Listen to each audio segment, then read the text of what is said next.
Welcome to Alliance Military Database. Classified information requested. Establishing secure connection. Secure connection confirmed.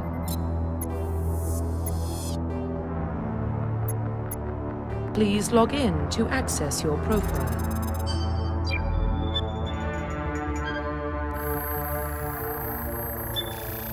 Warning, data corruption detected. Please reconstruct profile. Confirm pre-service history.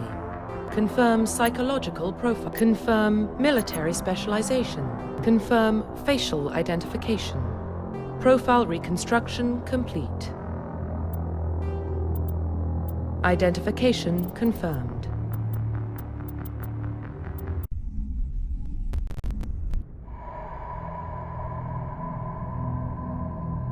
Well, what about Shepard? He's a spacer, lived aboard starships most of his life. Military service runs in the family. Both his parents were in the Navy. He proved himself during the Blitz. Held off enemy forces on the ground until reinforcements arrived. He's the only reason Elysium is still standing. We can't question his courage. Humanity needs a hero. And Shepard's the best we've got. I'll make the call.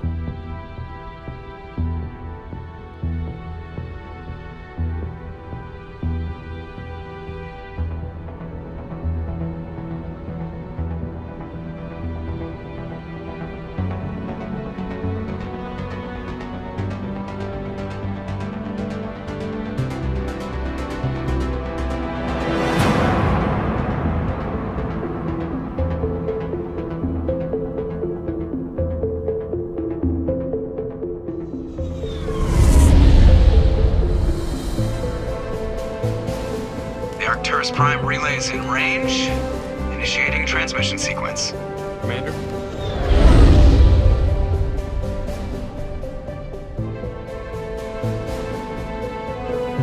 We are connected. Calculating transit mass and destination. The relay is hot. Acquiring approach vector. All stations secure for transit.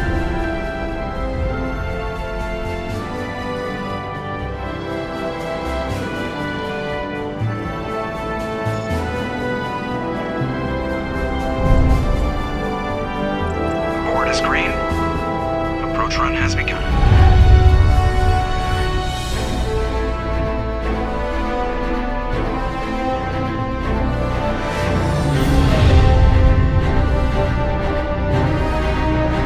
Hitting the relay in 3, 2,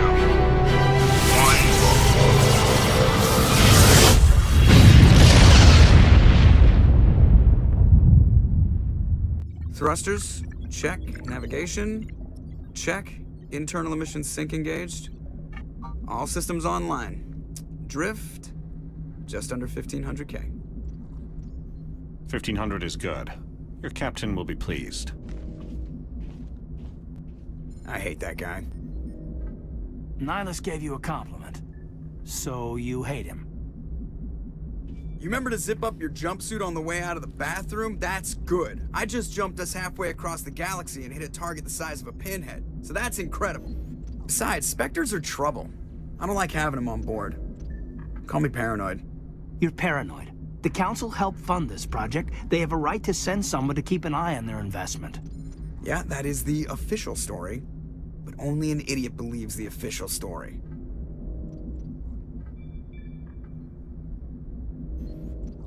They don't send Spectres on shakedown runs. So there's more going on here than the captain's letting up. Joker, status report. Just cleared the mass relay, Captain. Stealth systems engaged. Everything looks solid. Good. Find a comm buoy and link us into the network. I want mission reports relayed back to Alliance Brass before we reach Eden Prime. Aye, aye, Captain. Better brace yourself, sir. I think Nihilus is headed your way. He's already here, Lieutenant. Tell Commander Shepard to meet me in the comm room for a debriefing. You get that, Commander?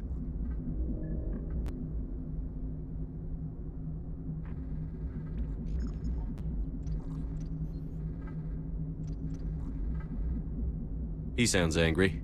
Something must have gone wrong with the mission.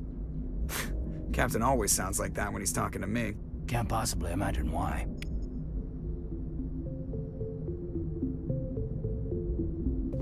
The captain's waiting for you in the comm room, Commander.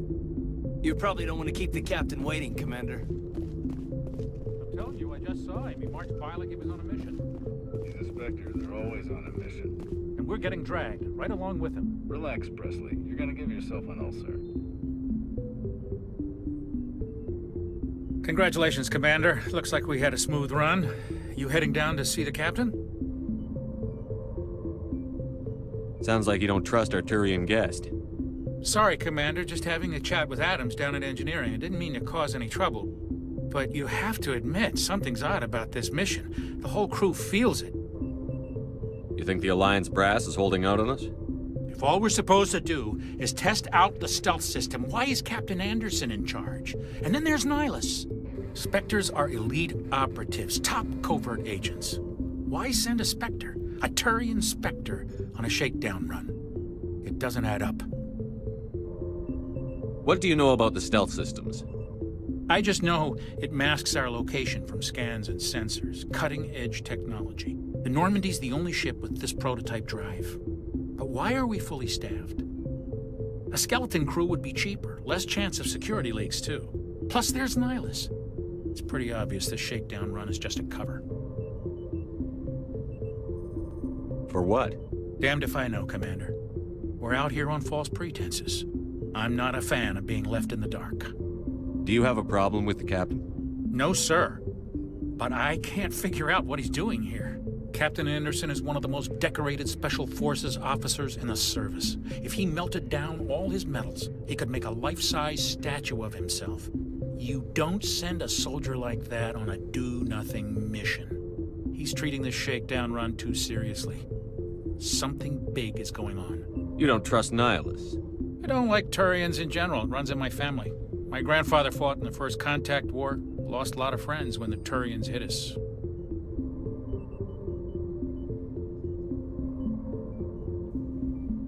That was 30 years ago. You can't blame Nihilus for that. No, I guess not. But it still makes me nervous to have a Spectre on board, especially a Turian. We're an Alliance vessel, human military, but Nihilus doesn't answer to the captain like the rest of us. Spectres operate outside the normal chain of command. And they don't come along just to observe shakedown runs. Nihilus looks like he's expecting some heavy action. I don't like it.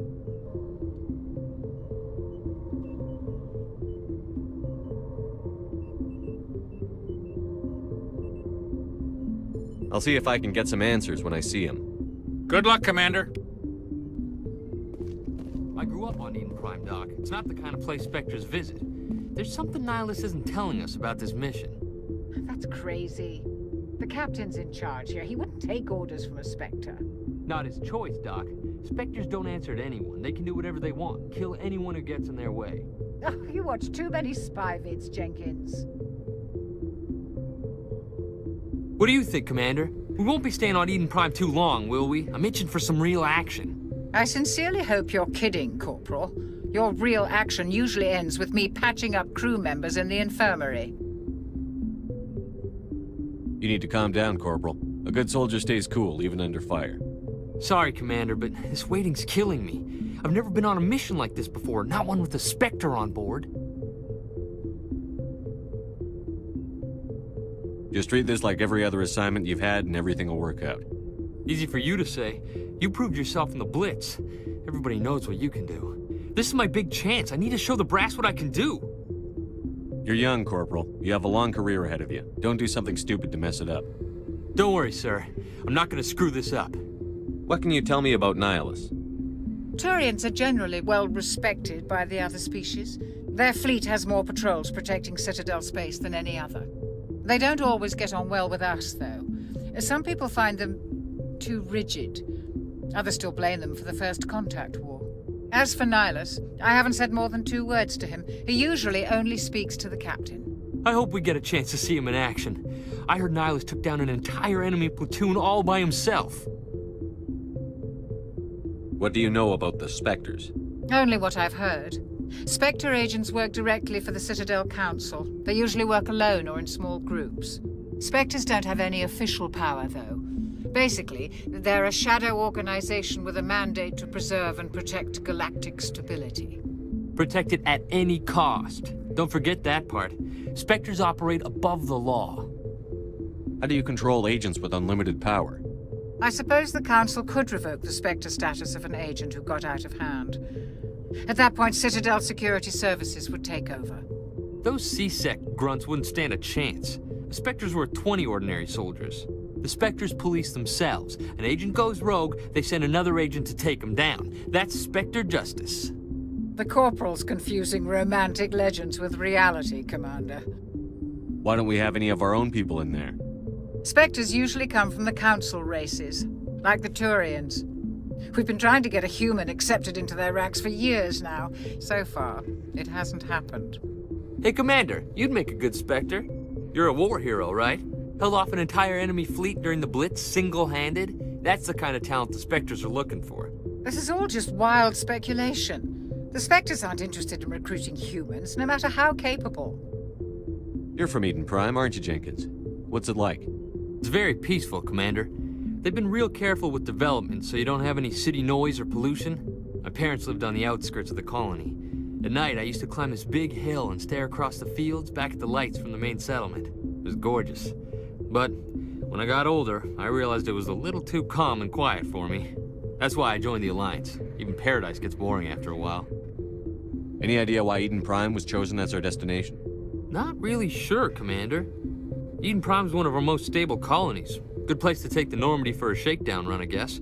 No real danger there. There's gotta be something else going on. We've got a Spectre on board. That's why I'm so wound up. I can't wait for the real mission to start. The captain's waiting for me. Goodbye, Commander.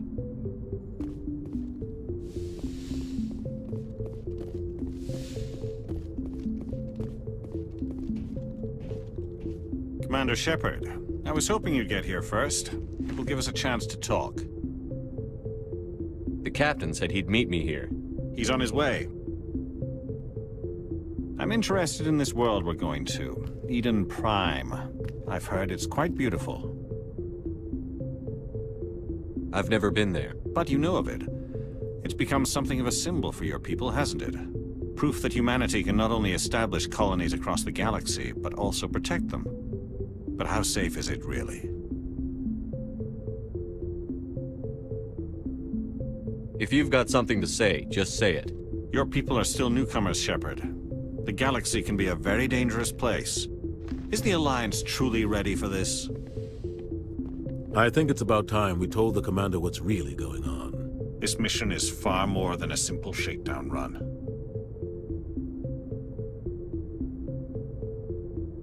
I already figured that out. We're making a covert pickup on Eden Prime. That's why we needed the stealth systems operational. There must be a reason you didn't tell me about this, sir. This comes down from the top, Commander. Information strictly on a need-to-know basis. A research team on Eden Prime unearthed some kind of beacon during an excavation. It was Prothean.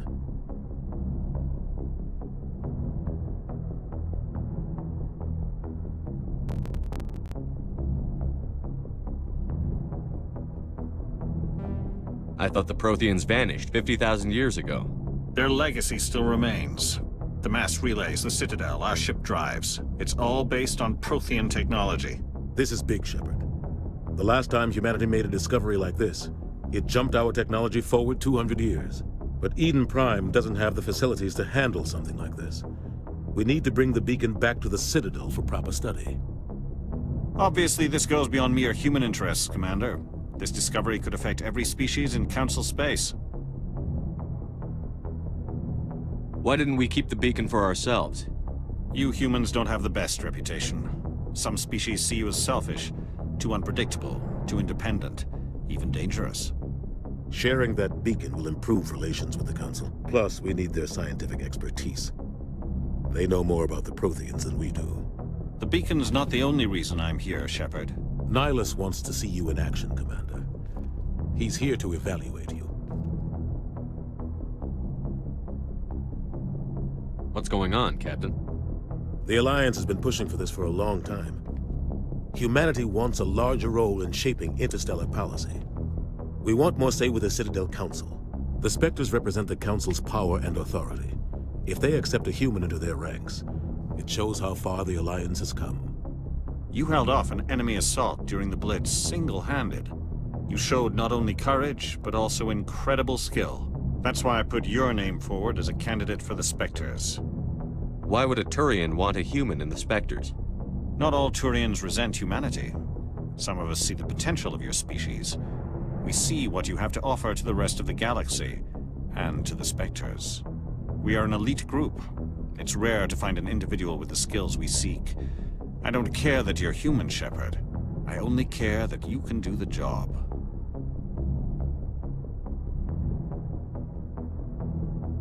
Just tell me what I have to do. I need to see your skills for myself, Commander. Eden Prime will be the first of several missions together. You'll be in charge of the ground team. Secure the beacon and get it onto the ship ASAP. Nihilus will accompany you to observe the mission. What do you know about the Protheans? Just what they taught us in school. They were a technologically advanced species that ruled the galaxy 50,000 years ago. Then they vanished. Nobody really knows how or why, though I've heard plenty of theories. But everyone agrees, galactic civilization wouldn't exist without them. Their citadel is the very heart of galactic society, and without their mass relays, interstellar travel would be impossible. We all owe the Protheans a great debt. I'd like to know more about Eden Prime before we touch down. It's a peaceful farming world, but it represents something much bigger. Eden Prime is one of our oldest and most successful colonies. It proved we were ready to face the challenges of settling new worlds, to forge a place for humanity beyond Earth. It symbolizes humanity's growth and evolution as a spacefaring species. And after this, it will be known as the world where humans made a discovery of galactic importance. Why is this beacon so important? All advanced galactic civilization is based on Prothean technology, even yours. If we hadn't discovered those Prothean ruins buried on Mars, we'd still be stuck on Earth. That was just a small data cache. Who knows what we can learn from this beacon? What if it's a weapons archive? We can't let it fall into the wrong hands. Like who? The Attican Traverse isn't the most stable sector of Citadel space. There are plenty of raiders and criminal groups active in the region. They might figure a Prothean beacon is worth the risk of attacking an Alliance ship. Plus, Eden Prime is right on the border of the Terminus systems. The Attican Traverse is under Citadel protection. If the Terminus systems attack, it's an act of war. Technically, yes. But some of the species in the Terminus might be willing to start a war over this. The last thing the Council wants is to get dragged into a major conflict with the Terminus systems. We have to keep this low-key. Just give the word, Captain. We should be getting close to Eden. Captain, we got a problem. What's wrong, Joker? Transmission from Eden Prime, sir. You better see this. Bring it up on screen.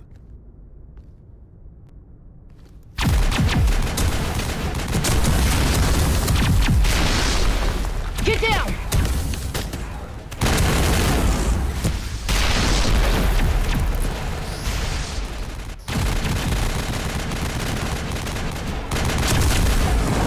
We are under attack, taking heavy casualties. I repeat, heavy casualties. We can't get evac. They came out of nowhere. We need...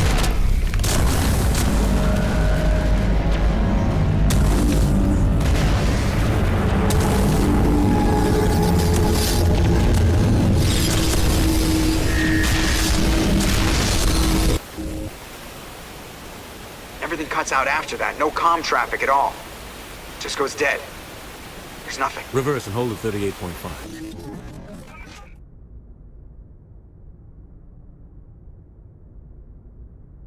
Status report. 17 minutes out, Captain. No other Alliance ships in the area. Take us in, Joker, fast and quiet. This mission just got a lot more complicated. A small strike team can move quickly, without drawing attention. It's our best chance to secure the beacon. Grab your gear and meet us in the cargo hold. Tell Alenko and Jenkins to suit up, Commander. You're going in.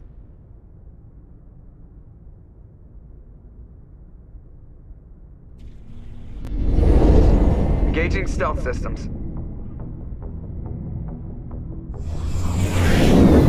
Somebody was doing doing some serious digging here, Captain. Your team's the muscle in this operation, Commander. Go in heavy and head straight for the dig site. What about survivors, Captain? Helping survivors is a secondary objective. The beacon's your top priority. Approaching drop point 1. Nihilus, you coming with us? I move faster on my own. Nihilus will scout out ahead. He'll feed you status reports throughout the mission. Otherwise, I want radio silence.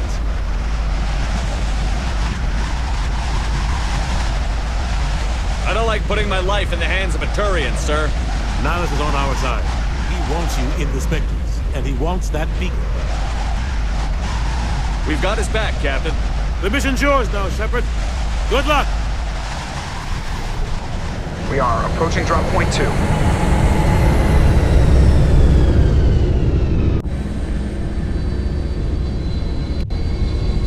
Ship perimeter secure, Commander.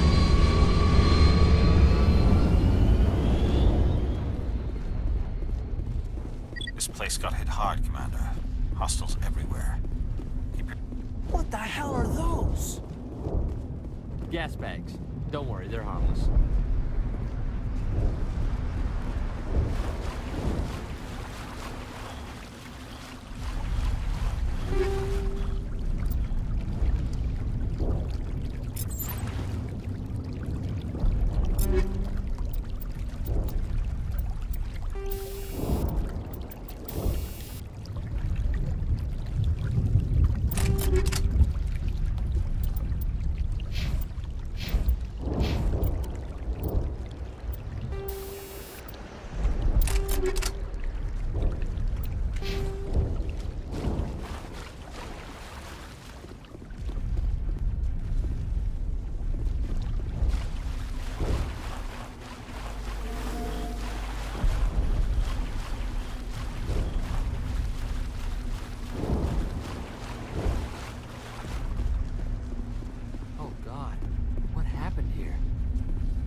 Rip right through his shields. We're at a chance.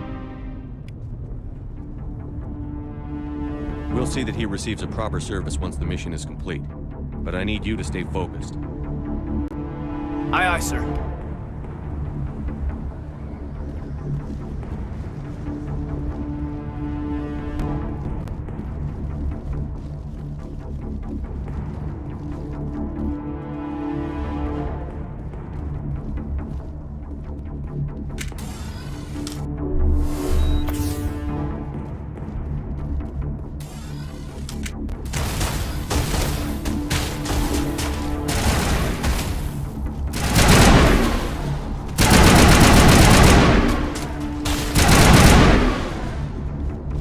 Some burned out buildings here, Shepard. A lot of bodies. I'm gonna check it out. I'll try to catch up with you at the dig site.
for your help, Commander. I didn't think I was gonna make it. Gunnery Chief Ashley Williams of the 212. You the one in charge here, sir?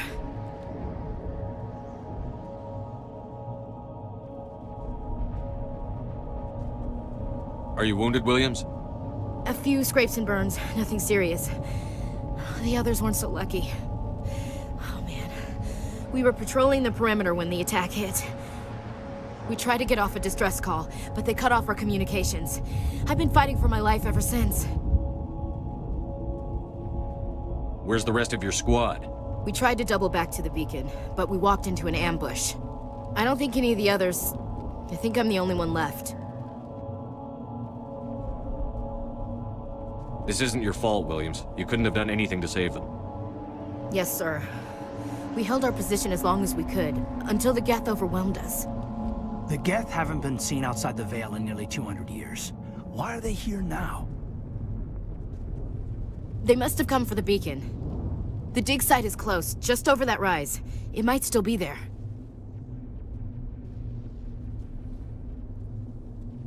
We could use your help, Williams. Aye, aye, sir. It's time for payback.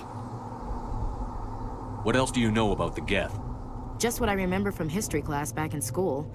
They're synthetics, non-organic life forms with limited AI programming, created by the Quarians a few centuries ago. They were supposed to be a source of cheap labor, but ended up turning on the Quarians and drove them into exile. Well, after that, they just kind of disappeared behind the Perseus Veil. Nobody's really heard much from them since.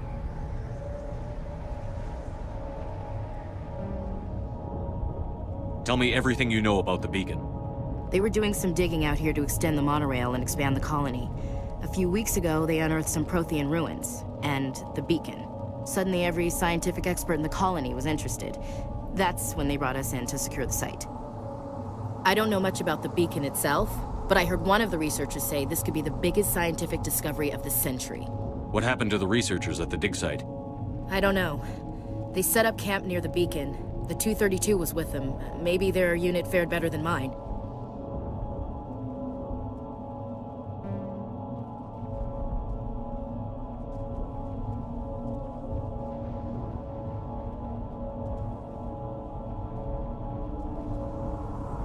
Tell me everything you know about the beacon. They were doing some digging out here to extend the monorail and expand the colony. A few weeks ago, they unearthed some Prothean ruins, and the beacon. Suddenly, every scientific expert in the colony was interested. That's when they brought us in to secure the site. I don't know much about the beacon itself, but I heard one of the researchers say this could be the biggest scientific discovery... Describe what happened leading up to the attack. We were sent out a couple of nights ago from the main colony to secure the area. Seemed like a routine patrol, until the Geth hit us. We never knew they were coming. Have you seen a Turian Spectre around here? There aren't any Turians on Eden Prime, none that I've ever met. Not sure I'd be able to tell if one was a Spectre anyway. If you saw this guy, you'd know. Carries enough firepower to wipe out a whole platoon. Luckily, he's on our side. Sorry. Like I said, no Turians. What else do you know about the... They were... Well, after that, they just kind of disappeared behind the Perseus Veil. Nobody's really heard much from them since. Move out.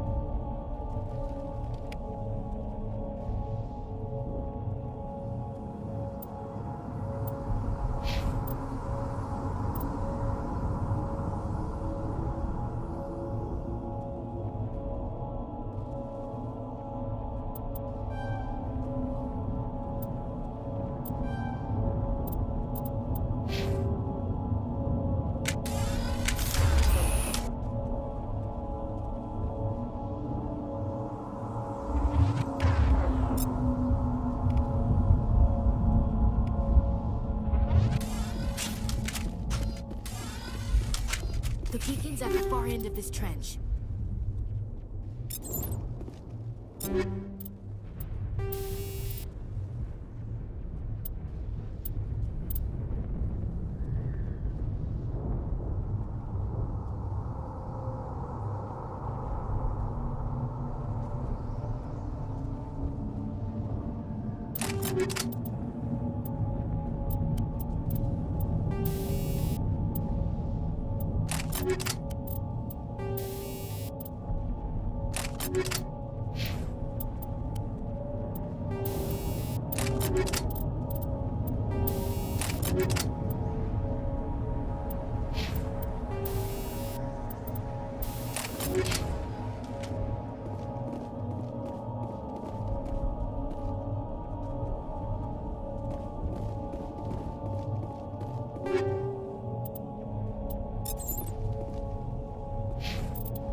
This is the dig site.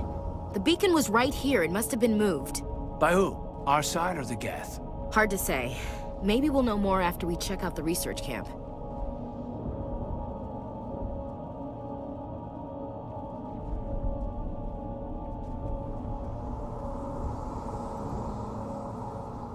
You think anyone got out of here alive? If they were lucky. Maybe hiding up in the camp. It's just on the top of this ridge, up the ramps. Change of plans, Shepard. There's a small spaceport up ahead. I want to check it out. I'll wait for you there.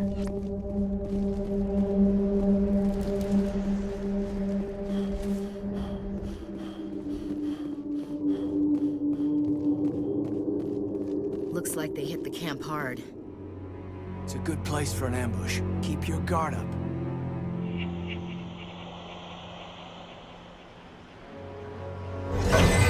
Oh god, they're still alive! What did the Geth do to them?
Security locks engaged.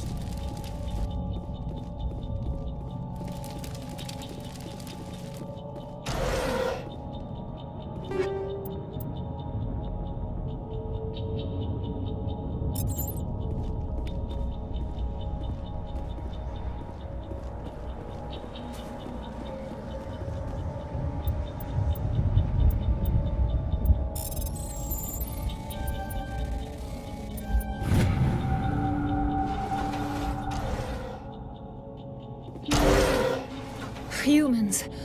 Thank the Maker. Hurry! Close the door before they come back.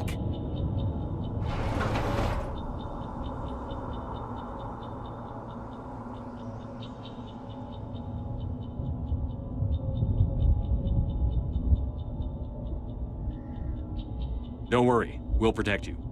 Thank you. I think we'll be okay now. It looks like everyone's gone. You're Dr. Warren, the one in charge of the excavation. Do you know what happened to the beacon? It was moved to the spaceport this morning. Manuel and I stayed behind to help pack up the camp. When the attack came, the Marines held them off long enough for us to hide. They gave their lives to save us. No one is saved. The age of humanity is ended. Soon, only ruin and corpses will remain. What's wrong with your assistant? Manuel has a brilliant mind, but he's always been a bit unstable. Genius and madness are two sides of the same coin. Is it madness to see the future? To see the destruction rushing towards us? To understand there is no escape? No hope? No. I am not mad. I'm the only sane one left. I gave him an extra dose of his meds after the attack.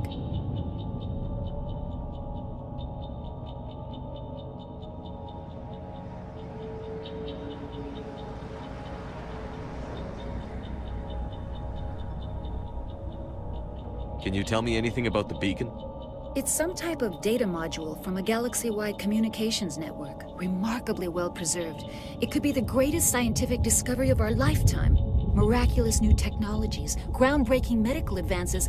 Who knows what secrets are locked inside? We have unearthed the heart of evil, awakened the beast, unleashed the darkness. Manuel, please, this isn't the time. Did you notice a Turian in the area? I saw him, the Prophet, leader of the enemy. He was here before the attack. That's impossible. Nihilus was with us in the Normandy before the attack. He couldn't have been here. I'm sorry, Manuel's still a bit unsettled. We haven't seen your Turian. We've been hiding in here since the attack.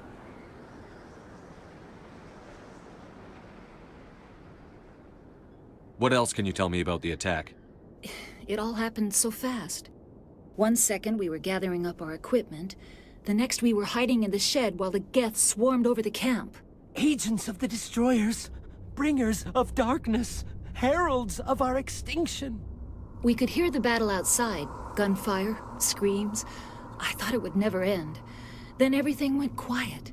We just sat there, too afraid to move, until you came along. What else can you tell me about the attack? It all happened so fast. 1 second we were gathering up our equipment.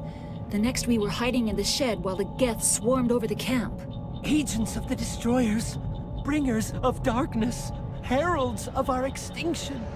We could hear the battle outside. Gunfire, screams. I thought it would never end. Then everything went quiet. We just sat there, too afraid to move, until you came along. Williams, take us to the spaceport. You can't stop it. Nobody can stop it. Night is falling. The darkness of eternity. Hush, Manuel. Go lie down. You'll feel better once the medication kicks in. You're wasting your time. The age of humanity is over. Our extinction is inevitable.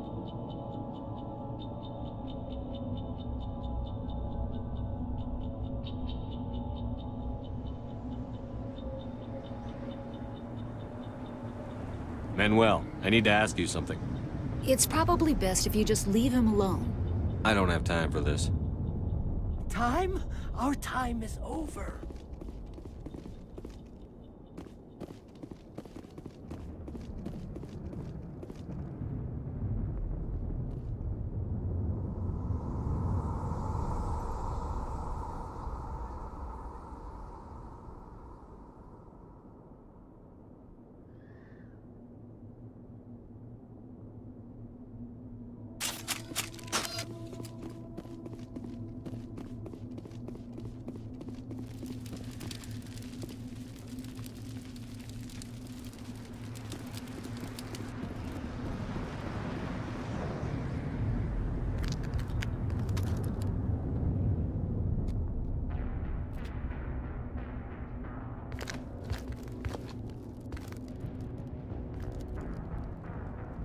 Saren.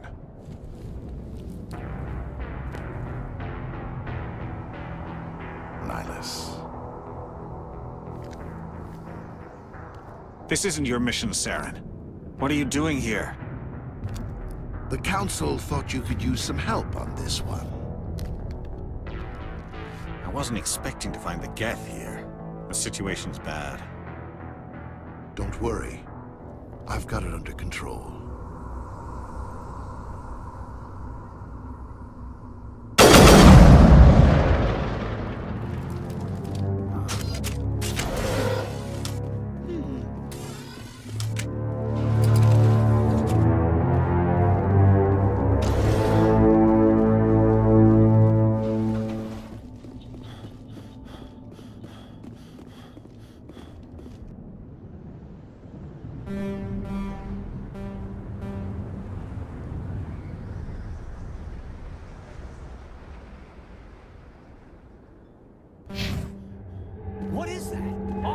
nonsense. It's a ship. Look at the size of it.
Everybody stay calm out there.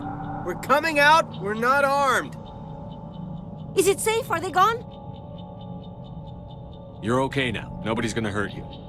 Those things were crawling all around the shed. They would have found us for sure. We owe you our lives. I still can't believe it. When we saw that ship, I thought it was all over.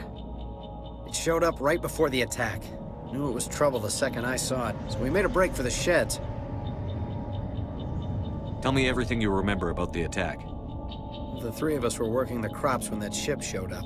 We just saw it and ran. I don't know what happened to the rest of the crew.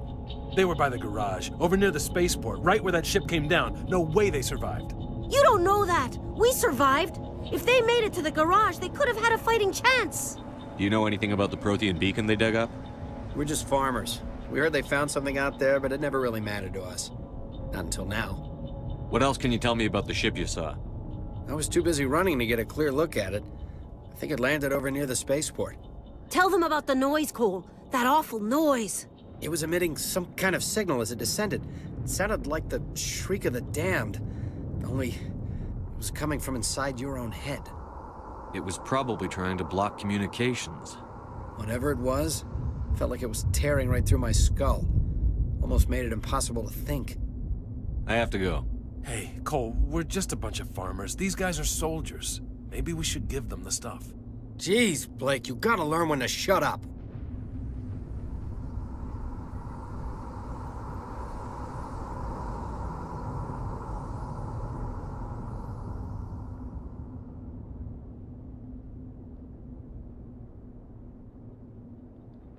If there's something you're not telling me...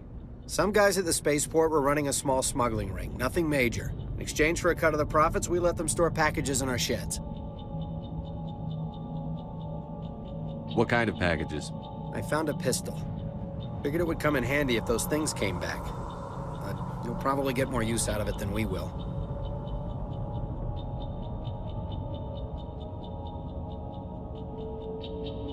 We're risking our lives to save this colony. You sure there's nothing else in here that could help us out? Yeah, there's one more thing. I was gonna sell it after this was over, but you probably deserve it more than I do. Who's your contact at the spaceport, Cole? What's his name? He's not a bad guy. I don't want to get him in trouble. Besides, I'm not a snitch. He might have something to do with this whole attack, Cole. We need his name. It's important. Yeah, okay, you're right. His name's Powell. Works the docks at the spaceport, if he's still alive. I have to go. Good luck.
Commander, it's Nihilus.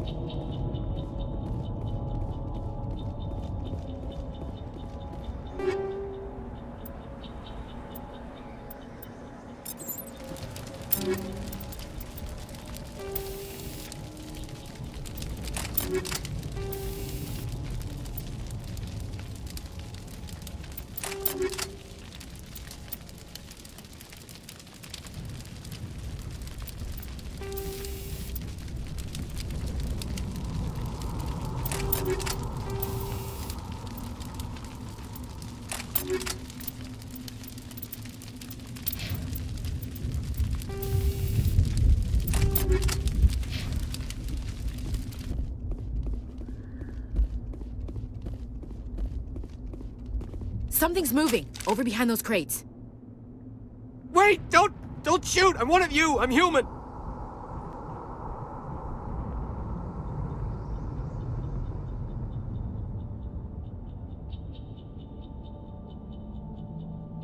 What are you doing sneaking around back there? I'm sorry, I was hiding from those creatures. My name's Powell. I saw what happened to that Turian. The other one shot him.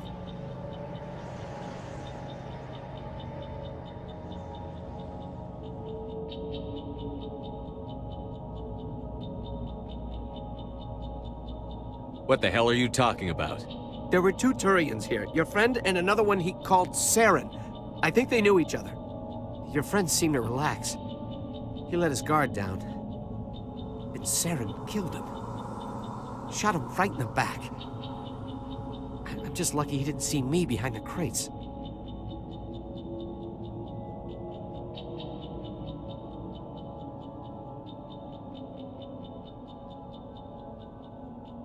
We were told a Prothean beacon was brought to the spaceport. What happened to it? It's over on the other platform. Probably where that guy Saren was headed. He hopped on the cargo train right after he killed your friend. I knew that beacon was trouble. Everything's gone to hell since we found it. First that damn mothership showed up, then the attack. They killed everyone. Everyone. If I hadn't been behind the crates, I'd be dead too.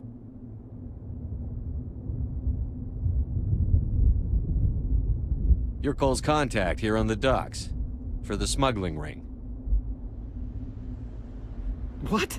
No! I mean, what does it matter now? So I'm a smuggler, who cares? My supervisor's dead, the entire crew's dead. Doesn't matter now, does it? Anything hidden nearby that we could use against the Geth? A shipment of grenades came through last week. Nobody notices if a few small pieces go missing from the military orders. You greedy son of a bitch. We're out here trying to protect your sorry ass, and all you can think about is how you can rip us off? I never thought you'd actually need those grenades. Who'd want to attack Eden Prime? We're just a bunch of farmers. How was I supposed to know? Forget about him. He's not worth it. You're lucky the commander's here, pal. Hand over those grenades. They're yours. Take them. My smuggling days are over, I swear.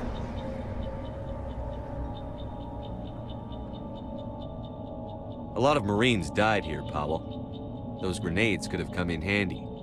If I were you, I'd think of some way to make it up to them. Yeah, okay. There is something else I was saving. Could be worth a fortune. Experimental technology, top of the line. Take it. I don't need it. I didn't want anyone to get hurt. Really, I'm sorry. Tell me about the Geth attack. It was quick. 1 minute that ship was descending, the next, those Geth were swarming over the platform. Thousands of them. They must have been inside that mothership. They shot anything that moved. It was a massacre. How come you're the only one who survived? Why didn't anyone else try to hide behind the crates? They never had a chance. I was already behind the crates when the attack started. Wait a minute. You were hiding behind the crates before the attack? Sometimes I need a nap to get through my shift. I sneak off behind the crates to grab 40 winks where the supervisor can't find me. You survived because you're lazy? If you hadn't snuck off for that nap, you'd probably be dead just like all the others. Yeah, I guess. I don't really want to think about it. Is there anything else you can tell me about the beacon? They brought it here this morning. We loaded it up onto the train and shipped it to the other platform. Hard to believe that was only a few hours ago. Feels like a whole other life. Tell me about this mothership you saw. I've never seen anything like it before. It was huge. Landed over near that platform. The whole place got dark as it came down. And it was making this noise, this sound that bored right into your brain. That's what woke me up. The attack came a few minutes later. We need to find that beacon before it's too late. Take the cargo train. That's where the other Turian went. I can't stay here. I need to get away from all this.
Accept the charges. Destroy the entire colony.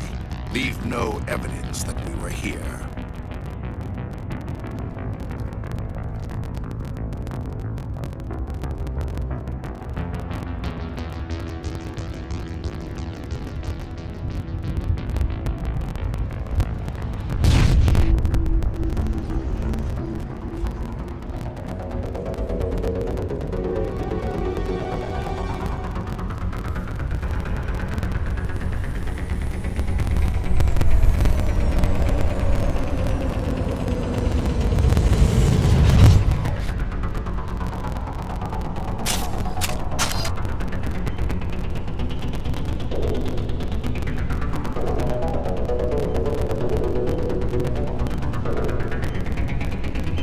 Demolition charges. The Geth must have planted them.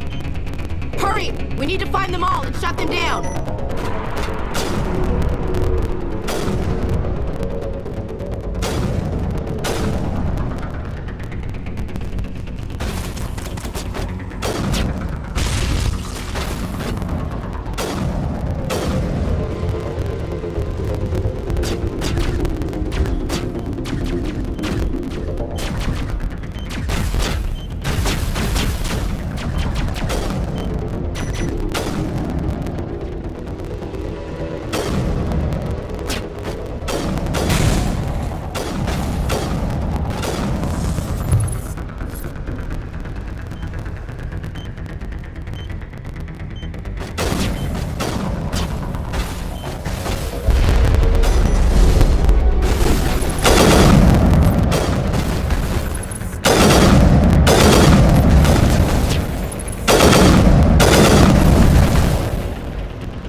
Normandy, the beacon is secure. This is Request amazing. immediate Actual working Prothean technology.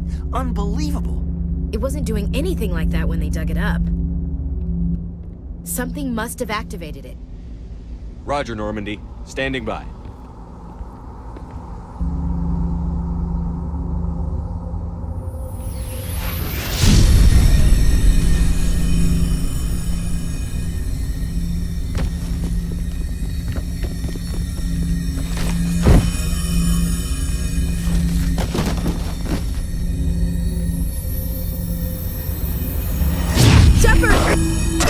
No, don't touch it! Too dangerous!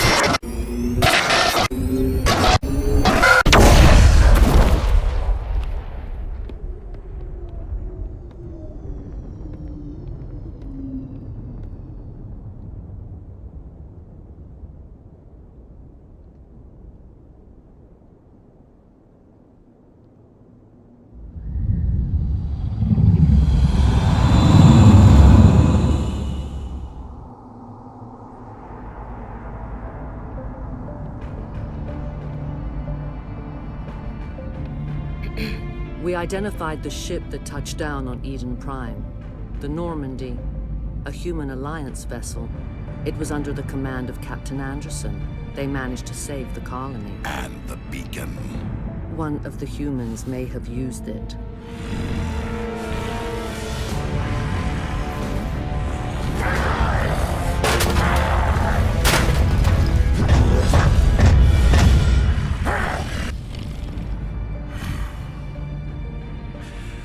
This human must be eliminated.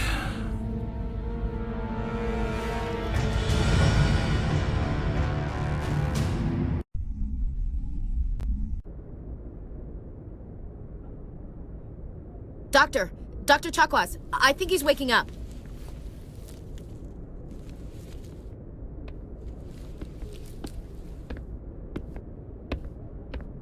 You had us worried there, Shepard. How are you feeling?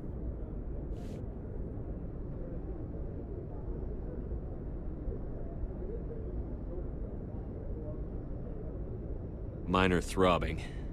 Nothing serious. How long was I out? About 15 hours. Something happened down there with the beacon, I think. It's my fault. I must have triggered some kind of security field when I approached it. You had to push me out of the way.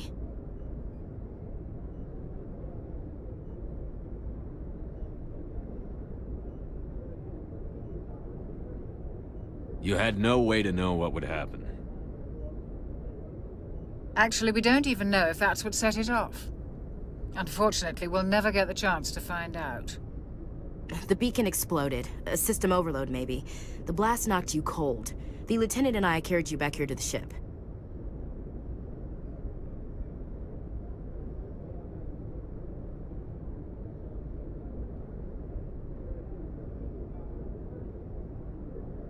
I appreciate it.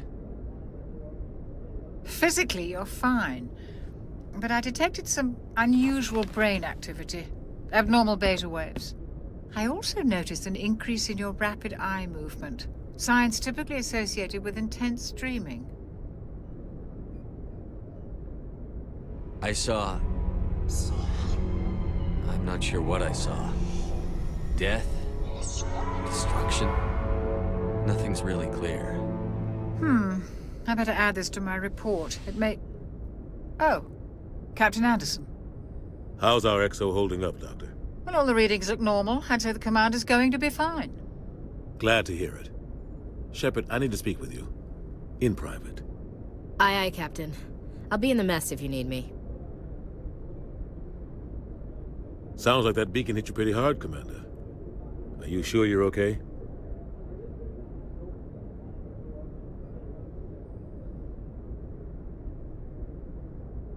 I don't like soldiers dying under my command. Jenkins wasn't your fault. You did a good job, Shepard. Chief Williams isn't part of the Normandy crew. I figured we could use a soldier like her. She's been reassigned to the Normandy. Williams is a good soldier. She deserves it. Lieutenant Alenko agrees with you. That's why I added her to our crew. Intel dropped the ball, sir. We had no idea what we were walking into down there. That's why things went to hell. The Geth haven't been outside the Veil in 2 centuries, Commander. Nobody could have predicted this. You said you needed to see me in private, Captain? I won't lie to you, Shepard. Things look bad. Nihilus is dead. The beacon was destroyed and Geth are invading. The Council's going to want answers.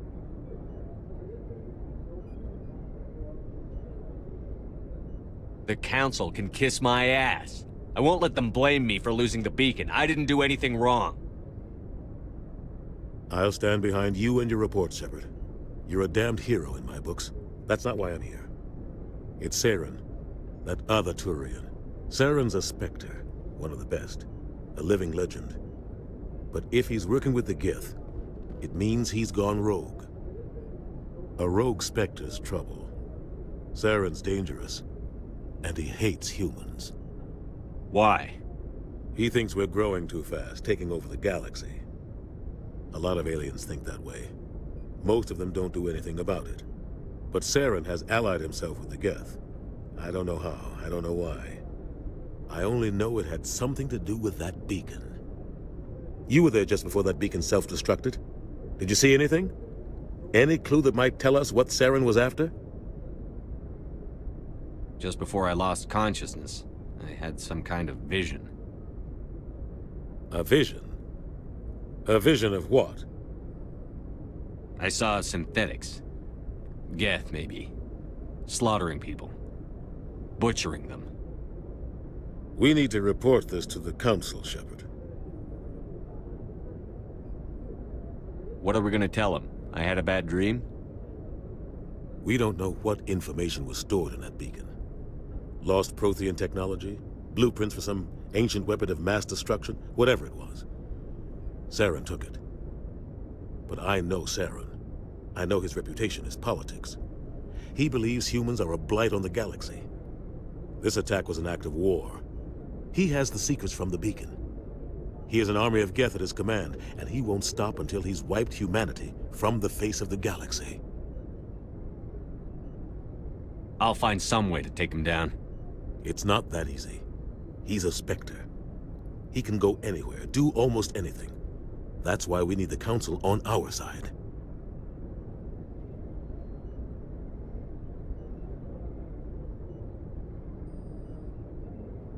We prove Saren's gone rogue, and the Council will revoke his Spectre status.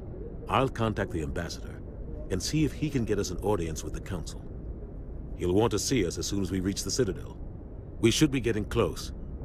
Head up to the bridge and tell Joker to bring us into dock.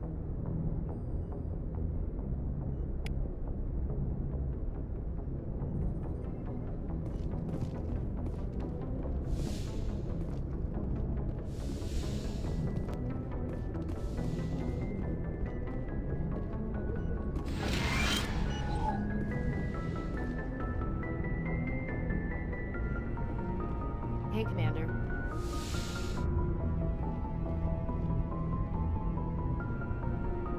I'm glad you're okay, Commander. The crew could use some good news after what happened to Jenkins. Jenkins was a valuable part of this crew. Part of me feels guilty over what happened. If Jenkins was still alive, I might not be here. You're a good soldier, Williams. You belong on the Normandy. Thanks, Commander. That means a lot from you. I've never met anyone who was awarded the Star of Terra. Things were pretty rough down there. Are you okay? I've seen friends die before. Comes with being a Marine.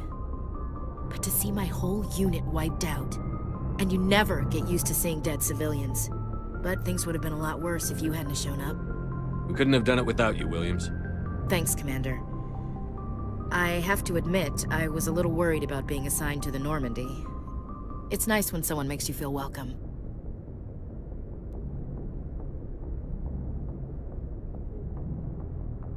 I think you're gonna fit in here just fine, Williams. Thanks, Commander. Yes, Commander? Is there something you need? How did you end up serving on an Alliance ship? I enlisted right out of med school. Earth always seemed boring to me. Too safe, too secure. I figured the colonies were teeming with exotic adventure. I wanted to travel the stars, tending the wounds of tough soldiers with piercing eyes and sensitive souls. Turns out military life isn't quite as romantic as I'd imagined. But humanity needs the Alliance if we want to keep expanding through the Traverse, and the Alliance always needs good doctors. So I stayed on to do my part. Ever think you made the wrong choice? Sometimes I think about opening a private practice back on Earth, or maybe taking a position at one of the new med centers out in the colonies. But there's something special about working on soldiers. If I left the Alliance now, I'd feel like I was abandoning them. What do you know about Captain Anderson? I've served with him for a few tours now. He knows when to let things slide and when to crack the whip. The crew knows he's seen pretty much anything they'll ever run into. And he cares about the people under his command.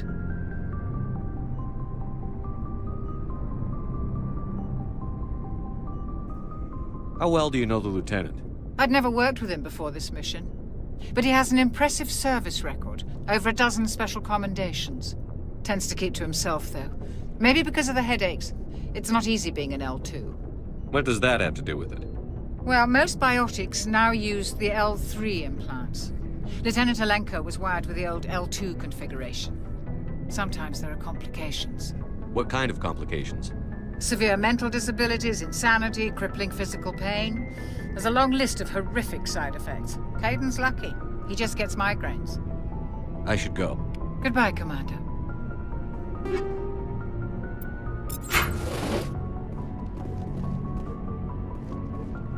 Glad to see you're okay, Commander.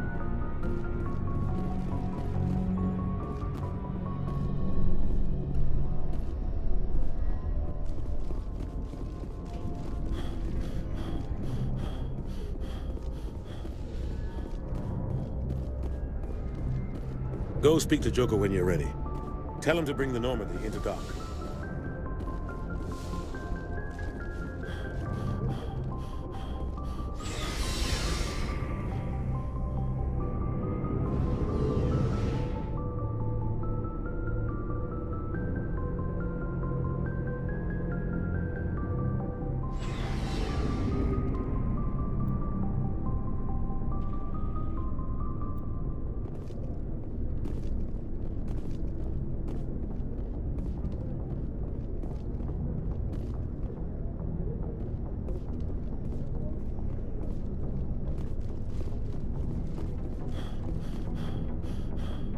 Hey, Commander. Looking for some extra supplies before you head out? What have you got?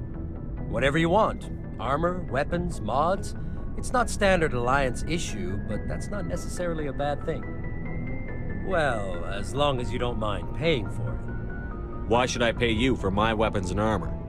My stuff doesn't come from the Alliance. I have to purchase it myself, and it's not cheap. Hell, the licenses alone have set me back more than I'd like. But no licenses, no goods. Without the goods, I'm out of a job. What are licenses? Why do you need them? Manufacturers sell licenses. Each license allows me to buy and sell a certain brand of products. I already have several basic ones, but you'll need to buy more if you want me to bring in different brands. Many of the best licenses are hard to get, but they're well worth the cost if you can find them. What do the different manufacturers offer? There are too many for me to keep track of, but each license will explain what it's good for. How often will you get new items? Well, that depends on how many licenses you've purchased, but I'll rotate items on a regular basis regardless. And anytime we land someplace with a big enough port, I'll buy, sell, and trade whatever I can.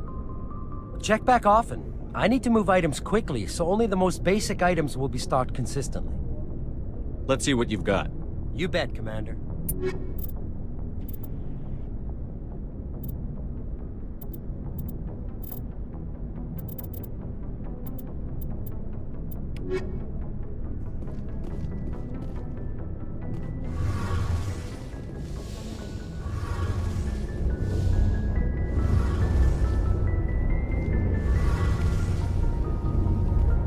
Shame about Jenkins, Commander.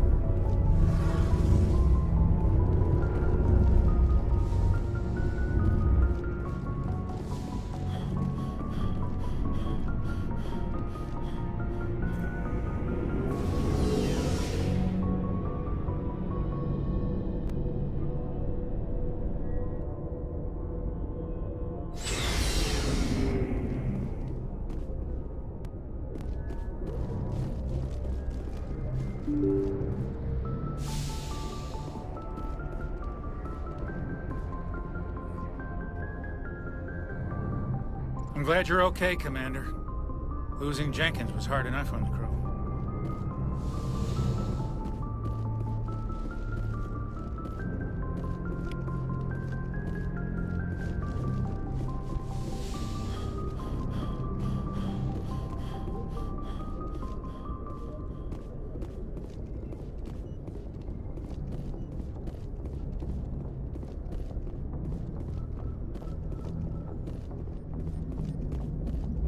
Good timing, Commander. I was just about to bring us into the Citadel.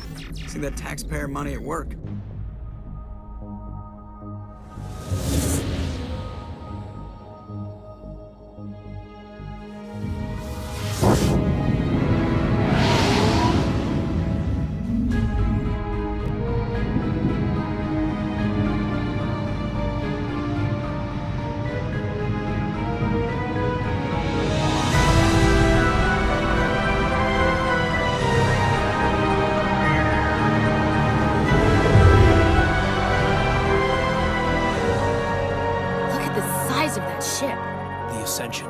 Flagship of the Citadel fleet. Well, size isn't everything. Why so touchy, Joker? I'm just saying you need firepower, too. Look at that monster. Its main gun could rip through the barriers in any ship in the Alliance fleet. Good thing it's on our side, then. Citadel Control, this is SSV Normandy, requesting permission to land. Stand by for clearance, Normandy. Clearance granted. You may begin your approach. Transferring you to an Alliance operator. Roger, Alliance Tower, Normandy out. Please proceed to Dock 422.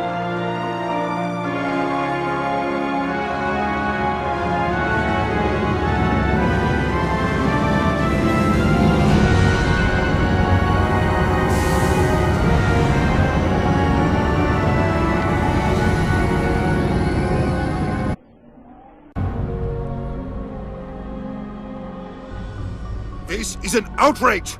The Council would step in if the Geth attacked a Turian colony? The Turians don't found colonies on the borders of the Terminus systems, Ambassador. Humanity was well aware of the risks when you went into the Traverse. What about Saren? You can't just ignore a rogue Spectre. I demand action! You don't get to make demands of the Council, Ambassador. Citadel Security is investigating your charges against Saren. We will discuss the CSEC findings at the hearing, not before. Captain Anderson, I see you brought half your crew with you. Just the ground team from Eden Prime, in case you had any questions. I have the mission reports. I assume they're accurate? They are. Sounds like you convinced the Council to give us an audience. They were not happy about it. Saren's their top agent. They don't like him being accused of treason.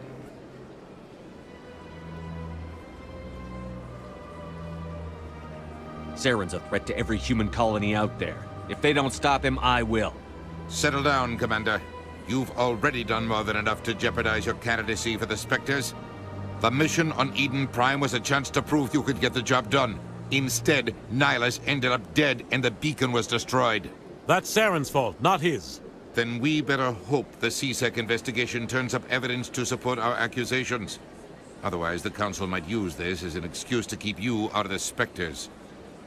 Come with me, Captain. I want to go over a few things before the hearing. Shepard, you and the others can meet us at the Citadel Tower, top level.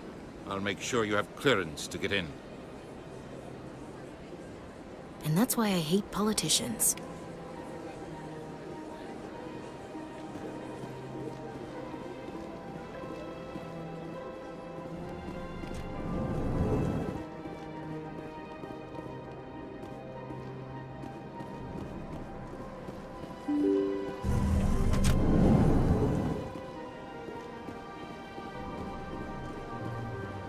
Welcome to the Presidium. Allow me to be your guide.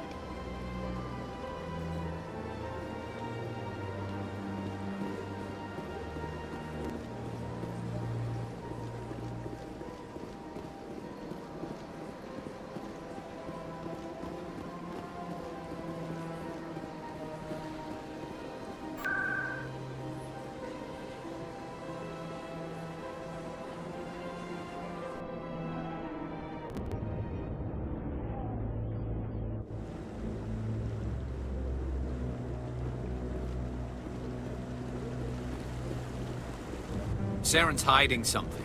Give me more time. Stall them. Stall the Council? Don't be ridiculous. Your investigation is over, Garrus.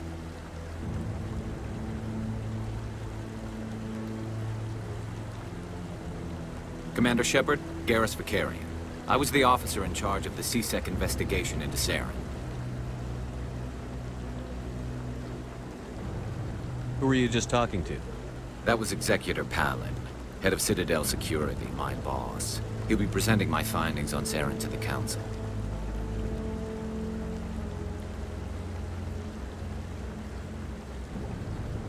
Sounds like you really want to bring him down.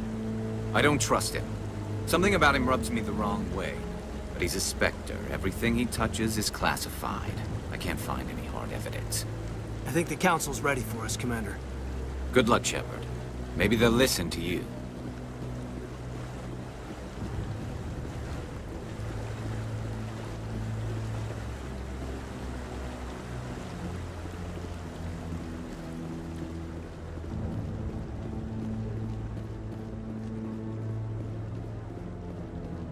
Don't be ridiculous. The Volus won't be joining the Council for years. I'm not so sure. The humans are making a strong push, and you can bet the Volus will be right on their coattails if they succeed. Allowing the humans to join us is a sound strategic move. But the Volus? No. The Hanar are likely to be next, then the Elcor.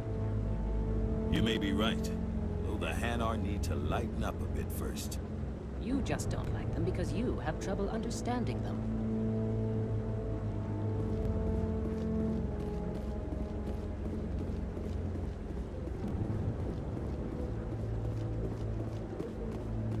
The hearing's already started. Come on.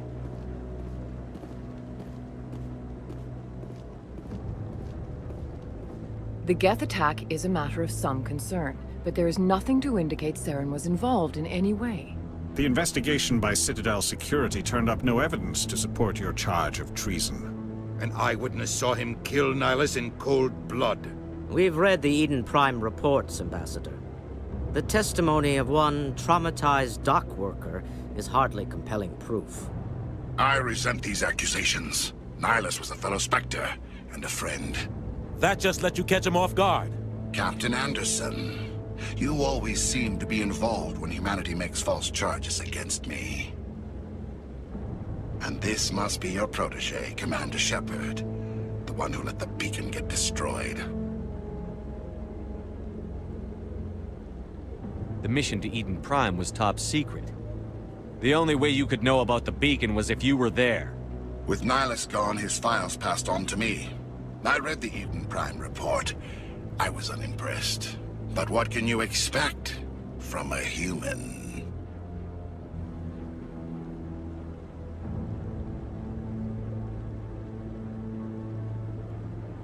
Saren despises humanity. That's why he attacked Eden Prime. Your species needs to learn its place, Shepard. You're not ready to join the Council. You're not even ready to join the Spectres. He has no right to say that. That's not his decision. Shepard's admission into the Spectres is not the purpose of this meeting. This meeting has no purpose. The humans are wasting your time, Counselor, and mine. Saren's hiding behind his position as a Spectre. You need to open your eyes. What we need is evidence. So far, we've seen nothing. There is still one outstanding issue. Commander Shepard's vision. It may have been triggered by the beacon. Are we allowing dreams into evidence now? How can I defend my innocence against this kind of testimony? I agree. Our judgment must be based on facts and evidence, not wild imaginings and reckless speculation. Do you have anything else to add, Commander Shepard?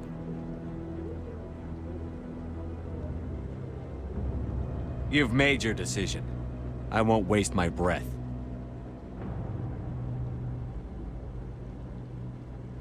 The Council has found no evidence of any connection between Saren and the Geth.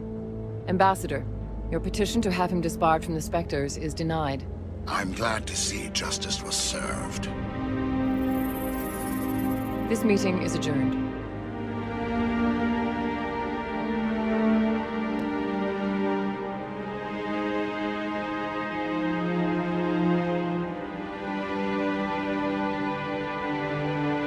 It was a mistake bringing you into that hearing, Captain. You and Saren have too much history. It made the Council question our motives.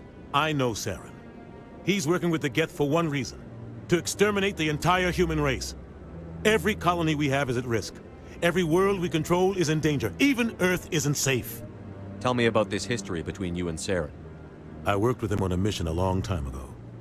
Things went bad. Real bad. We shouldn't talk about this here.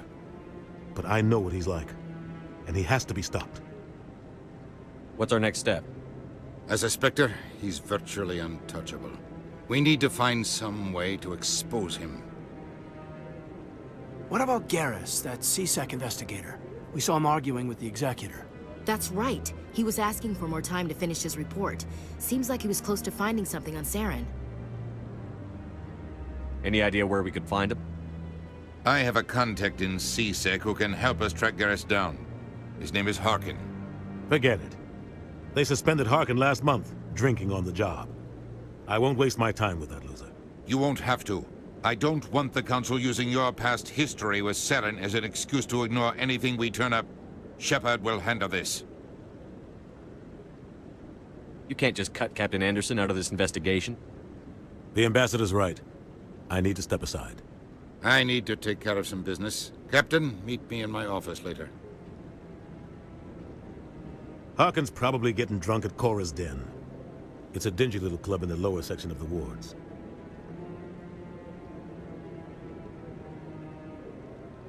Maybe there's another way to find evidence against Saren. You should talk to Barla Vaughn over in the financial district. Rumor has it he's an agent for the Shadow Broker. The Shadow Broker? An information dealer. Buys and sells secrets to the highest bidder. I've heard Barla Vaughn's one of the top representatives. He might know something about Saren, but his information won't come cheap.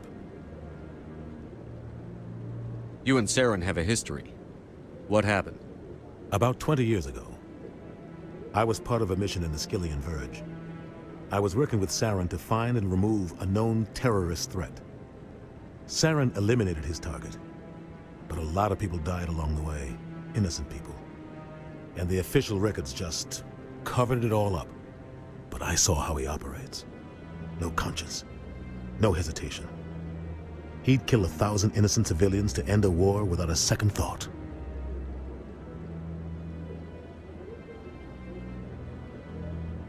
Killing innocents doesn't end wars, it causes them. I know how the world works, Commander. Sometimes you're forced to make unpleasant decisions. But only if there's no other way. Saren doesn't even look for another option. He's twisted, broken. He likes the violence, the killing. And he knows how to cover his tracks.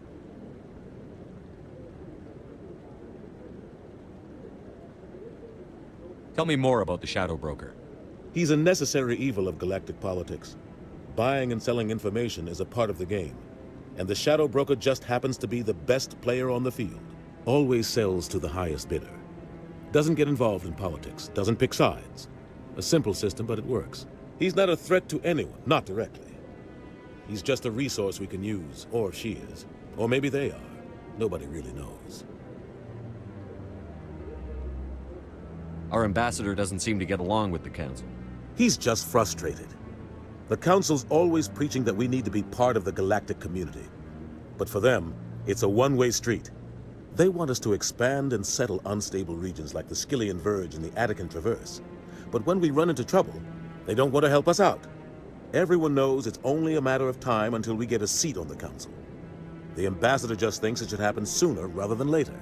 And I agree.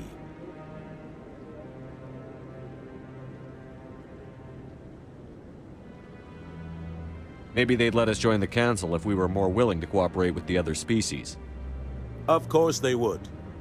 If we did everything they told us to, they'd love to have us on the Council. But it wouldn't be much of a deal for us. I understand their side. They don't want us dominating the Council. It's founded on cooperation and alliances. But we have to look out for our own interests too. Who cares if we get a seat on the Council? What's the big deal? If the Council passes a ruling on an interstellar matter, we have to follow it. We don't have the fleets or political allies to defy them. Once we get a seat on the Council, we'll be able to influence those rulings, protect our own interests. No more jumping through hoops whenever we want something. Take this mess we're in now. If humanity had a seat on the Council, we'd just send the Citadel fleet out to take care of Saren and his Geth. Problem solved.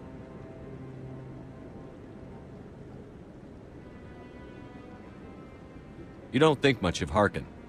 The guy joined C-Sec about 20 years ago.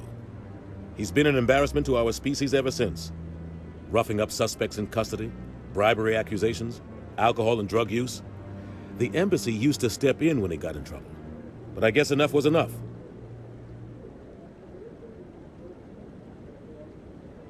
I thought this embassy was supposed to help humans. Harkin may be human, but he's also an ass. He's had more than his share of chances. If the embassy wasn't protecting him, he would have been fired 15 years ago. C-Sec is better off without him.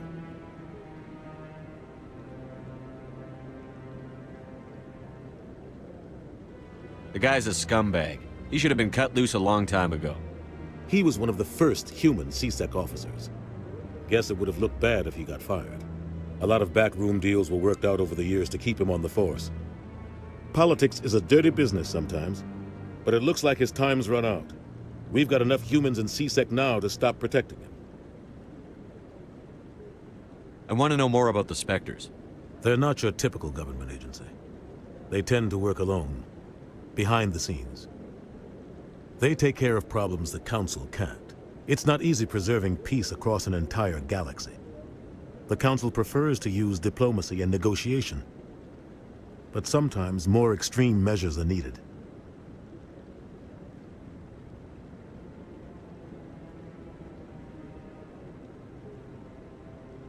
What happens when a Spectre goes rogue, like Saren? It doesn't happen often. The Council is careful when they select their candidates. But when something does go wrong, there's usually only one solution. Send another Spectre to bring the rogue agent down. They sound like shadow operatives. Everything about them is classified. We don't even know how many there are.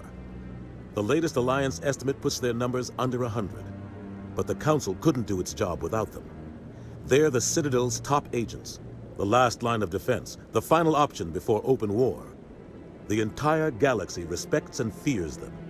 If a Spectre shows up, you know something big is about to happen. How do they decide who becomes a Spectre? You can't just apply to join. There's no training program. Spectres aren't made. They're born. The Council's always looking for exceptional individuals. People who can get the job done, like you. They've been watching you for years. They see something in you. They want you on their side. Nihilus was supposed to give them a final recommendation, but with him gone, things are still up in the air. What's their command structure like? There is no command structure. Each Spectre answers directly to the Council. Sometimes they're sent on specific missions. Other times, they act on their own.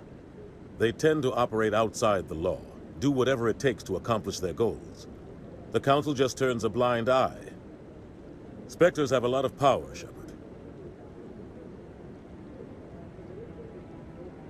Tell me about Barlavon. He specializes in moving large sums of money without leaving a paper trail.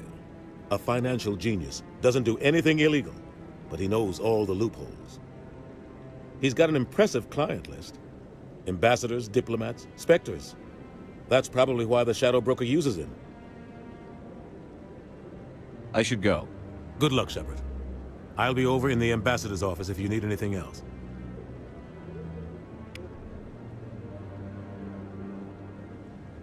So, this is where the Council passes judgment on all us little folk, huh? Ever get the feeling we're in over our heads, Commander? This is it. The very heart of the Citadel, the pinnacle of galactic power. Kinda makes your head spin if you think about it too much.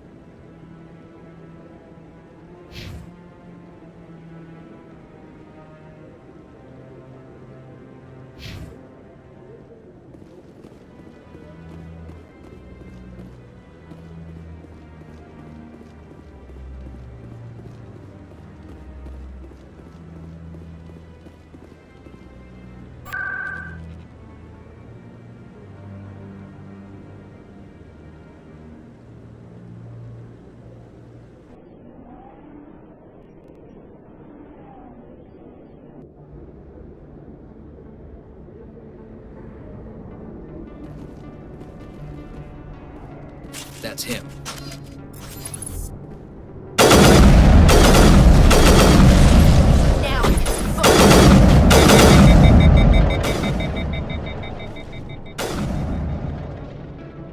Those were Saren's men.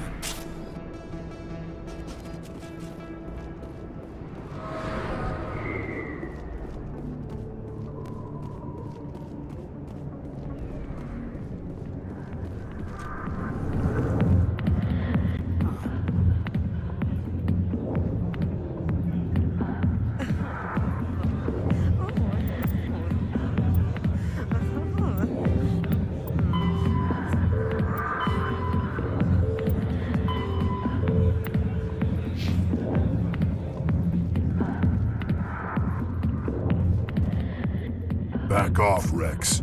Fist told us to take you down if you showed up. What are you waiting for? I'm standing right here. This is Fist's only chance. If he's smart, he'll take it.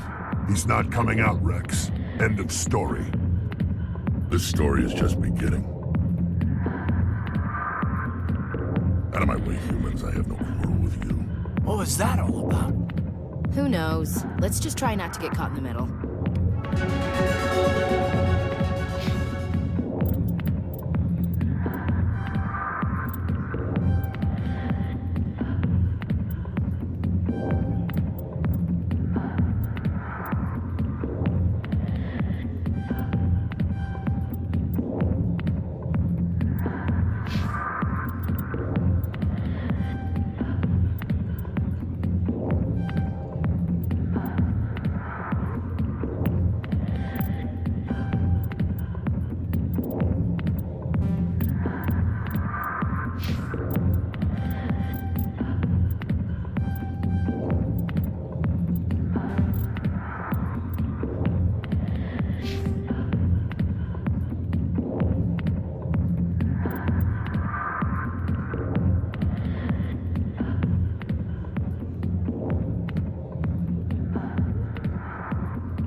Military. I could have been a Marine, you know. Instead, I joined the goddamn Citadel Security. Biggest mistake of my life.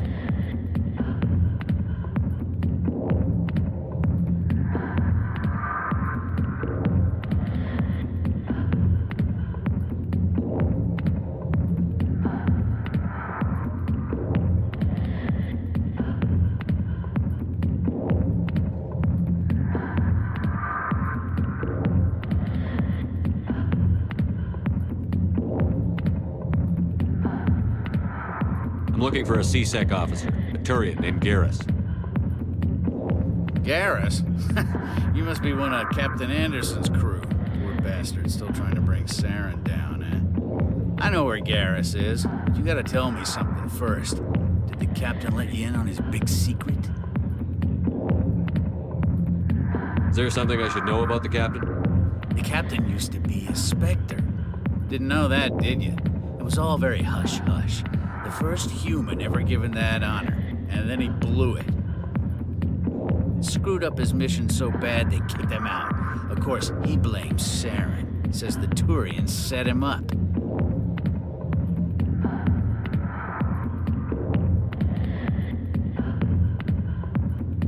You said they covered all this up. How'd you hear about it? I spent 20 years working cases here on the Citadel. People on this station love to talk. Secrets are like herpes. If you got them, you might as well spread them around.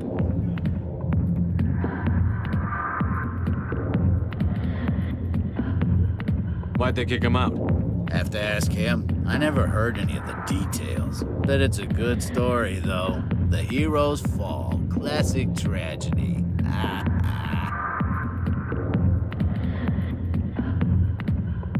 Just tell me where Garrus went. Garrus was sniffing around Dr. Michelle's office. She runs the med clinic on the other side of the wards. Last I heard, he was going back there.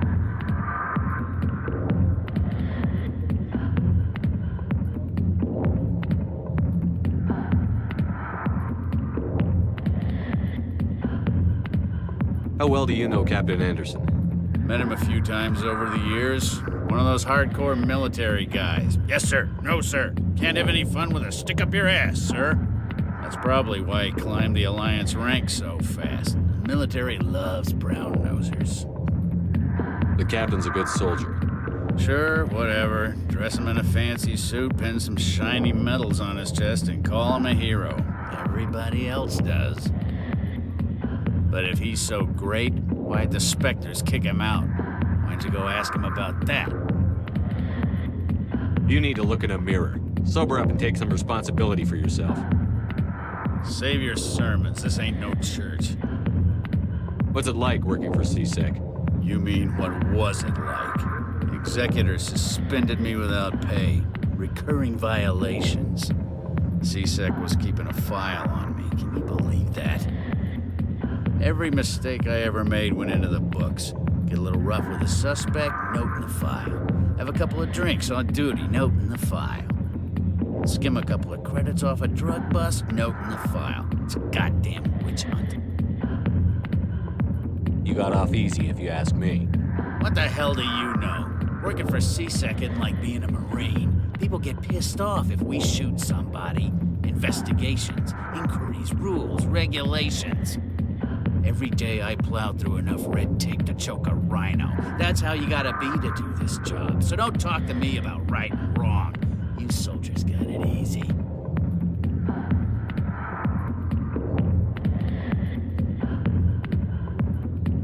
What do you know about Garrus? Damn hothead is what he is. Still figures he can save the world. Always bucking heads with the executor.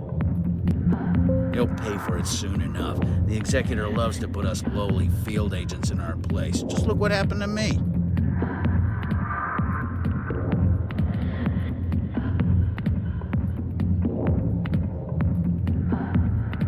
What's it like working for CSEC? You mean, what was it like? The executor suspend every mistake. Skim a couple of credits off a drug bust, note in the file. It's a goddamn witch hunt. I'm out of here. Yeah, good. Go. Let me drink in peace.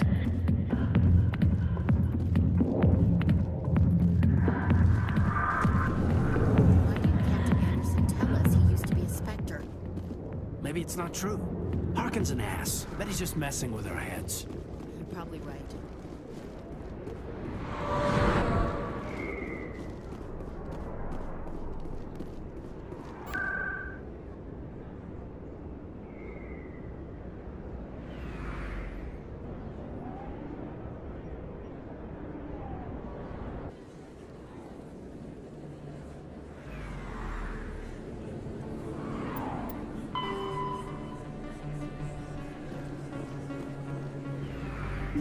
I didn't tell anyone, I swear! That was smart, Doug.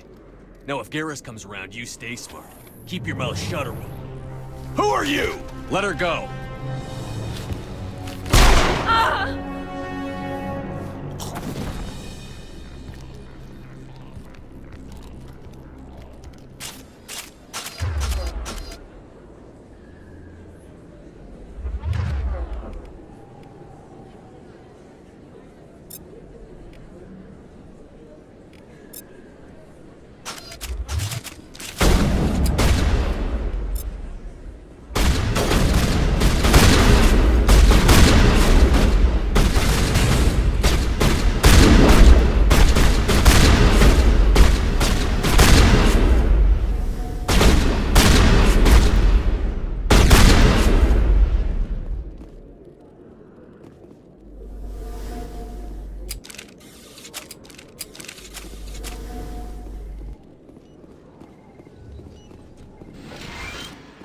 Perfect timing, Shepard.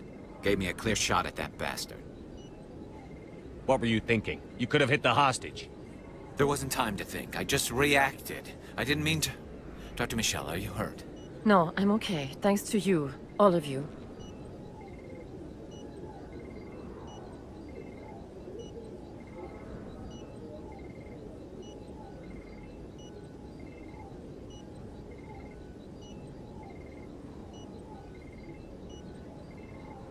Why were they threatening you? Who do they work for? They work for Feast. They wanted to shut me up, keep me from telling Garrus about the Quarian. What Quarian? A few days ago, a Quarian came by my office. She'd been shot, but she wouldn't tell me who did it. I could tell she was scared, probably on the run. She asked me about the Shadow Broker. She wanted to trade information in exchange for a safe place to hide. Then what? I put her in contact with Fist. He's an agent for the Shadow Broker. Not anymore. Now he works for Saren. And the Shadow Broker isn't too happy about it. Fist betrayed the Shadow Broker? That's stupid even for him. Saren must have made him quite the offer. That Quarian must have something Saren wants. Something worth crossing the Shadow Broker to get. What else can you tell me about the Quarian? I'm not sure. Like I said, she wanted to trade information for a place to hide. She didn't... Wait a minute. Geth. Her information had something to do with the Geth. She must be able to link Saren to the Geth. There's no way the Council can ignore this.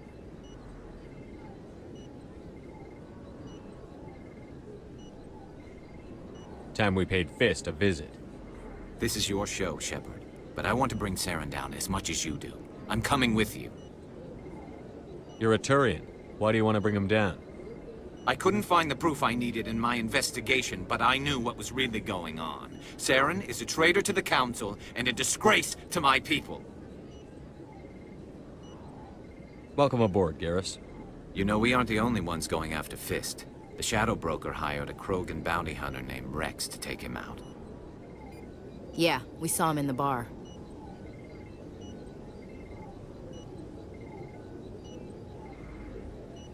A Krogan might come in handy. Last I heard, he was at the C-Sec Academy. What's he doing there? Fist accused him of making threats.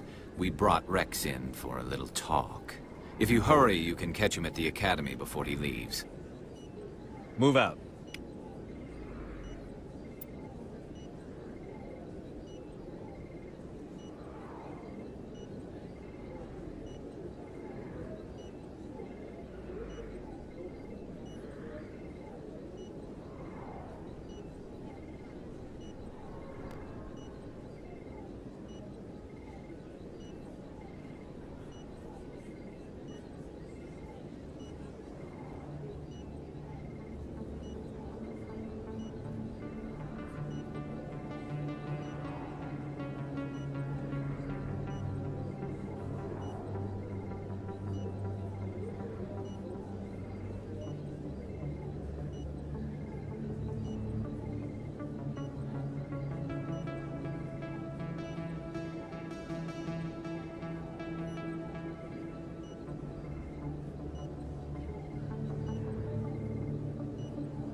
get shut down.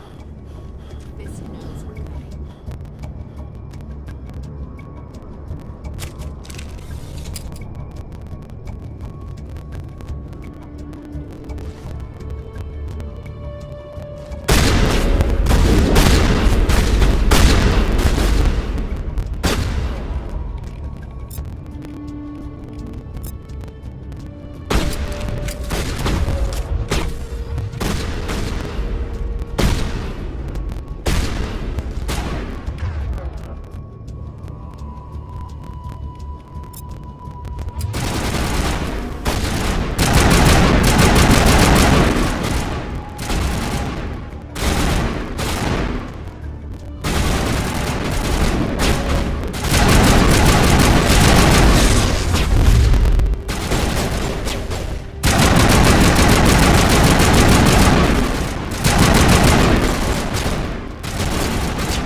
Stop right there. Don't come any closer. Warehouse workers. All the real guards must be dead. Stay back or we'll shoot.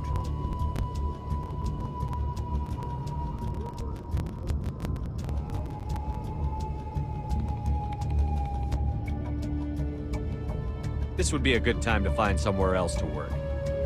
Yeah, right. That's a good idea. Yeah, I never liked Fist anyway. I can't believe that worked. Shooting people isn't always the answer.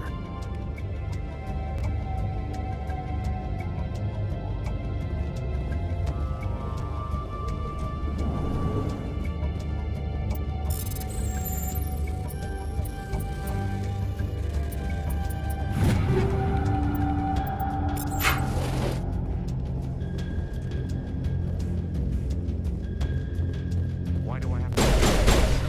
Time to die.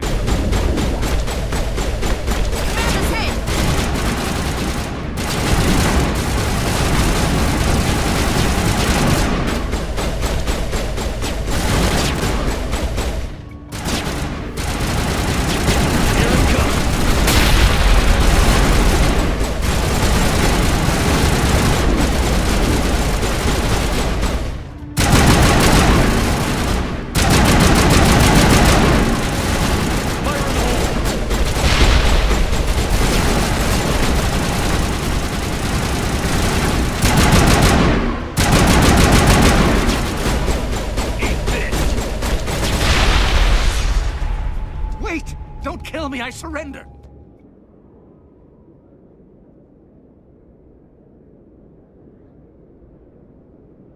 Tell me where the Quarian is, and I won't have to shoot you in the kneecaps.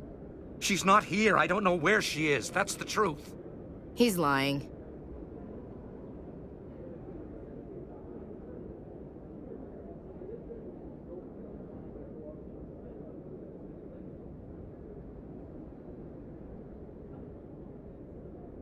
You've got 3 seconds to come clean. Then I start shooting. The Quarian isn't here. Said she'd only deal with the Shadow Broker himself. I thought the Shadow Broker only worked through agents.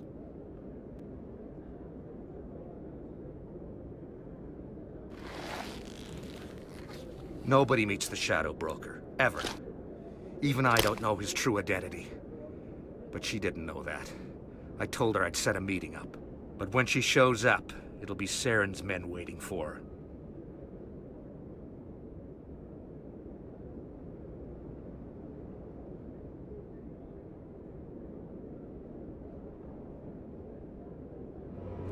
Give me the location. Now. Here on the wards, the back alley by the markets. She's supposed to meet them right now. You can make it if you hurry. Am I supposed to just forget your part in all this? Hey, I came clean. I told you about the meeting. Besides, I've got my own problems now. The Shadow Broker wants me dead. I have to disappear. Forget about me. I'm a ghost.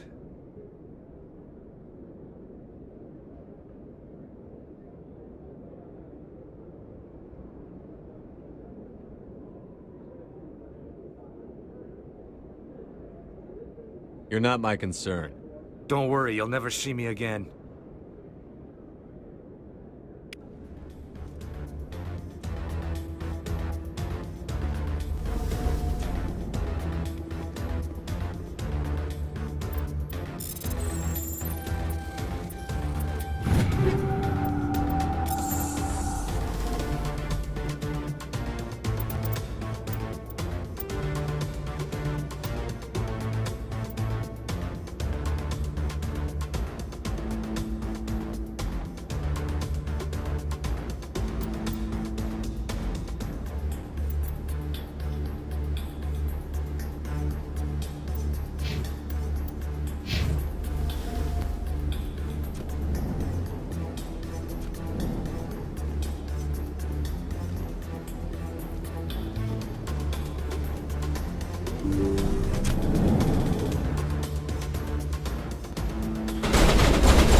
Did you bring it? Where's the Shadow Broker? Where's Fist? They'll be here. Where's the evidence? No way.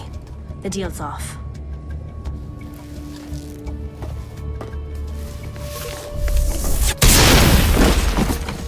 Enemy sighted.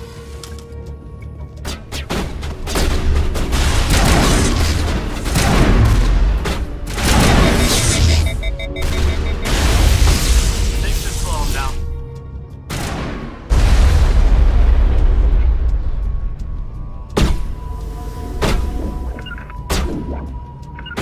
Say goodnight.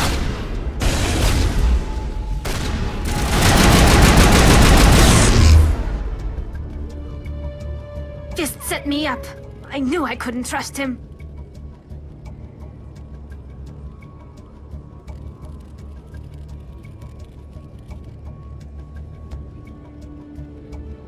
Were you hurt in the fight? I know how to look after myself. Not that I don't appreciate the help. Who are you? My name's Shepard. I'm looking for evidence to prove Saren's a traitor. Then I have a chance to repay you for saving my life. But not here.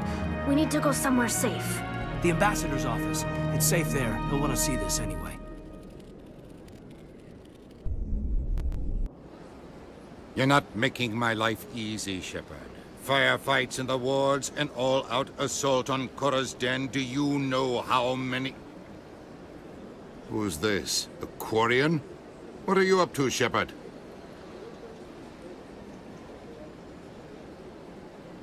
Making your day, Ambassador. She has information linking Saren to the Geth. Really? Maybe you better start at the beginning, Miss... My name is Tali. Tali Zora Naraya. We don't see many Quarians here. Why did you leave the flotilla? I was on my pilgrimage. My rite of passage into adulthood. I've never heard of this before. It is a tradition among my people. When we reach maturity, we leave the ships of our parents and our people behind. Alone, we search the stars, only returning to the flotilla once we have discovered something of value. In this way, we prove ourselves worthy of adulthood.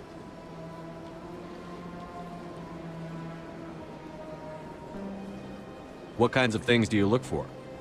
It could be resources like food or fuel, or some type of useful technology, or even knowledge that will make life easier on the flotilla. Through our pilgrimage, we prove that we will contribute to the community, rather than being a burden on our limited resources. Tell us what you found. During my travels, I began hearing reports of Geth. Since they drove my people into exile, the Geth have never ventured beyond the Veil. I was curious. I tracked a patrol of Geth to an uncharted world. I waited for one to become separated from its unit. Then I disabled it and removed its memory core. I thought the Geth fried their memory cores when they died. Some kind of defense mechanism.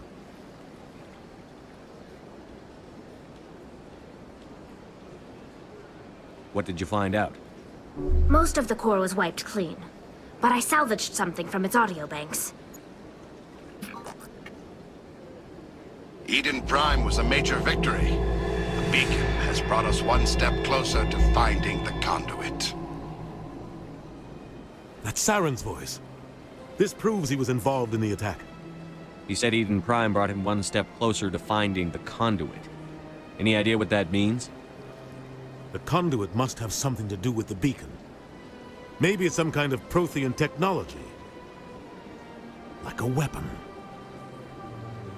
Wait, there's more. Saren wasn't working alone. Eden Prime was a major victory. The beacon has brought us one step closer to finding the conduit. And one step closer to the return of the Reapers. I don't recognize that other voice, the one talking about Reapers.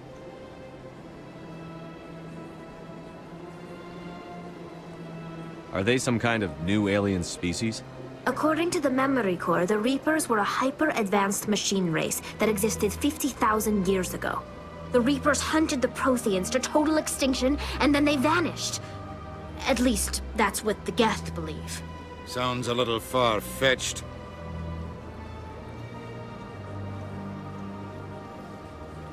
The vision on Eden Prime. I understand it now. I saw the Protheans being wiped out by the Reapers. The Geth revere the Reapers as gods, the pinnacle of non-organic life. And they believe Saren knows how to bring the Reapers back. The Council is just going to love this.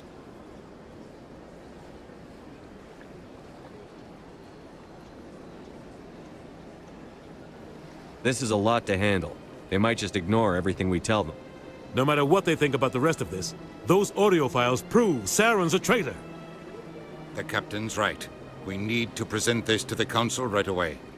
What about her, the Quarian? My name is Tali. You saw me in the alley, Commander. You know what I can do. Let me come with you. I thought you were on your pilgrimage. The pilgrimage proves we are willing to give of ourselves for the greater good.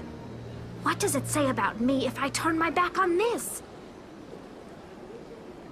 Saren is a danger to the entire galaxy. My pilgrimage can wait.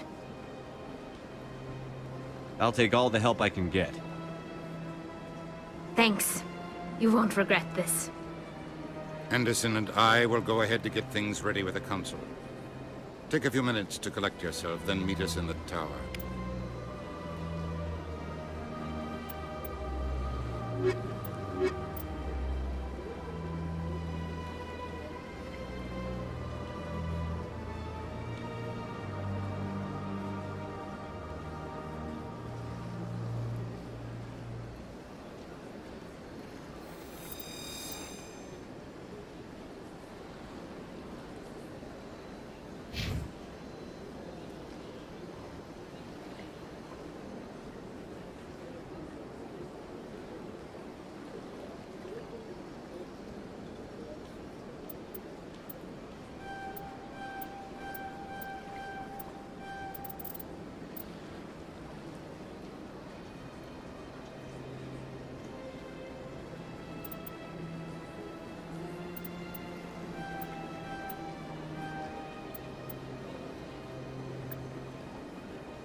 Excuse me, Commander Shepard. Could you spare a moment of your time?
What's this?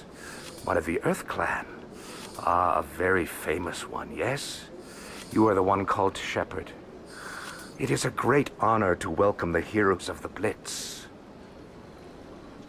You've got me at a disadvantage here. Forgive me, Earth Clan. My name is Barla Vaughn. My job makes it necessary for me to keep informed. I am a financial advisor to many important clients here on the Citadel. When someone as important as yourself arrives on the station, I take notice. I've heard you work for the Shadow Broker. Do you have any information about Saren? You're very blunt, Shepard. But you're right. I am an agent for the Shadow Broker. And I do know something about Saren.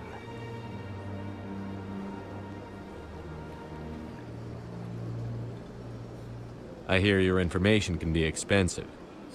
Normally, this information would cost a small fortune.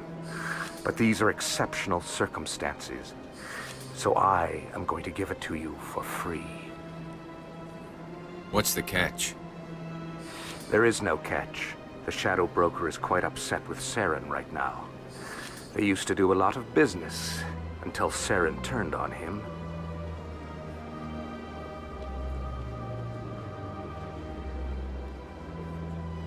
That's what happens when you deal with a traitor like Saren.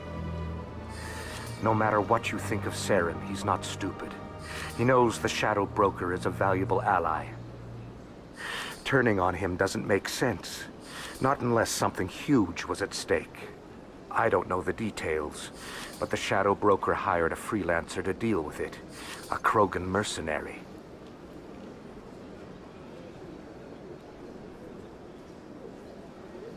I think I know him. His name's Rex. Yes, I believe he's the one. I heard he was paying a visit to Citadel security. If you hurry, you might catch him before he leaves the C-Sec Academy. Isn't it strange that a Krogan would want to speak with C-Sec? Very. However, I doubt the visit was entirely his choice. You'll need to speak with him if you want to know more. Tell me more about your job. Galactic finance is incredibly complex. A mix of laws and regulations from dozens of interstellar economies. I'm an expert in how all these economies interact. For a fee, I share my expertise. I also offer premium services for those clients who need someone to conduct business without drawing unwanted attention. Discreet and efficient. That's my motto. Sounds pretty shady. Everything I do falls completely within the bounds of interstellar commerce law. Even so, many of my clients would prefer their transactions remain undisclosed. For example, suppose a Hanar ambassador was petitioning the Council to reduce tariffs on Hanar goods. How would it look if he had money invested in a Hanar exporting company? Even if his true motives were to help his people, he would be accused of advancing the petition for his own personal gain. I can keep his personal finances private. Still sounds shady to me. Then we can only hope he will never be cursed with a large enough fortune to require my services. Tell me more about the Shadow Broker. Most people think I deal in finances, but my real currency is knowledge. I trade information, and it has made me very wealthy. But the Shadow Broker is the true master. Every day he buys and sells secrets that could topple governments, always giving them to the highest bidder. Yet somehow he never seems to upset the natural balance of power. All those secrets being passed around seem to even out. Nobody ends up with an advantage in the end. Any guess what his identity might be? I don't know. Nobody does. The Shadow Broker could be any race, any gender. I have a theory that it's actually an entire group working under one identity. How else could they juggle so many contacts at the same time? How else could they keep all that information from getting crossed? But they've got the perfect setup. Every government is forced to play their game so they don't get behind. But no matter how long you play, no matter how many secrets you buy, you can never win. I thought you'd know more about the man you work for. From time to time, I come across information I sell to the Shadow Broker. That's my only involvement. I like it that way. The more you know, the more dangerous the game becomes. I don't like danger, Commander. I'll leave that to you. What's it like living here on the Citadel? The station is without a doubt the greatest wonder in the galaxy. It is a technological marvel, but its true splendor goes much deeper than the hull and engines. From the Presidium to the wards, the entire station is a testament to the success of the Council. All the species of Citadel spaced together in a single, strong community. What are the wards like? The cultural heart of the galaxy. They pulse with the lifeblood of millions of citizens from dozens of different species.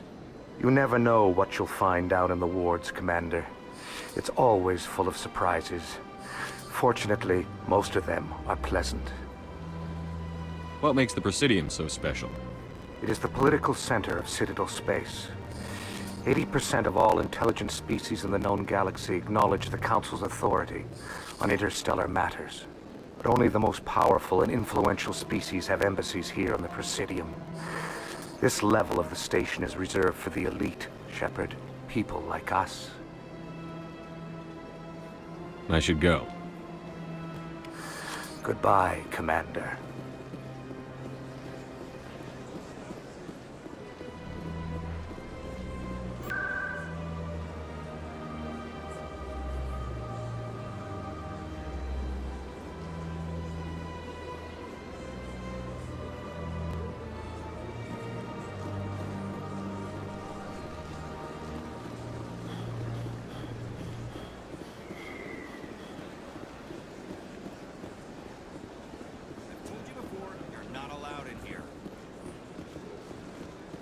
Believes it has the right to create it.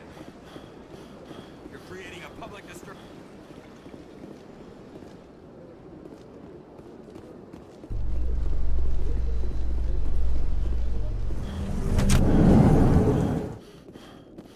Your biotics are impressive, Lieutenant. I'm surprised that humans stop using the L2 configuration with results like yours. My ethics can be pretty bad, and I'm one of the lucky L2 implants. The L3s are safer. Humanity will be judged by the sacrifices its people are willing to make, Lieutenant. The Turians would have kept the L2 implants.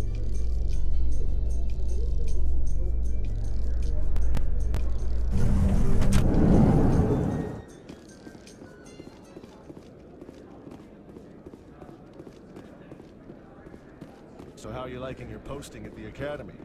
It's good. Busy, though. I can't believe how many people you get coming in from the wards. Yeah, it's the busiest station on the Citadel. You'll never get bored. I guess not, but you could still use a few more men. That's why we brought you here. Sure, but there's still way more complaints than the officers can handle. That's just life near the wards, kid. You'll get used to it.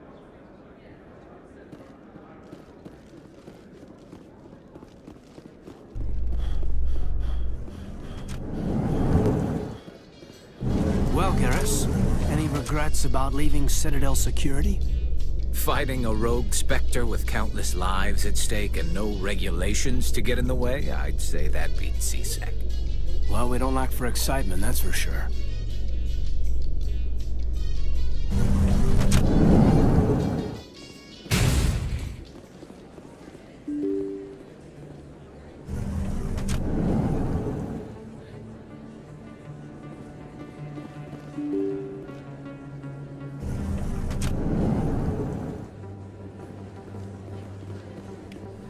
Don't kid yourself.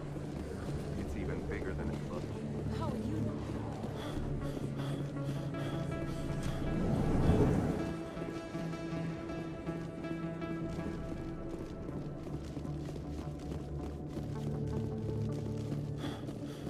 In light of the recent attack on Eden Prime, many colonial investors are pulling their support for future projects. Proponents of expanded human colonization insist that Eden Prime was an isolated case. Nevertheless, colonist enrollment has dropped sharply. Many colonial proposals are on hold until backers have some reassurance that human colonies will be adequately protected.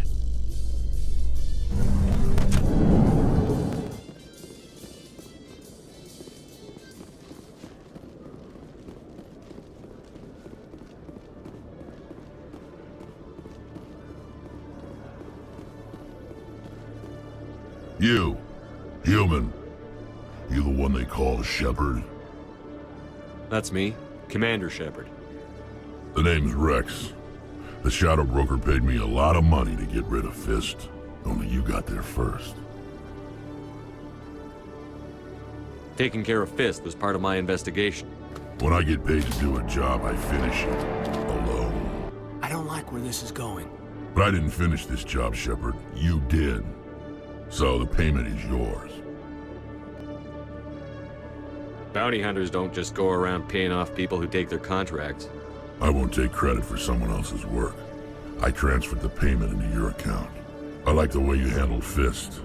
Now I hear you're going after Saren. I was thinking I should come along. You're a bounty hunter. What do you get out of going after Saren? I'm not in this for the money. I want to be where the action is. There's a storm coming, and you and Saren are right in the middle of it. Why me? Saren's already got a lot of Krogan working for him. Those aren't Krogan. They're servants. They grovel at Saren's feet to lick his boots, trading their freedom for promises of wealth and power. My people were a proud species once. Some of us still remember that. I won't bow down to Saren like the others. We'll take you with us, Rex. Smart move, Shepard.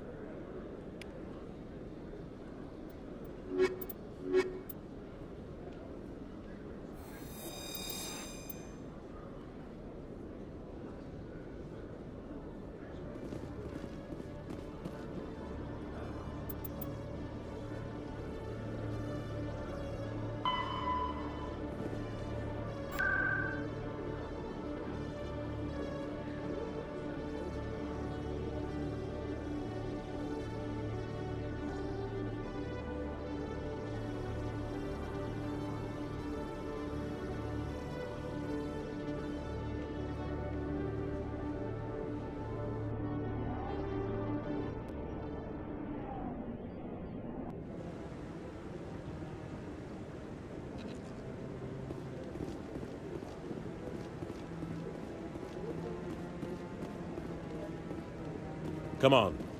Udina's presenting the Quarians' evidence to the Council. Eden Prime was a major victory.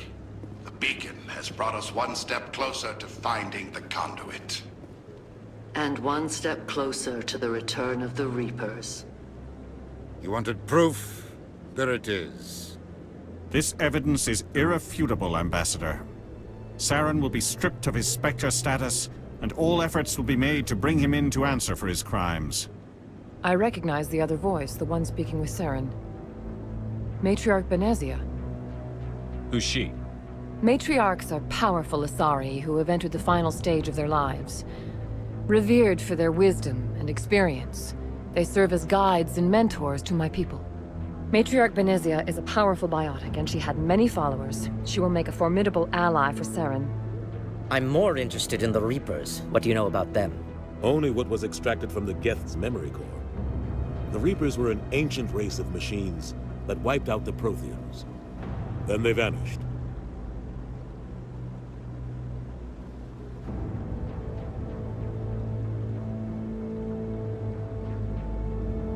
The Geth believe the Reapers are gods, and Saren is the prophet for their return. We think the Conduit is the key to bringing them back. Saren's searching for it. That's why he attacked Eden Prime. Do we even know what this conduit is? Saren thinks it can bring back the Reapers. That's bad enough. Listen to what you're saying. Saren wants to bring back the machines that wiped out all life in the galaxy? Impossible. It has to be. Where did the Reapers go? Why did they vanish? How come we found no trace of their existence? If they were real, we'd have found something. I tried to warn you about Saren, and you refused to face the truth. Don't make the same mistake again. This is different. You proved Saren betrayed the Council. We all agree he's using the Geth to search for the Conduit, but we don't really know why. The Reapers are obviously just a myth, Commander. A convenient lie to cover Saren's true purpose. A legend he is using to bend the Geth to his will. 50,000 years ago, the Reapers wiped out all galactic civilization. If Saren finds the Conduit, it will happen again. Saren is a rogue agent on the run for his life. He no longer has the rights or resources of a Spectre. The Council has stripped him of his position. That is not good enough. You know he's hiding somewhere in the Traverse. Send your fleet in! A fleet cannot track down one man. A Citadel fleet could secure the entire region, keep the Geth from attacking any more of our colonies. Or it could trigger a war with the Terminus systems. We won't be dragged into a galactic confrontation over a few dozen human colonies.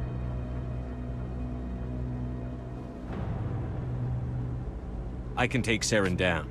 The Commander's right. There is a way to stop Saren that doesn't require fleets or armies. No! It's too soon. Humanity is not ready for the responsibilities that come with joining the Spectres. You don't have to send a fleet into the Traverse, and the Ambassador gets his human Spectre. Everybody's happy.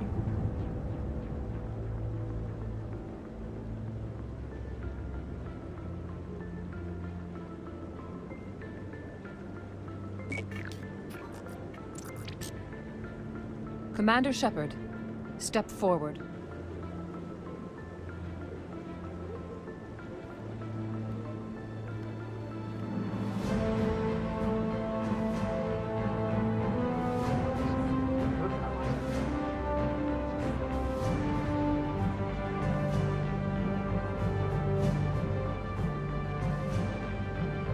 It is the decision of the Council that you be granted all the powers and privileges of the Special Tactics and Reconnaissance Branch of the Citadel. Spectres are not trained, but chosen. Individuals forged in the fire of service and battle. Those whose actions elevate them above the rank and file. Spectres are an ideal, a symbol, the embodiment of courage, determination, and self-reliance. They are the right hand of the Council, instruments of our will. Spectres bear a great burden.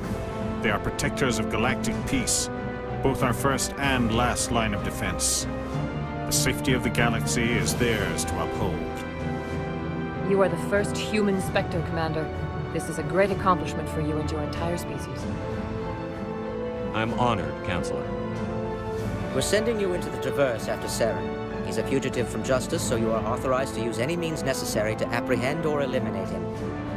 Any idea where to find him? We will forward any relevant files to Ambassador Udina. This meeting of the Council is adjourned.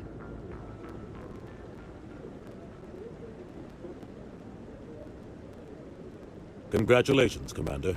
We've got a lot of work to do, Shepard. You're going to need a ship, a crew, supplies. You'll get access to special equipment and training now. You should go down to the C-Sec Academy and speak to the Spectre Requisitions Officer. Anderson, come with me. I'll need your help to set all this up.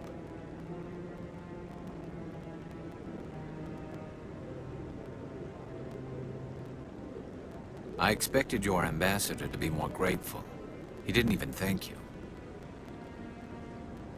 He's got a lot on his mind. Come on. Right behind you, Commander.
In other news, Exogeny Corp is still denying reports that one of their survey teams has gone missing in the Hades Gamma Cluster. When asked why communication with the survey team was suddenly cut off last week, company officials refused to comment.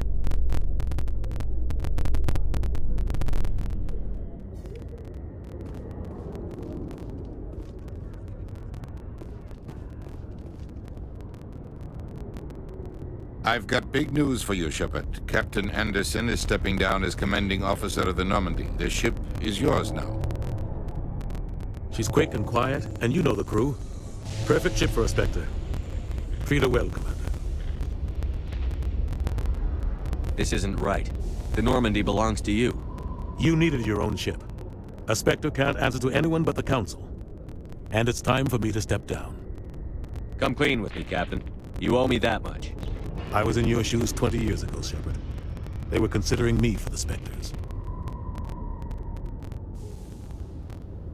What happened? I failed. I couldn't make the cut. It's not something I'm proud of. Ask me later and I'll tell you the whole story. For now, all you need to know is, I was sent on a mission with Saren, and he made sure the Council rejected me. I had my shot. It came and went. Now you have a chance to make up for my mistakes. I won't let you down, sir. Saren's gone. Don't even try to find him. But we know what he's after. The Conduit. He's got his Geth scouring the Traverse looking for clues. We had reports of Geth in the Pharaoh system shortly before our colony there dropped out of contact, and there have been sightings around Noveria. Find out what Saren was after on Pharos and Noveria. Maybe you can figure out where the Conduit is before he does. The Reapers are the real threat. I'm with the Council on this one, Shepard. I'm not sure they even exist. But if they do exist, the Conduit's the key to bringing them back. Stop Saren from getting the Conduit, and we stop the Reapers from returning. I'll stop him. We have one more lead. Matriarch Benezia, the other voice in that recording. She has a daughter, a scientist who specializes in the Protheans. We don't know if she's involved, but it might be a good idea to try and find her. See what she knows. Her name's Liara, Dr. Liara Tassoni. We have reports she was exploring an archaeological dig on one of the uncharted worlds in the Artemis Tau cluster.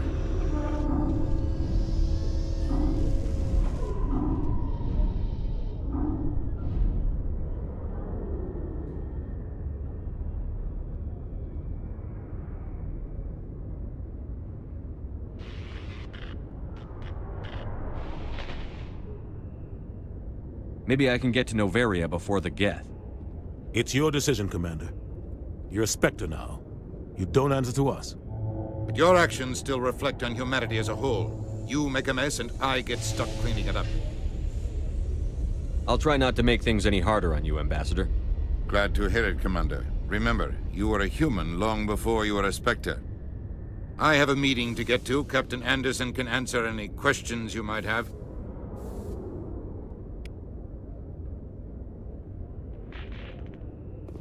Yes, Commander? How are you holding up? Honestly, this isn't how I pictured my career coming to an end. Pushing papers really isn't my thing, but you're the one who can stop Saren. I believe in you, Shepard. If that means I have to step aside, so be it.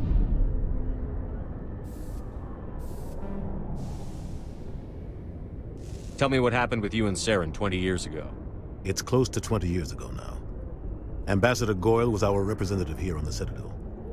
Like Udina, she wanted to get a human into the Spectres. She chose me. The Council sent Saren to keep an eye on me and evaluate my performance, just like they sent Nihilus to keep tabs on you. Why weren't you honest with me?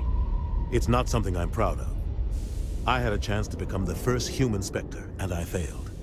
Saren made sure of that. I think I deserve the whole story. We had intel on a rogue scientist being funded by Batarian interests. He was trying to set up a facility to develop illegal AI technology out in the Verge. Alliance intel had done all the work, but the Council wanted a Spectre involved. We compromised. I was assigned to help Saren in his investigation. We tracked the scientist to a refining facility on Kamala. He was hidden away somewhere inside, protected by an army of Batarian mercenaries. The plan was simple. Sneak into the plant, capture the scientist, sneak back out. Quick, quiet, and a minimum of bloodshed. I'm guessing things didn't go as planned. Saren and I split up to cover more ground. Then about halfway through the mission, there was a massive explosion in the refinery core. Officially, it was ruled an accident, but I think Saren detonated it on purpose to draw off the enemy guards.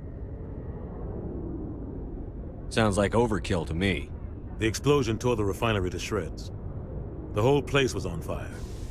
Black chemical clouds poured out into the atmosphere. Nobody inside survived. There was a camp for the workers and their families nearby. Between the fires and the toxic fumes, the final death count was over 500. Mostly civilians. Saren didn't care. The target was eliminated. Mission accomplished. And I ended up taking the blame.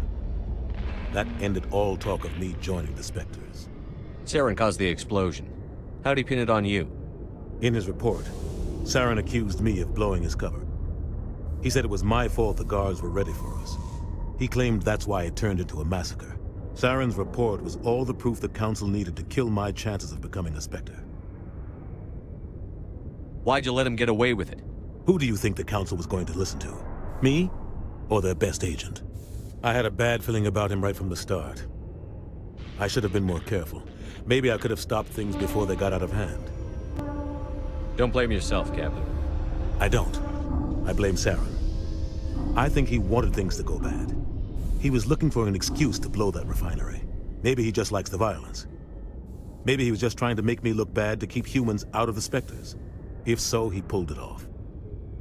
Why'd you let him get away with it? Who do you think I had a bad feeling about him right from the start. I should have been more careful. Don't blame yourself, Cap. Maybe he just likes the violence. Maybe he was just trying to make me look bad to keep humans out of the Spectres. If so, he pulled it off. The only thing I care about is stopping Saren. You're right, Commander. It's no good living in the past. Any extra intel you can give me on our colony at Pharos? The entire planet used to be one giant Prothean city. Mostly ruins now. But some of the infrastructure is still intact. The colony tried to build on what the Protheans left behind. We lost all contact with them when the Geth attacked. What do you know about the Artemis Tau cluster? Not much. I've never been there myself. A handful of systems with a few small, uncharted worlds, but no real colonies. Might not be easy finding Dr. T'Soni out there. My advice is to look for the world with the Prothean ruins. What can you tell me about Noveria? Noveria's trouble. Always has been. The whole planet's basically a center for corporations to conduct illegal research. Watch your back there, Shepard. Spectres are about the only form of Citadel authority Noveria respects. But they aren't popular. I should go. I'll be here if you need anything.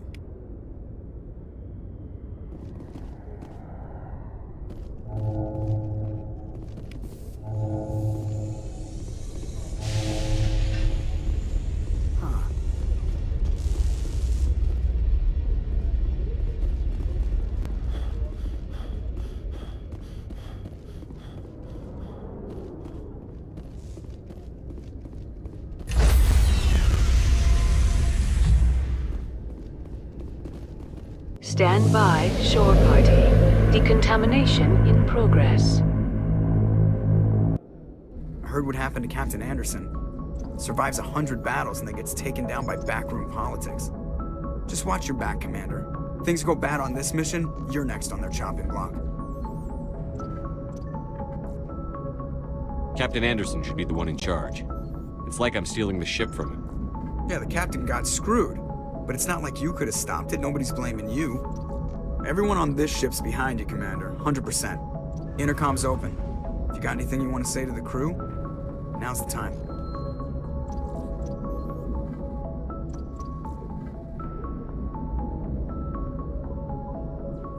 This is Commander Shepard speaking. We have our orders. Find Saren before he finds the conduit. I won't lie to you, crew. This mission isn't going to be easy. For too long, our species has stood apart from the others. Now it's time for us to step up and do our part for the rest of the galaxy. Time to show them what humans are made of.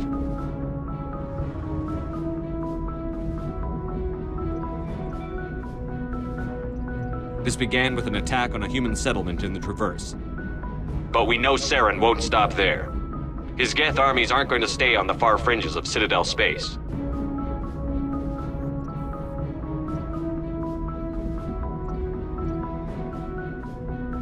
Humanity needs to do this. Not just for our own sake, but for the sake of every other species in Citadel space. Saren must be stopped. And I promise you all, we will stop him. Well said, Commander. Captain will be proud.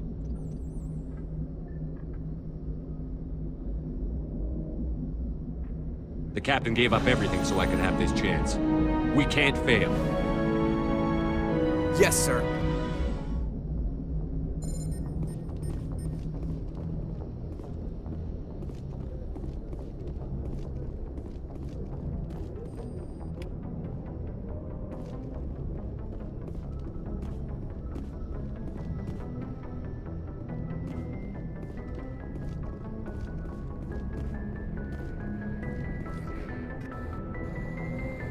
If anyone has to take over for Captain Anderson, I'm glad it's you. I'm not sure about having non-humans on our ship, though.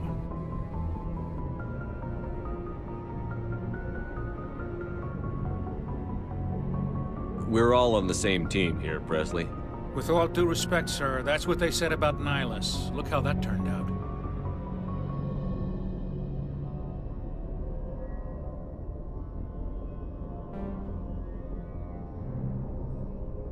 Speak freely, Presley. I want to know if you have a problem with non-humans.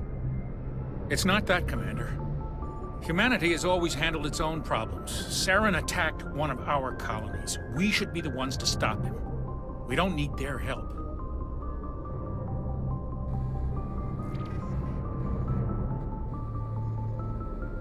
This is bigger than humanity. Saren's a threat to every species in the galaxy, and I'll welcome anyone who wants to help me bring him down. I guess so. Maybe I'm just stuck in the old ways of thinking. But don't worry, Commander. This won't be a problem. How did you end up assigned to the Normandy?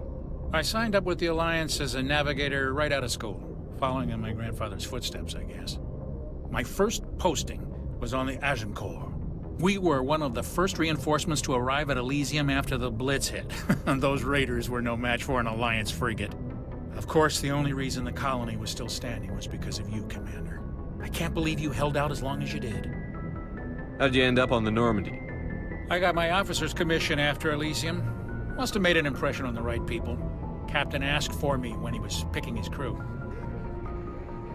Carry on, Presley. Yes, sir.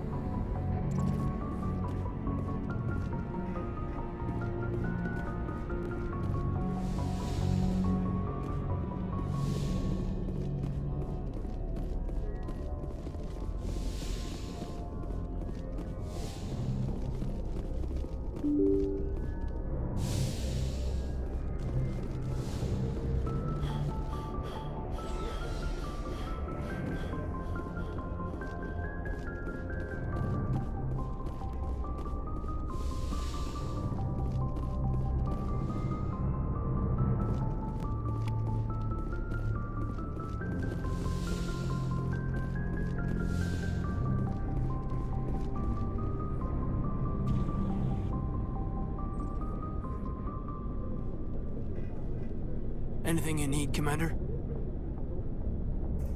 Just trying to get a sense of where the crew's at. Thoughts? I've wasted enough of your time for now, Commander. We'll have time for personal debriefings later. What's your opinion on the last mission? I don't see how we could have done things any better. At least not without getting to Eden Prime sooner. And we were on the scene faster than any other Alliance ship could have been. We'll talk another time, Lieutenant. Commander?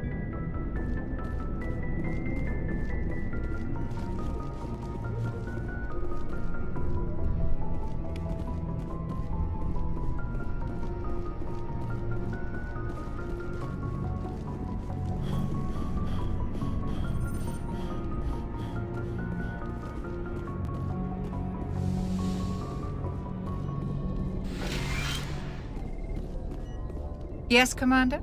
Is there something you need? How did you end up serving on an Alliance I ship? enlisted right out.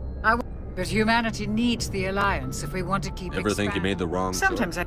but there's something special about working on soldiers. How well do you know the Lieutenant? I'd never worked with him before. Tends to keep to himself, though. Maybe because of the headaches. What does that have? Well, most biotics now use What kind of severe mental disabilities. I should go. Goodbye, Commander.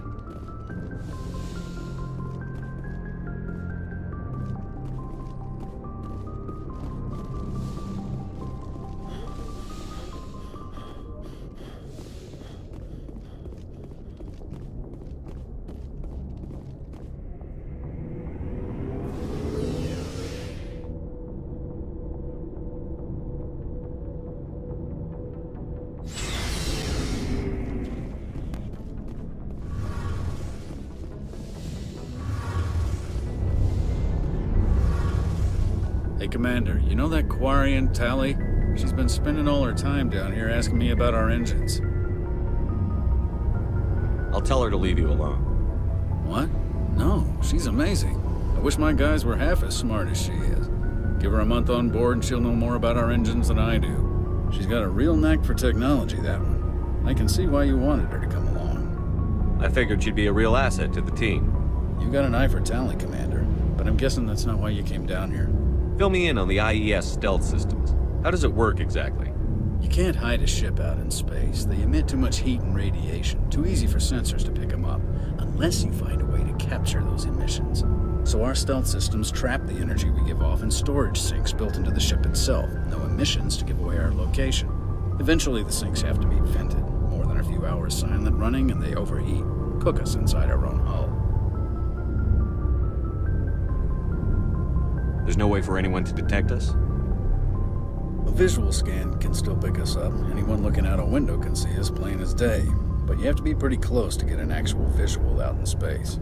Most vessels rely on scanners. As long as the stealth systems are engaged, they can't see us. Not unless we accelerate to FTL speeds. Why doesn't it work with faster-than-light travel? Cranking up to FTL blue shifts our emissions, pushes them into frequencies too high to capture in the sinks. As soon as we make the jump, it's like setting off a flare. Sensors can pick up our location whenever we enter or exit FTL flight, but for short-range missions, our stealth systems are amazing, and we've got the only one. Where else have you served, Adams? If you name a class of Alliance ship, I've probably served on it. Everything from dreadnoughts and carriers right down to frigates like the Normandy. My last assignment was on the Tokyo, only a cruiser, but she was a good ship. Couldn't hold a candle to the Normandy, though. I want to know more about the Normandy. She's the best ship I've ever served on, probably the fastest vessel ever designed. And she's the only one using the new Tantalus drive core. What's so special about the Tantalus drive core? Proportionally, it's about twice the size of any other vessel. Not only are we faster, we can run at FTL speeds longer before we have to discharge the core. Carry on, Adams. Aye, aye. Your ship's amazing, Shepard. I've never seen a drive core like this before. I can't believe you were able to fit it into a ship this small. I'm starting to understand why you humans have been so successful. I had no idea Alliance vessels were so advanced.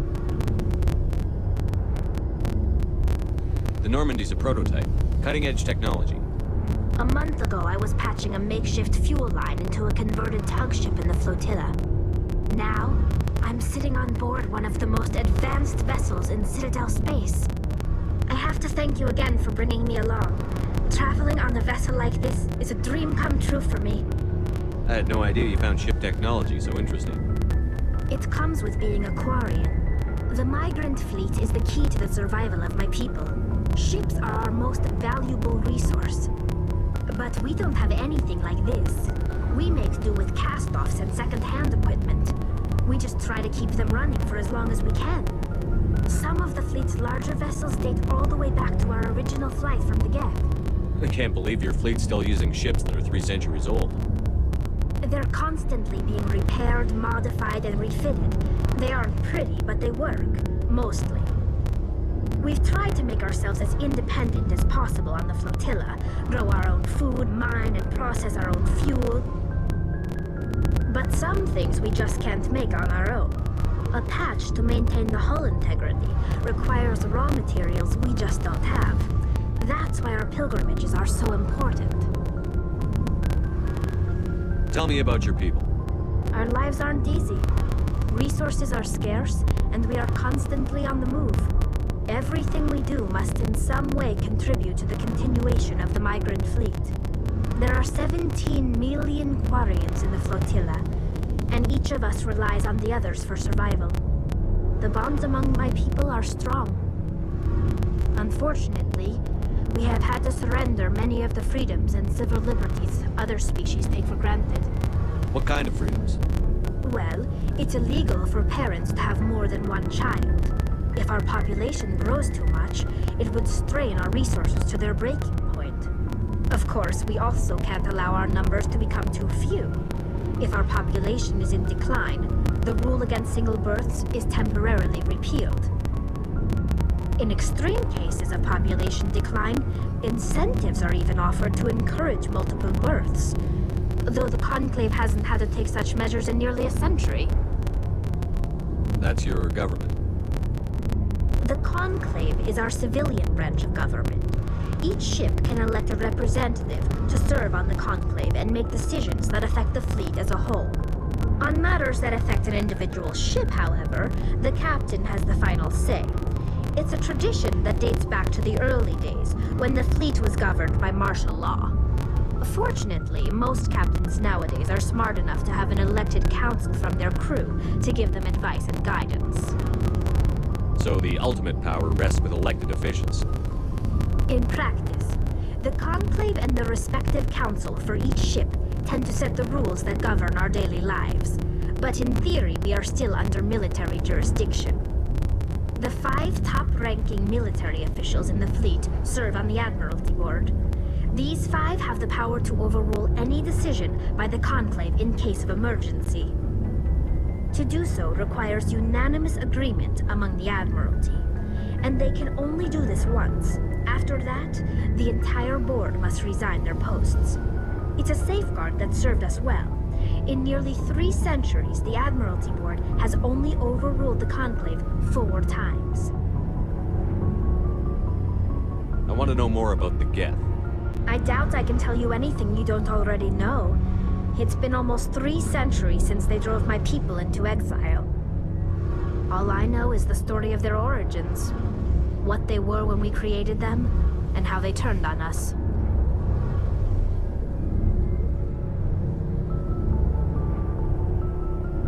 Interesting. The Geth were originally created to serve as an automated manual labor force. Initially, their intelligence was as limited as any VI. Over time, we made small modifications to their programming to allow them to perform more varied and complex tasks, bringing them closer and closer to true AI status. How come the Council didn't step in and stop you? This wasn't true AI research. We may have been skirting the bounds of the law, but we never did anything that was actually illegal. The changes were so insignificant, so gradual, that we were able to control them. Or so we thought. But one thing we underestimated was the power of the neural network. 1 million Geth thinking simultaneously created an inherently unstable matrix. So, the Geth share brain power? Many of the Geth's logic systems were designed to work in concert with other nearby Geth. Basically, the more of them you have in a group, the smarter they are. So there's some sort of group consciousness. No, nothing like that. They cannot share sensory data or information. Their programming cannot handle that much simultaneous input. Each Geth maintains an individual awareness and identity. The neural network only operates on a process-based level. It's basically the synthetic equivalent of a subconscious. But when they're in close proximity, they can coordinate low-level functional processes, freeing up more capacity for original or independent thought. That doesn't make any sense. I'm probably oversimplifying. The Geth are incredibly advanced and complex creations. All you need to know is that they get smarter when they gather in large numbers. As we built more and more Geth, their effective intelligence became more sophisticated, more abstract. One day, a Geth began to ask its Quarian overseer questions about the nature of its existence. Am I alive? Why am I here? What is my purpose? As you can imagine, this caused a near panic among my people. I don't see what's so bad about those questions. The Geth were created to engage in mundane, repetitive, or dangerous manual labor. That's fine for machines, but it won't satisfy a sentient being for long. The Geth were showing signs of rudimentary self-awareness and independent thought. If the Geth were intelligent, then we were essentially using them as slaves. It was inevitable the newly sentient Geth would rebel against their situation. We knew they would rise up against us, so we acted first. A general order went out across all Quarian-controlled systems to permanently deactivate all Geth. The Geth responded to this order violently.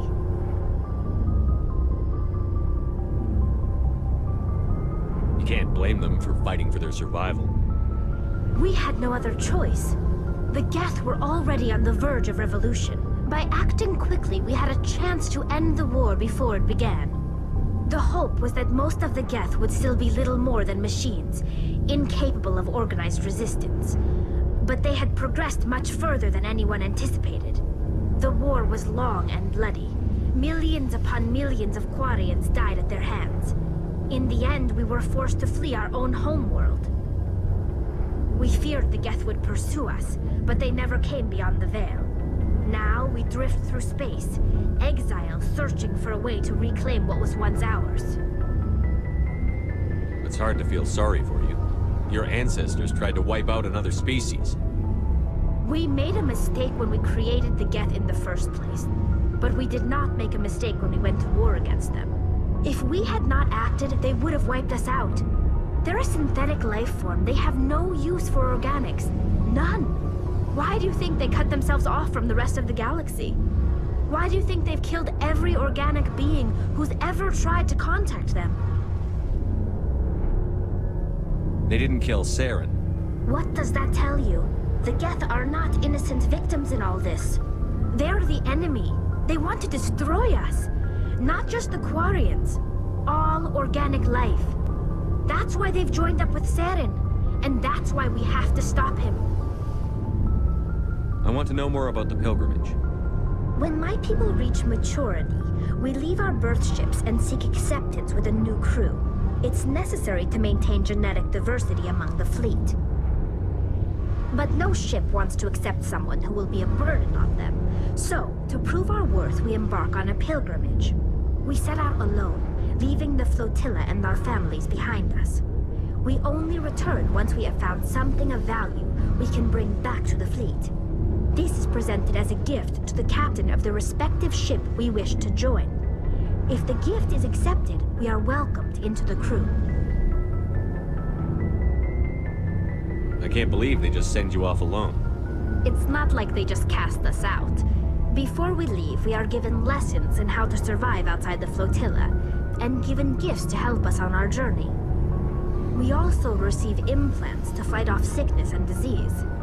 Generations of living in an isolated and highly controlled environment have left our immune systems weaker than most.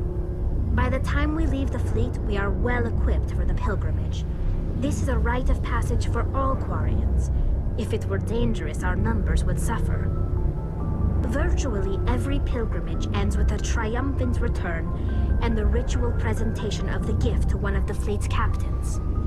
Can a captain choose to reject the gift? That doesn't happen often. Most captains are eager to increase the size of their crew. It increases their own standing in our society.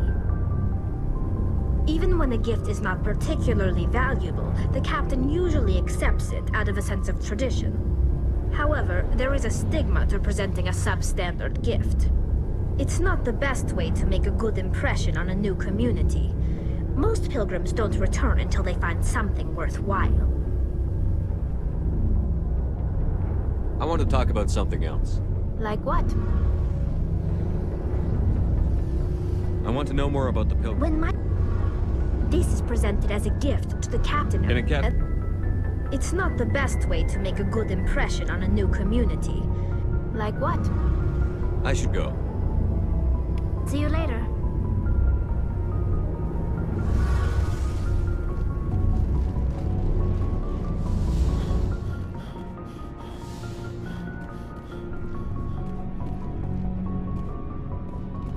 Thanks for bringing me on board, Commander. I knew working with the Spectre would be better than life at C-Sec. Have you worked with a Spectre before? Well, no, but I know what they're like. Spectres make their own rules. You're free to handle things your way. At C-Sec, you're buried by rules. The damn bureaucrats are always on your back. For the most part, the rules are there for a reason. Maybe. But sometimes it feels like the rules are only there to stop me from doing my work. If I'm trying to take down a suspect, it shouldn't matter how I do it, as long as I do it. But C-Sec wants it done their way. Protocol and procedure come first. That's why I left. So you just quit because you didn't like the way they do things? There's more to it than that. It didn't start out bad, but as I rose in ranks, I got saddled with more and more red tape. C-Sec's handling of Saren was typical. I just couldn't take it anymore. I hate leaving. I hope you made the right choice. I'd hate for you to regret it later. Well, that's sort of why I teamed up with you. It's a chance for me to get off the Citadel, see how things are done outside C-Sec. Either way, I plan to make the most of this. And without C-Sec headquarters looking over my shoulder, well, maybe I can get the job done my way for a change. If getting the job done means endangering innocent people, then no. We get the job done right, not fast. Got it? I wasn't trying to. I understand, Commander.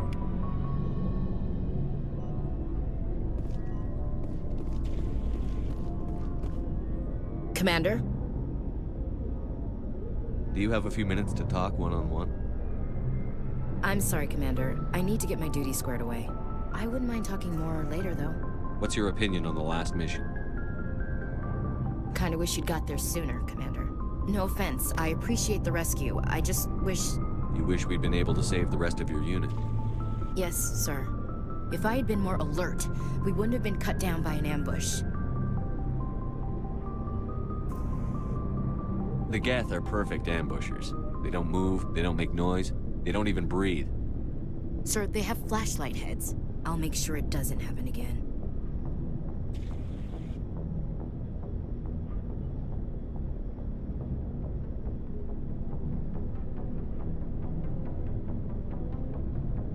Dismissed, Chief.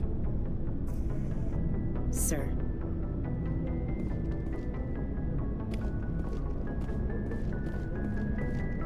Nice ship you've got, Shepard. What can I do for you? What's your story, Rex? There's no story. Go ask the Quarian if you want stories. You Krogan lived for centuries. Don't tell me you haven't had a few interesting adventures. Well, there was this one time the Turians almost wiped out our entire race. That was fun. I heard about that. You know, they almost did the same to us. It's not the same. It seems pretty much the same to me.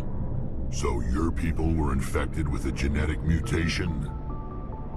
An infection that makes only a few in 1,000 children survive birth? And I suppose it's destroying your entire species? I suppose it isn't all the same. I don't expect you to understand, But don't compare humanity's fate with the Krogan. I was just making conversation. I wasn't trying to upset you. Your ignorance doesn't upset me, Shepard. As for the Krogan, I gave up on them long ago. The genophage infected us, but it's not what's killing us.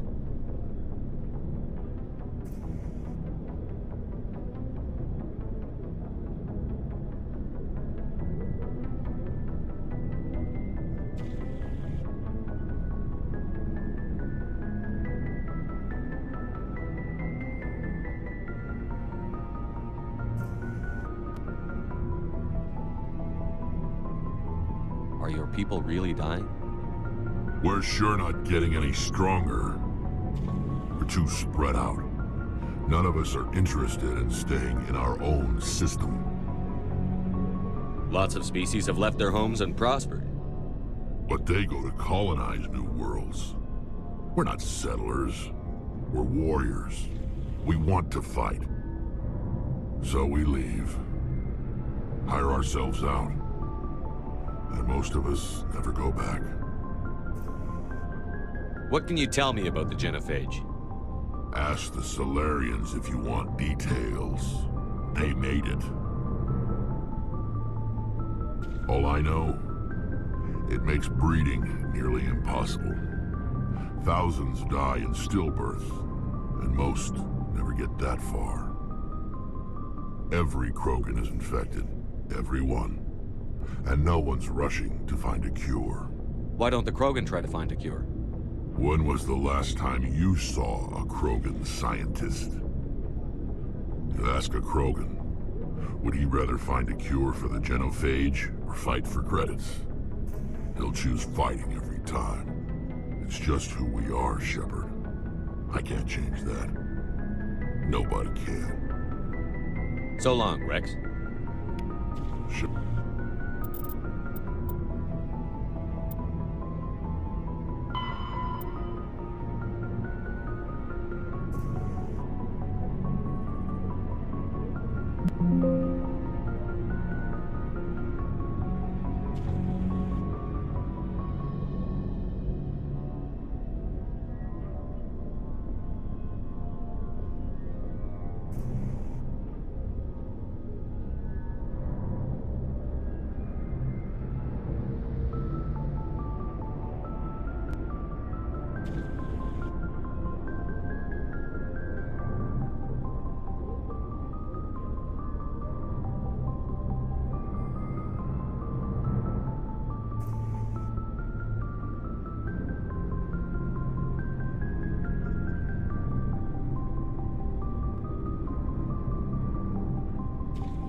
Commander, I'm picking up some strange readings. Really strange, like off the damn charts. It looks like it's coming from an underground complex a few clicks away from the drop zone.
punches a knapsack in the mouth. We should sneak around and pull its tail.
Commander, I'm picking up some strange readings.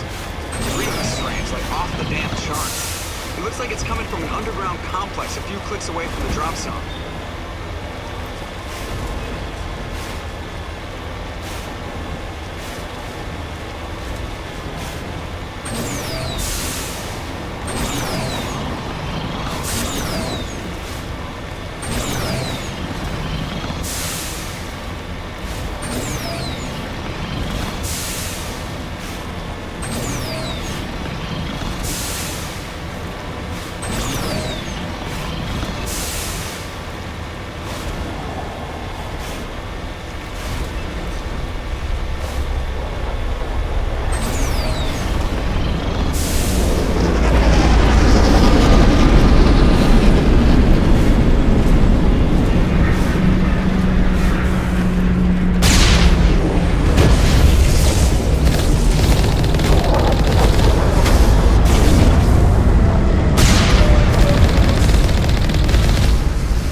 Only a fool punches a knapsack in the mouth. We should sneak around and pull its tail.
At least it's a dry heat.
Sterile white.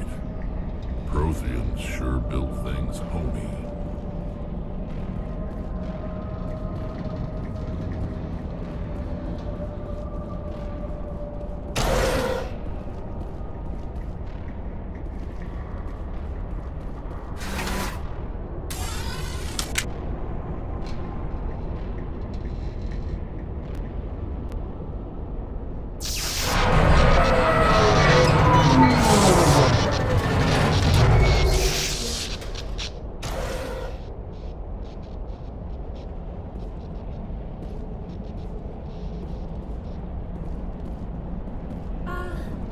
Hello? Could somebody help me? Please?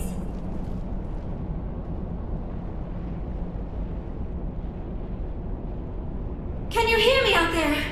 I'm trapped. I need help.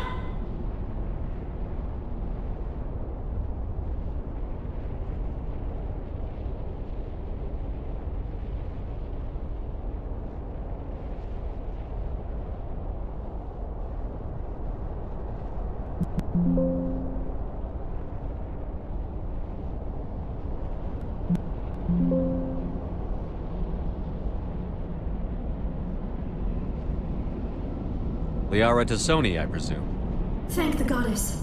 I did not think anyone would come looking for me. Listen, this thing I'm in is a Prothean security device. I cannot move, so I need you to get me out of it, all right? Your mother is working with Saren. Whose side are you on? What? I am not on anybody's side. I may be Benezia's daughter, but I'm nothing like her. I have not spoken to her in years. Please, just get me out of here.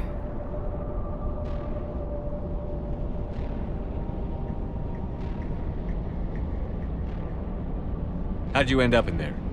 I was exploring the ruins when the Geth showed up, so I hid in here. Can you believe that? Geth beyond the veil! I activated the tower's defenses. I knew the barrier curtains would keep them out. When I turned it on, I must have hit something I wasn't supposed to. I was trapped in here. You must get me out, please!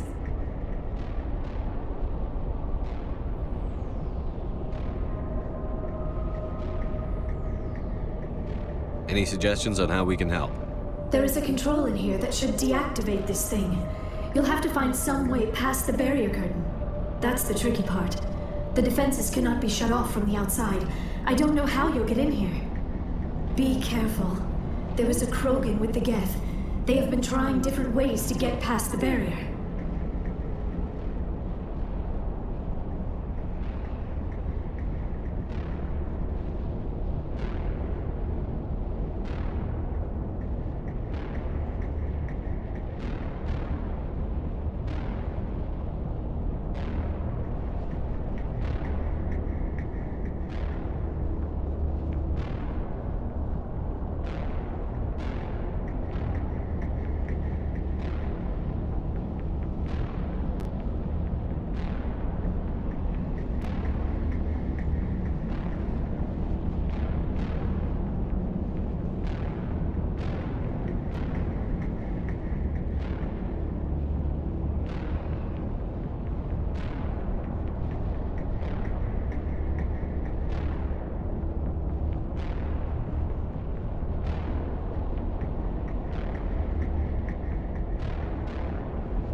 How did you get in here?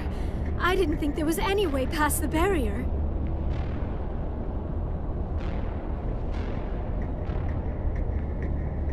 We have to get you out of here before more Geth arrive. Yes, you're right. I've seen enough of them to last a lifetime. That button should shut down my containment field.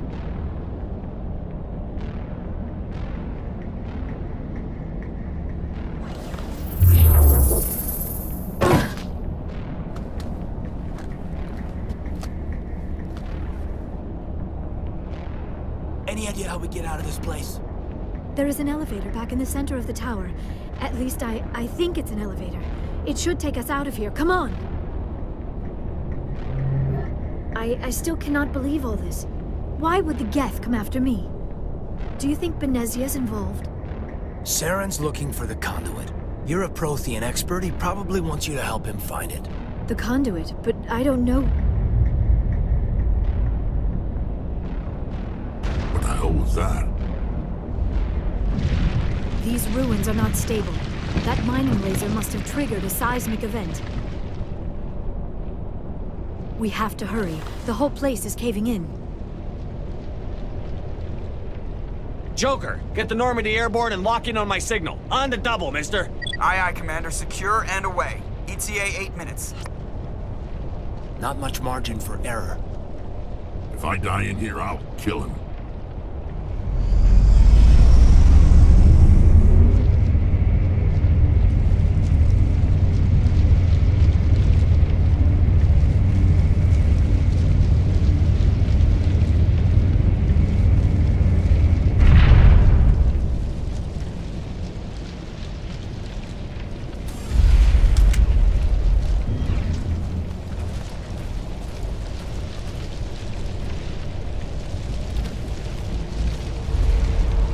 Surrender.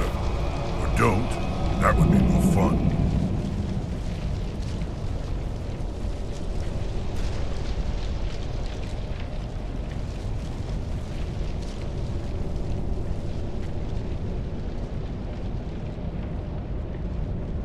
In case you didn't notice, this place is falling apart.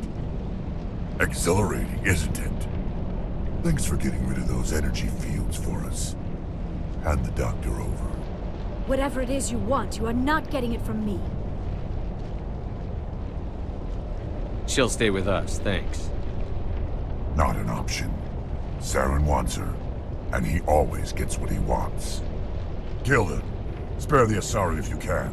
If not, doesn't matter.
Too close, Commander. 10 more seconds we would have been swimming in molten sulfur. The Normandy isn't equipped to land in exploding volcanoes. They tend to fry our sensors and melt our hull. Just for future reference. We almost died out there and your pilot is making jokes?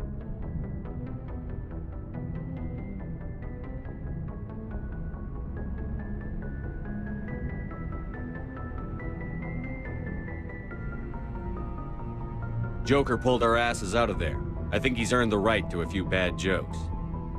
I see. It must be a human thing. I don't have a lot of experience dealing with your species, Commander. But I am grateful to you. You saved my life back there, and not just from the volcano. Those Geth would have killed me or dragged me off to Saren. What did Saren want with you? Do you know something about the conduit? Only that it was somehow connected to the Prothean extinction. That is my real area of expertise. I have spent the past 50 years trying to figure out what happened to them. How old are you exactly? I hate to admit it, but I am only 106. Damn! I hope I look that good when I'm your age. A century may seem like a long time to a short-lived species like yours, but among the Asari, I am barely considered more than a child. That is why my research has not received the attention it deserves. Because of my youth, other Asari scholars tend to dismiss my theories on what happened to the Protheans.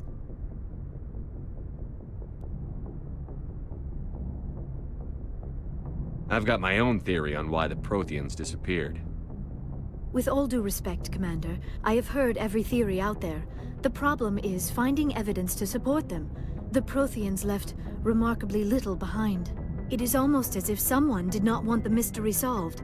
It is like someone came along after the Protheans were gone and cleansed the galaxy of clues. But here is the incredible part. According to my findings, the Protheans were not the first galactic civilization to mysteriously vanish. This cycle began long before them. Where'd you come up with this theory? I thought there wasn't any evidence. I have been working on this for 50 years. I have tracked down every scrap and shred of evidence. Eventually, subtle patterns start to emerge, patterns that hint at the truth. It is difficult to explain to someone else. I cannot point to one specific thing to prove my case. It is more a feeling derived from a half-century of dedicated research. But I know I'm right, and eventually I will be able to prove it.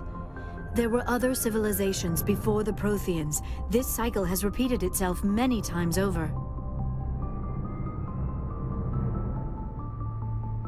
If the Protheans weren't the first, then who was? I don't know. There is barely any evidence on the Protheans, even less on those who came before them. I cannot prove my theory, but I know I am right. The galaxy is built on a cycle of extinction. Each time a great civilization rises up, it is suddenly and violently cast down. Only ruins survive.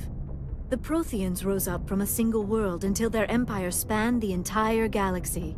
Yet even they climbed to the top on the remains of those who came before. Their greatest achievements, the mass relays and the Citadel, are based on the technology of those who came before them. And then, like all the other forgotten civilizations throughout galactic history, the Protheans disappeared. I have dedicated my life to figuring out why. They were wiped out by a race of sentient machines. The Reapers. The Reapers? But I have never heard of... How do you know this? What evidence do you have? There was a damaged Prothean beacon on Eden Prime. It burned a vision into my brain. I'm still trying to sort out what it all means. Visions? Yes, that makes sense. The beacons were designed to transmit information directly into the mind of the user. Finding one that still works is extremely rare. No wonder the Geth attacked Eden Prime. The chance to acquire a working beacon, even a badly damaged one, is worth almost any risk. But the beacons were only programmed to interact with Prothean physiology. Whatever information you received would have been confused, unclear. I am amazed you were able to make sense of it at all. A lesser mind would have been utterly destroyed by the process. You must be remarkably strong-willed, Commander. Okay, this isn't helping us find Saren or the conduit. Of course, you're right. I am sorry, my scientific curiosity got the better of me. Unfortunately, I do not have any information that could help you find the conduit, or Saren. I don't know why Saren wanted you out of the picture, but I think we'll be a lot better off if we bring you along. Thank you, Commander. Saren might come after me again. I cannot think of anywhere safer than here on your ship. And my knowledge of the Protheans might be useful later on. And her biotics will come in handy when the fighting starts. Good to have you on the team, Liara. Thank you, Commander. I am very grateful. Oh, I am afraid I am feeling a bit lightheaded. When was the last time you ate? Or slept? Dr. Chakwa should take a look at you. It is probably just mental exhaustion, coupled with the shock of discovering the Protheans' true fate. I need some time to process all this. Still, it could not hurt to be examined by a medical professional. It will give me the chance to think things over. Are we finished here, Commander?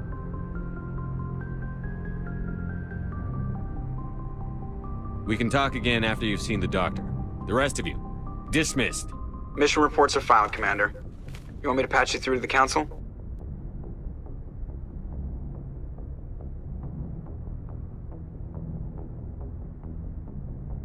Patch him through, Joker. Setting up the link now, Commander. We've received your report, Commander. I understand Dr. Tassoni is on the Normandy. I assume you're taking the necessary security precautions. Liara's on our side. The Geth were trying to kill her. Benezia would never allow Saren to kill her daughter. Maybe she doesn't know. Or maybe we don't know her. We never expected she could become a traitor. At least the mission was a success. Apart from the utter destruction of a major Prothean ruin. Was that really necessary, Shepard?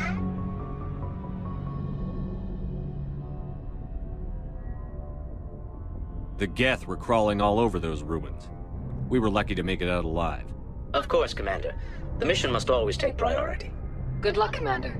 Remember, we are all counting on you.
Yes, Commander?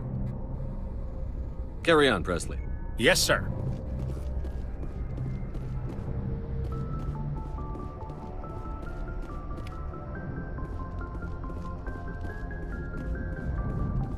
I prefer gold to silver, you know, for my medal.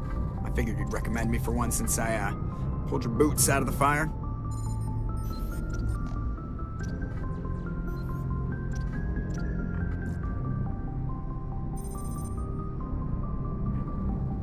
If we present you with a medal, you'll end up sitting on stage listening to politicians make speeches for a couple of hours. Fun, fun. That's a good point. They'd probably make me shave, too. I spent the last 7 weeks working on this baby. No medal's worth that. So, Commander, why don't you tell me why you're really here? How's the Normandy performing? Is she everything they said she'd be? She's the best ship in the fleet. If you've got a pilot who knows how to handle her. Balance isn't what you'd expect. The Normandy's probably too much ship for your average Alliance pilot, Commander. Lucky for you, I'm anything but average. I have to go. All right, see ya.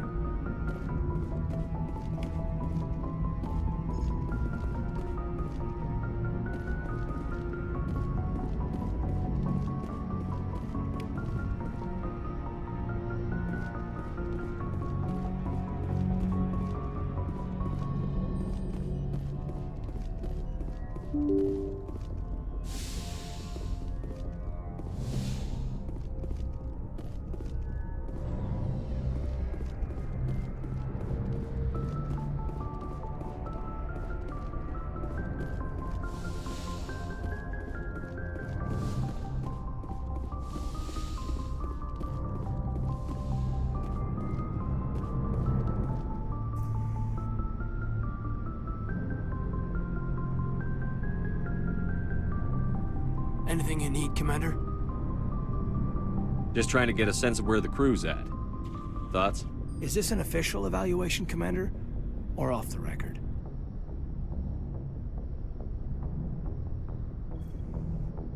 Alenko, when it's just you and me, you can consider it off the record.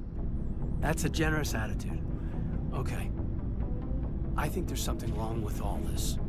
This Saren is looking for records on some kind of galactic extinction, but we can't get backup from the Council? Sorry, Commander. There's writing on the wall here, but someone isn't reading it. The Council doesn't want to believe anything's wrong. I'd call it human nature, but... I hear you. It just seems like a group that's been around as long as the Council should see this coming. Sorry if I got too informal. Protocol wasn't a big focus back in Bot.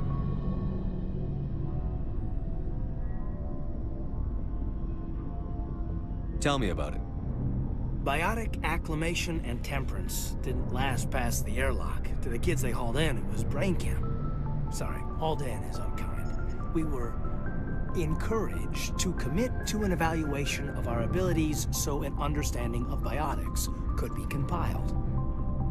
There are worse results of accidental exposure to Element Zero in the womb. Beats the brain tumors some kids grew up with.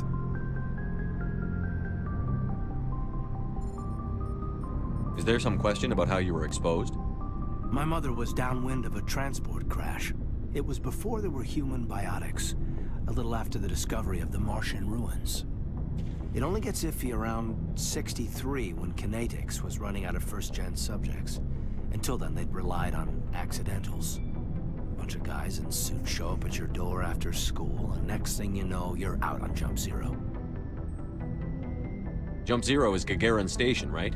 What's it like? Yeah, that's the official name. Biggest and farthest facility we had for decades. Right on the termination shock, the outer edge of the solar system. It's where they did all the Goose Chase FTL research before we caught on to using mass effect fields. It was a sterile research platform when I was there. There were other kids in the same boat, right? At least you weren't alone out there. That's true. We did have a little circle that'd get together every night before lights out. We didn't have much to do, though. It was a research platform then, and Kinetics kept Jump Zero off the extranet to prevent leaks.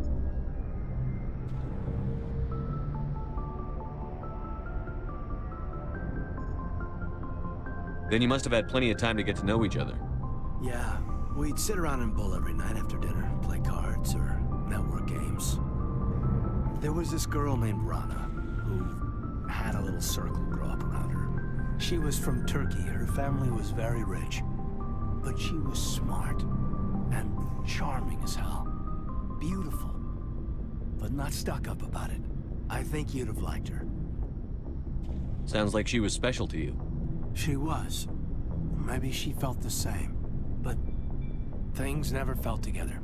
Training, you know. You know of any intentional exposures for certain? No one knows. Doesn't mean they didn't happen. As big as the exposures were, it was hard to track down accidentals. It was different then. No one knew the potential, so there wasn't a lot of regulation. Anything Kinetics did was gold.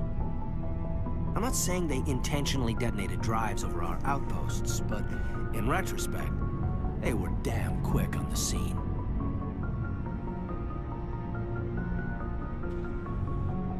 Jump Zero is a long way from home. What was it like? The grand gateway to humanity looks a lot better in the vids. But that's my own baggage, Commander. No bearing on this.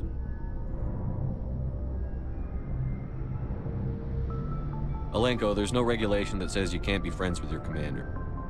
I appreciate that, Commander. I just don't want you to think that I'm a whiner. Besides, I've got my past squared away.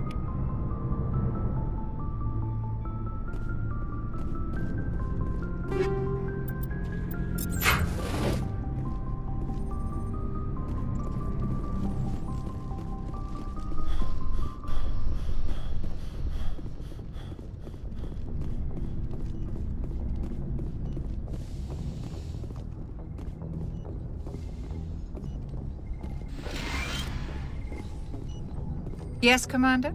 Is there something you need? I should go. Goodbye, Commander.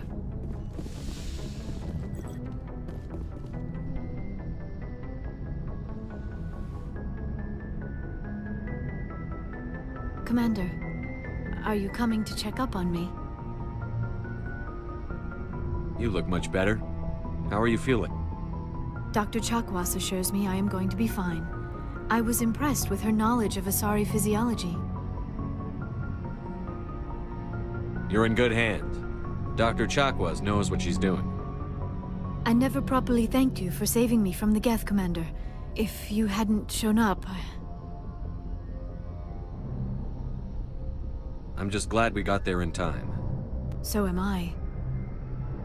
I know you took a chance bringing me aboard this ship.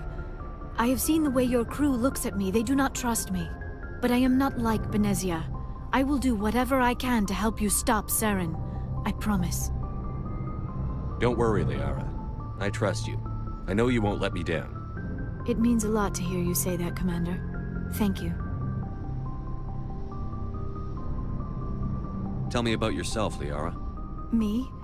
I am afraid I am not very interesting, Commander.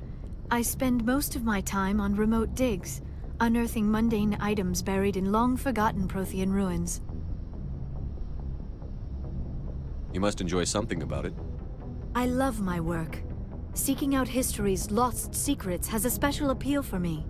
You were actually touched by working Prothean technology. That is why I find you so fascinating, Commander. Sounds like you want to dissect me in a lab somewhere. What? No! I did not mean to insinuate. I never meant to offend you, Shepard. I only meant that you would be an interesting specimen for an in-depth study. No, that's even worse. Calm down, Liara. I was only joking. Joking? Oh, by the goddess, how could I be so dense? You must think I am a complete and utter fool. Now you know why I prefer to spend my time in the field with data disks and computers. I always seem to say something embarrassing around other people. Please, just pretend this conversation never happened. Do you know why Benezia joined up with Saren? I don't understand it.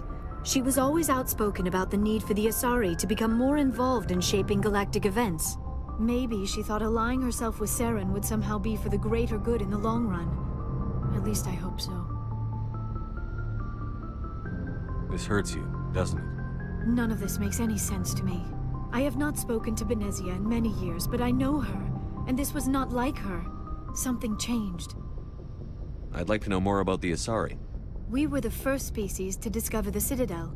We were instrumental in forming the Council, and we always strive to be the voice of peaceful cooperation in galactic disputes.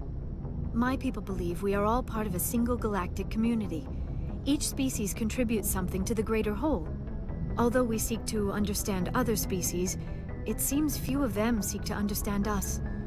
The galaxy is filled with rumors and misinformation about my people. Like what? Most of the inaccuracies are centered around our mating rituals.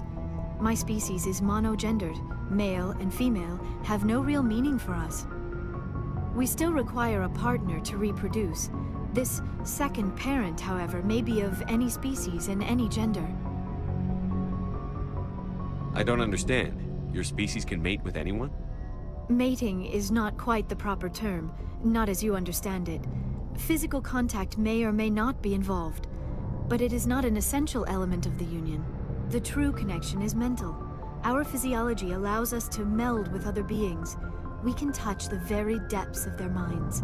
We explore the genetic memory of their species. We share the most basic elements of their individual and racial identities. We then pass these traits on to our daughters. It is how we learn to grow as a species and how we develop a greater understanding of other races. What happens to your partner after the union? Every relationship is different. Some unions are a single encounter with both parents parting ways afterwards. Others can be more long-term. Sometimes an Asari and her partner will stay together for many decades. Do you know who Matriarch Benezia chose as her partner? She rarely spoke of her partner. Though I know my father, if you want to use that term, was another Asari. I thought you always needed another species to serve as one of the parents. Think about it, Shepard. If we were not able to mate with our own species, we would have died out long before we ever mastered spaceflight and left our homeworld. Union with our own kind is no longer common, not for the purposes of reproduction. Most Asari believe it weakens our species. Asari daughters inherit racial traits from the father species. If both parents are Asari, then nothing has been gained, or so conventional wisdom would hold. I am what is sometimes called a pureblood. Though no Asari would ever be cruel enough to say the word to my face, it is a great insult among my people. It is possible Benezia's partner was embarrassed by their union. She may have been too ashamed to publicly acknowledge me as her offspring. Maybe she wanted to meet you, but couldn't. Something could have happened to her. Maybe she passed away. You might be right. I hope you are. But I have no way to know for sure. Benezia never spoke of her partner. Whatever happened, it caused her too much pain to dwell on it. She raised me by herself, though that is not uncommon. Many Asari raise their children alone, particularly if the father species is short-lived. Often the partner will pass on long before the child reaches maturity.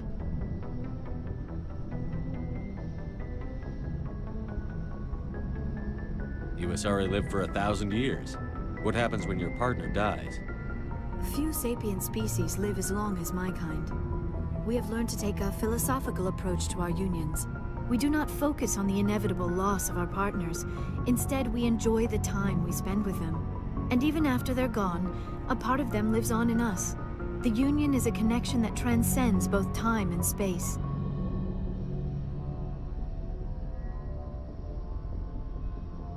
Do you know who Matriarch Benezia chose as her She partner? rarely spoke of her partner. Though I know my father, if you want to use that term, was another Asari. Benezia never told you her partner's name? Union with our own kind.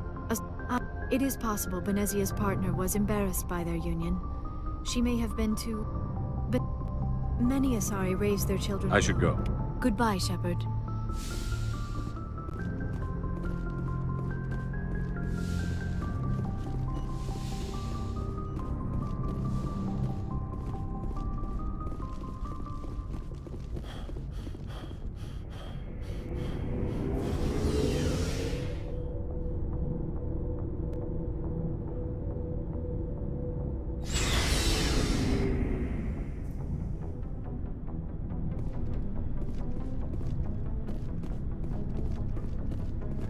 Commander, how are you? Why did you want to be a CSEC officer in the first place? That's a good question. There were several reasons, I guess. Like what? Probably the same as most officers. I wanted to fight injustice, wanted to help people.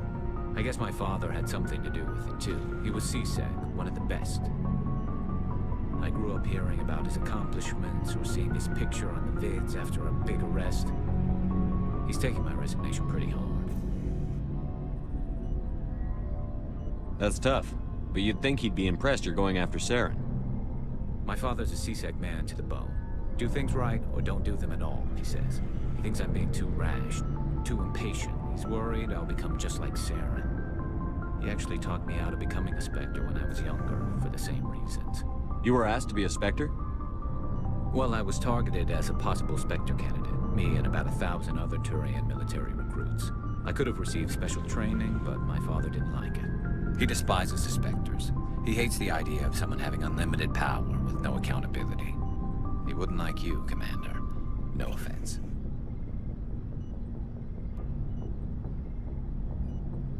I suppose I can understand his concern. You can. But Saren's not going to play by our rules, CSEC's rules. If you want to nail Saren, you need to send someone who isn't restricted by policies and procedures. Just because you can break the rules doesn't mean you should. I don't need to stoop to Saren's level to stop him. And neither do you, Garrus. I see what you mean, but I'll think about it. Thanks, Commander.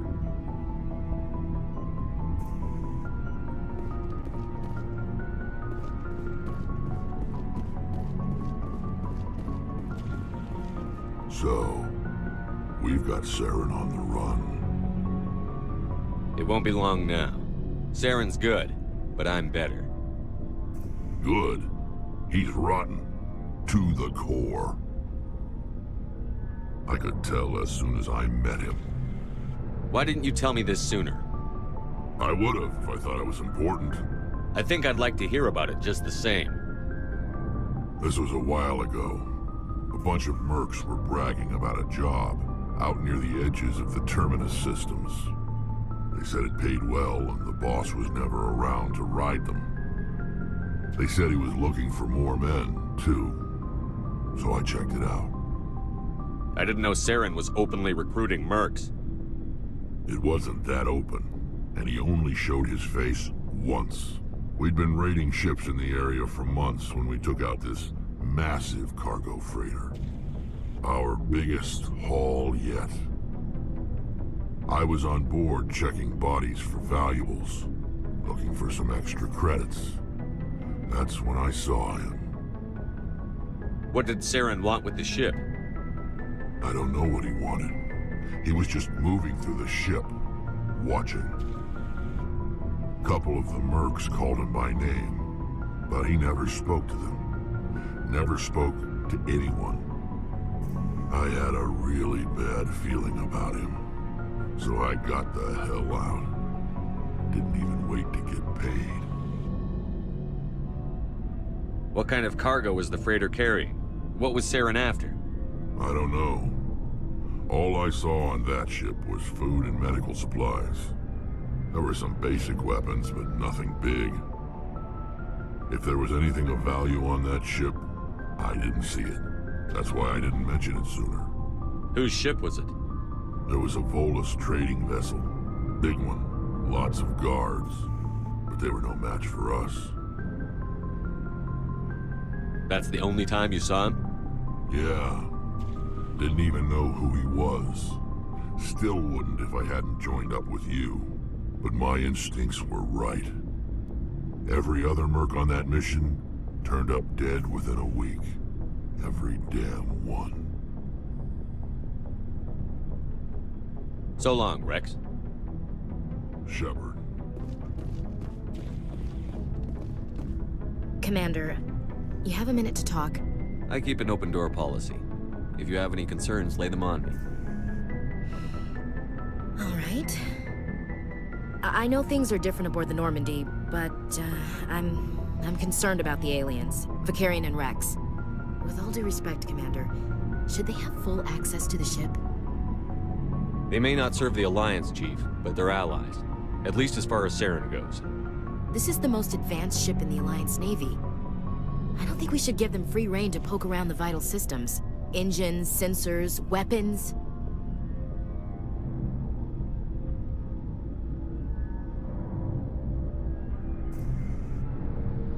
You don't trust the Alliance's allies? I'm not sure I'd call the Council races allies. We, humanity, I mean, have to learn to rely on ourselves. Standing up for ourselves doesn't mean standing alone. I don't think we should turn down allies. I just think we shouldn't bet everything on them staying allies. As noble as the Council members seem now, if their backs are against the wall, they'll abandon us. I don't see that as inevitable. Look, if you're fighting a bear and the only way for you to survive is to sick your dog on it and run, you'll do it. As much as you love your dog, it isn't human. It's not racism, not really. Members of their species will always be more important to them than humans are. These seem like deeply held beliefs, Williams. What made you think this way? My family's defended the Alliance since it was founded. My father, grandfather, great-grandmother, they all picked up a rifle and swore the oath of service. I guess we just tend to think of Earth's interests as our own. It doesn't sound like you've worked with aliens before. No, sir. Mainly I've been groundside, part of the surface garrison forces. I did get a rotation on a space station for training. Every Marine a rifleman, every rifleman ZG certified. That's odd. Your record is spotless and your technical scores are exemplary. You should be serving with the fleet. Anyway, that's why I haven't served with many aliens, Commander. I come from a military family too. My parents were both Navy. Anybody in your family we might know? Couldn't say, Commander. We probably have a lot in common. You join up to carry on the tradition? No. The future of humanity is out here. There's so much we haven't seen yet. Yeah. I still remember my first field exercise on Titan. When we hit mud, the reality hit me. I'm the first person who ever stood here. Then my drill instructor kicked me in the ass. I went face first into the muck. He spent the next 5 minutes chewing me out for gold bricking. Don't tell me you had Gunny Ellison. He's the only one I know who uses that word to describe shirking duty. Oh, Lord. You went to the Makapog boot camp, too? Yeah. Gunny Ellison's still reaming out recruits down there. Kicking ass and using words like inveigle and pusillanimous.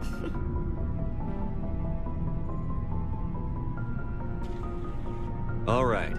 I can see where your concerns are coming from, Williams. But this is a multilateral mission. You're going to have to work with aliens, like it or not. It won't be a problem, Commander. You say jump, I say how high. You tell me to kiss a Turian, I'll ask which cheek.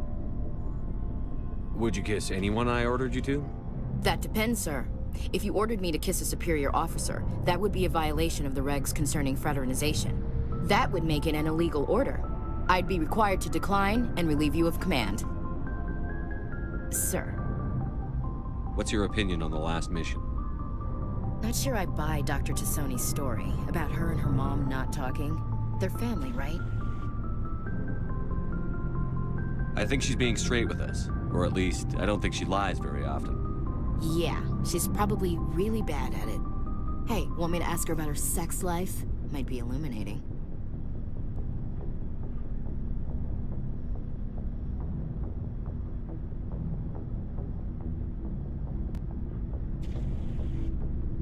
Is that the best way to spend your time, Chief? I read you, Commander. I'll behave. Too bad those ruins got destroyed. I mean, they lasted thousands of years. That's impressive. We'll talk later, Williams. Looking forward to it, sir.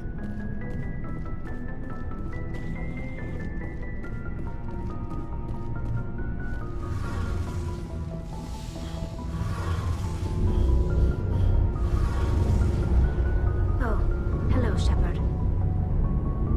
Are you okay? I don't know. Your ship is amazing, and your crew's been really great to me, especially your chief engineer. But I just sort of feel out of place. The Normandy runs so smooth it feels like we're not even moving, and the engines are so quiet. How do you sleep at night? The silence wakes you up? Back on the flotilla, the last thing you want to hear is silence. It means an engine's died or an air filter shut down. I guess you don't have to worry about that here. But old habits die hard. But it's more than just the silence. This ship feels so empty. It's like half the crew is missing. Back home, I couldn't wait to go on my pilgrimage. I couldn't wait to get away from the crowds. Now that I'm out here, I kind of miss them. Sometimes we don't appreciate what we have until it's gone. That's true. I'm starting to wonder if that's what the pilgrimage is really about. It's given me a whole new perspective on my people and our culture. You know, there's always a few who go on their pilgrimages and never return. I always assumed something bad happened to them. But maybe they just wanted a different life.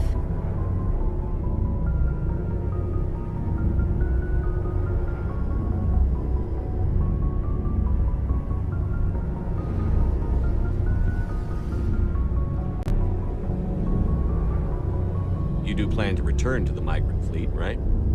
I could never abandon my people, Shepard. I will go back eventually. But we have to stop Saren first. Otherwise, I might not have a home to go back to.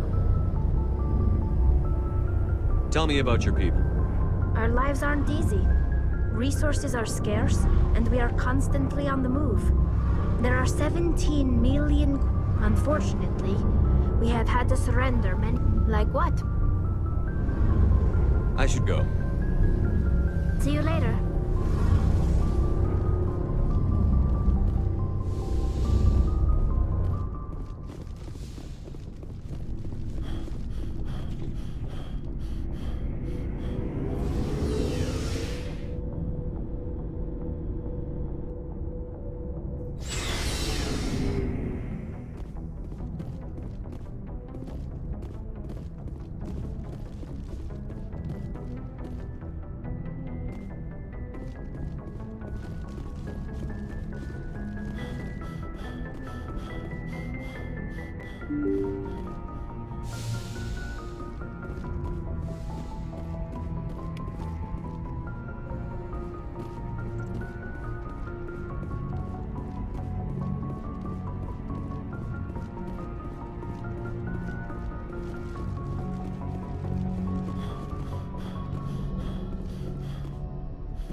Message coming in. Patching it through. Commander Shepard, my name is Nasana Dantius. I have a job for you. I can't say any more in an unsecured communication. If you're interested in hearing my offer, meet me on the Citadel so we can talk in person. I'll be waiting in the Diplomat's Lounge on the Presidium.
Equalizing interior pressure with exterior atmosphere.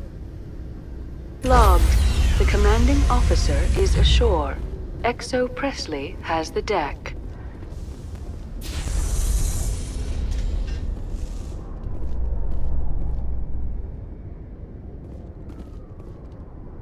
Rear Admiral Mihailovic, 5th Fleet.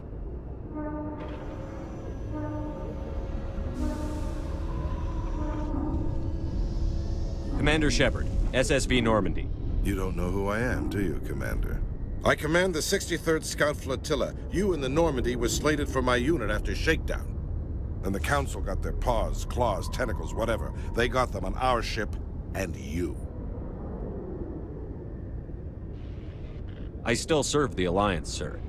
As a Spectre, I can advance our interests to the Council. You still know what color your blood is, Shepard? I don't begrudge the politician's decision to throw you to the Council. It's an opportunity.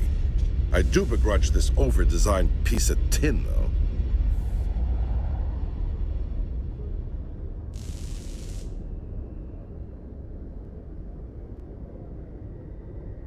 The Normandy is a fine ship, sir. She's served us well so far. It's a gimmick, Commander. Useless in a stand-up fight. This experiment diverted billions from our appropriations bills. For the same price, we could have had a heavy cruiser. But no, we had to make nice to the Turians, throw money at a co-developed boondoggle. I'm here to make an inspection, Commander. Normandy is an Alliance warship. I intend to see she's up to snuff. We'd be honored to show her to you, Admiral. I'll just bet. Wait here. I won't be long. Commander, I'm not happy. I'm sorry to hear that, sir. Who designed that CIC? Putting the commander aft of everyone else is inefficient. What if he needs to discuss with the operators toward the bow? Modified Turian style. They prefer commanders looking over their subordinates, rather than in the middle of them. We wanted to see how effectively they can command with that setup. Reasonable goal, but they should have studied that in a lab rather than on a frontline warship. I had to shake my head at that drive core of yours. 120 billion credits at element 0 to make this thing able to move without giving itself away. You realize we could make drive cores for 12,000 fighters with that money? What good is it to hide for a few hours anyway? Useless. We can loiter in an enemy system and monitor traffic, or drop infiltration teams on enemy worlds. Normandy can be more effective than the Solarian STG. Maybe. But that's not the job of a proper warship. We're supposed to find and kill the enemy fleet, not count how many times their garrison goes to the bathroom. And we need to talk about your crew, Commander. Krogan? Asari? Turians? What are you thinking, Commander? You can't allow alien nationals free access to Alliance equipment? Between Saren and the Geth, we have enough enemies out here. Treating other species with suspicion and distrust won't win hearts and minds. That assumes the hearts and minds are worth winning. That hasn't been proven yet. You have anything else to say, Commander? Any other justifications for the state of this vessel?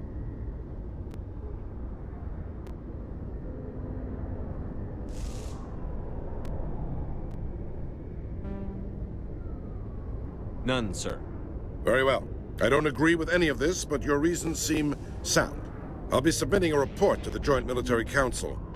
It will not be as negative as I'd planned. Good hunting, Commander Shepard. Make us proud.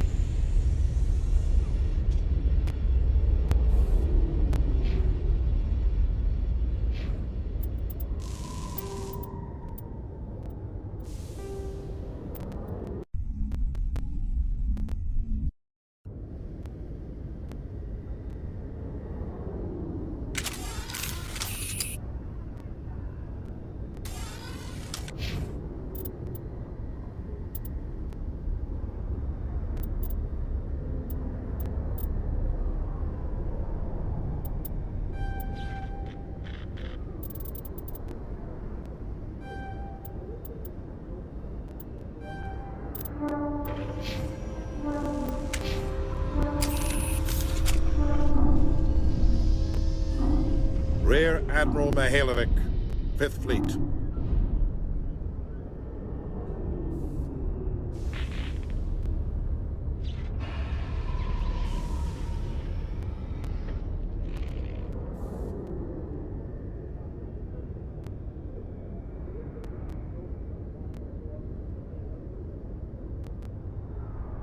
Admiral, I'm on urgent business with the Citadel. Is there something you need?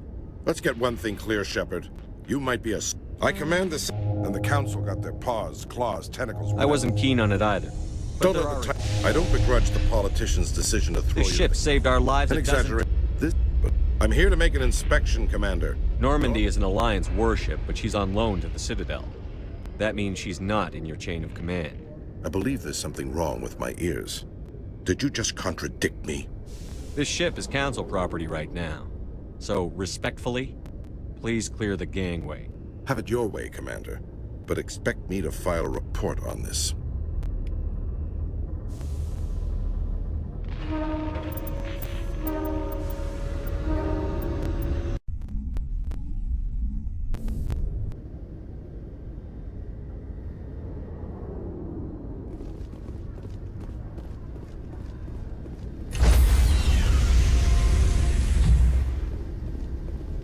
Stand by, shore party.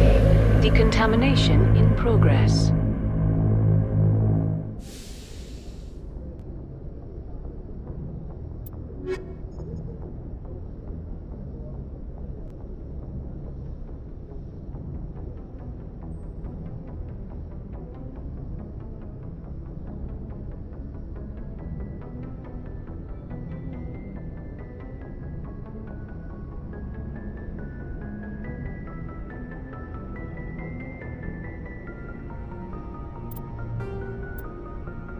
Logged. The commanding officer is aboard. XO Presley stands relieved.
Message coming in, Commander.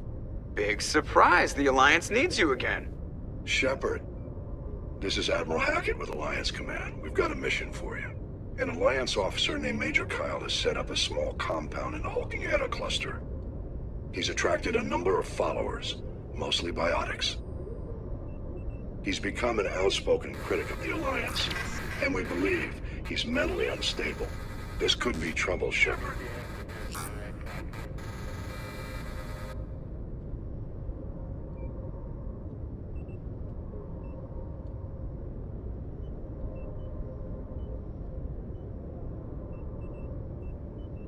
What kind of proof do you have that the Major is dangerous? 3 days ago, we sent 2 Alliance representatives to meet with him at his compound. They've disappeared. We believe Kyle and his followers killed them. That compound is a cult, Shepard. They call him Father Kyle now. He set himself up as some kind of religious leader. You said his followers were biotics? Yes. Major Kyle never showed any biotic tendencies himself, though. I think he's just latched onto a group he identifies with. Many biotics feel marginalized or ostracized by society. Kyle probably sees them as victims who need his protection, and they see him as someone who will fight for them. Unfortunately, he's convinced them that the Alliance is somehow responsible for all their problems.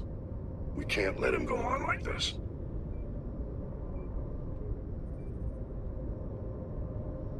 What were those Alliance representatives going to talk to Major Kyle about? They wanted to bring him back to an Alliance facility for treatment. Major Kyle served us faithfully for many years. We weren't going to abandon him.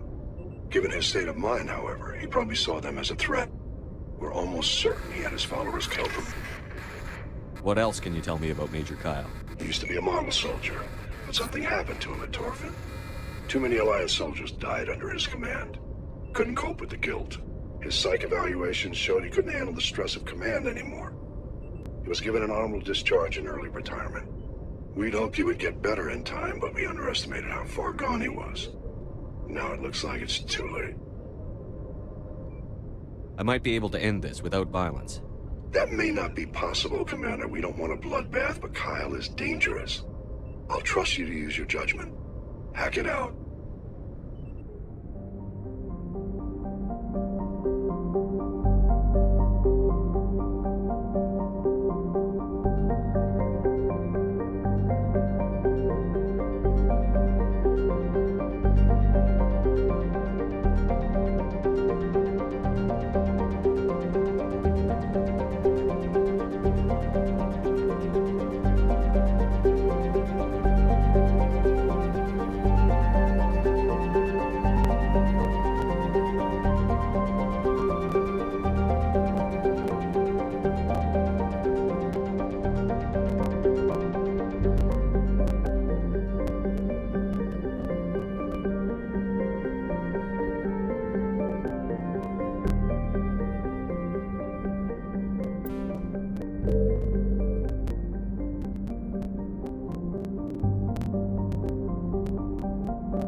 This is a private sanctuary. Outsiders are not welcome here.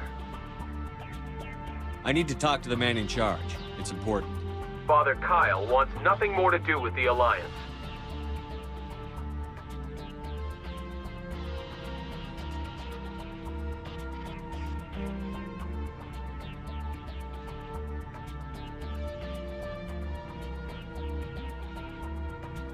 I want this to end peacefully. If he doesn't see me, people could get hurt. We won't let you take Father Kyle away. He protects us. We need him. The Alliance wants someone to pay for those murders. Let me speak to Major Kyle, and maybe I can find some way to help you all get out of this alive. Wait. Father Kyle will speak with you. Head to the building at the far end of the compound. He'll meet you there.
I am Major Kyle. I know why you've come.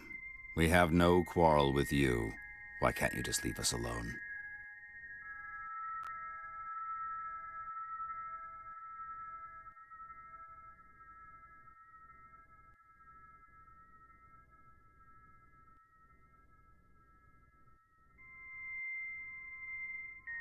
What happened to those other Alliance officers?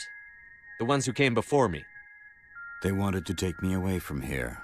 They wanted me to abandon this place, turn my back on my family. They spoke blasphemy. I did what I could to make their end quick and painless. I had no other choice. It was necessary to protect my children. Only I can keep them safe.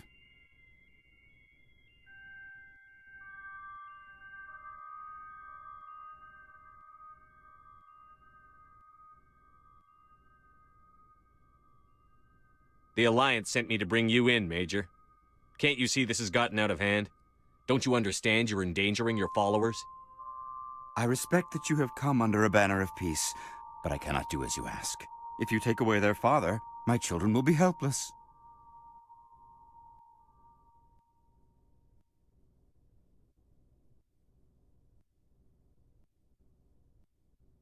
You ordered your followers to kill those Alliance investigators.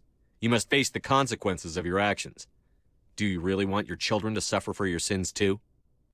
No, this was my fault. My children are innocent, pure. Please, I never meant for this to happen. I'm Sorry.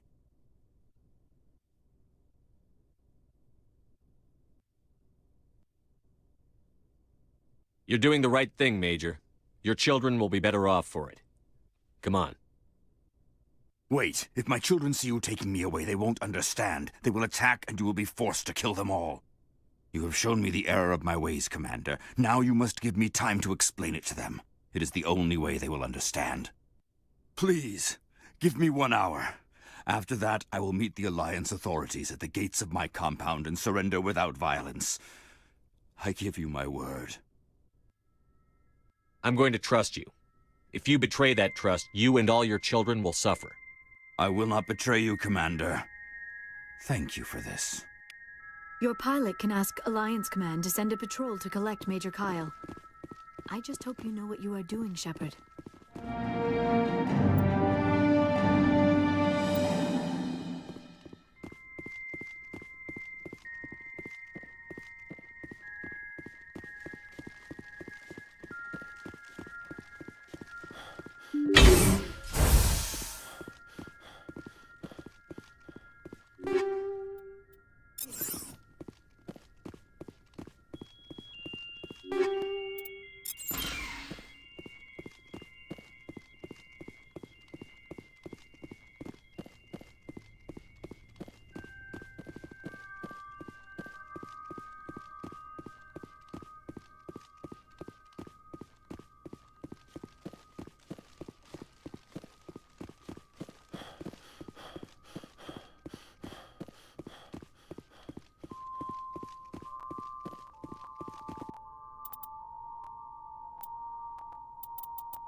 Message coming in.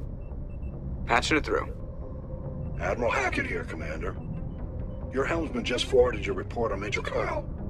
We sent in a team as you instructed, Kyle's followers have disbanded, and the Major surrendered to us without incident. We'll make sure he gets the help he needs. To be honest, Shepard, I thought this thing was gonna end in a bloodbath. I don't know how you did it, but you saved a lot of lives. Congratulations.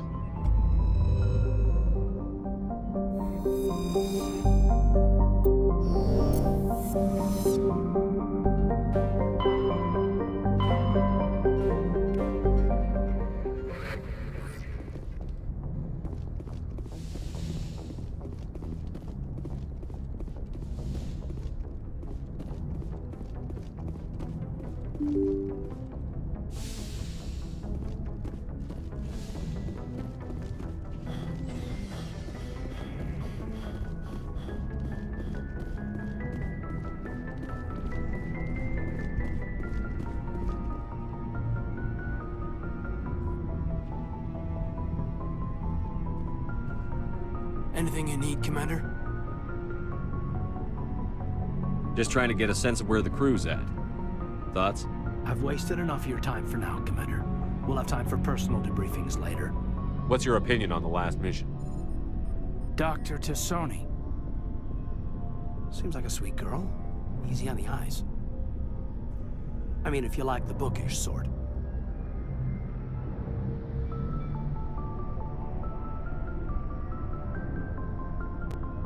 Any intentions there, Lieutenant? No, Commander. Just art appreciation.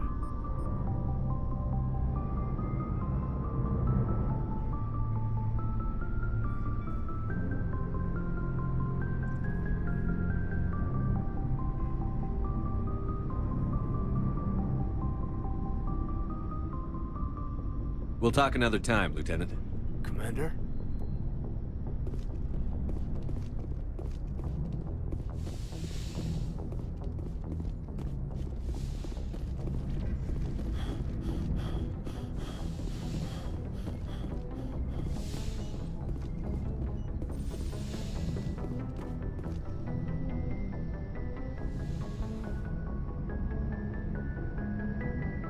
I get the feeling you want to ask me something, Commander. I just wanted to talk. Of course, Shepard. What did you want to talk about? I should go.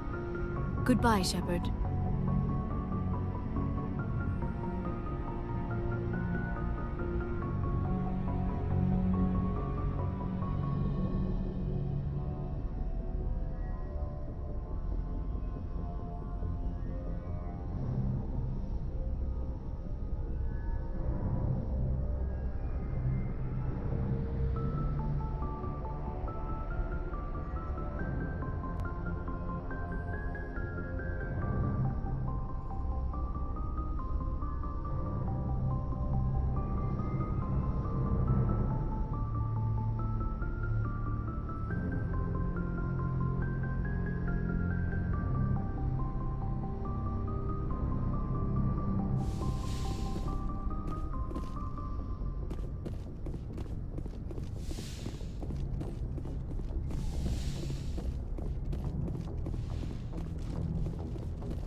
Commander, good to see you.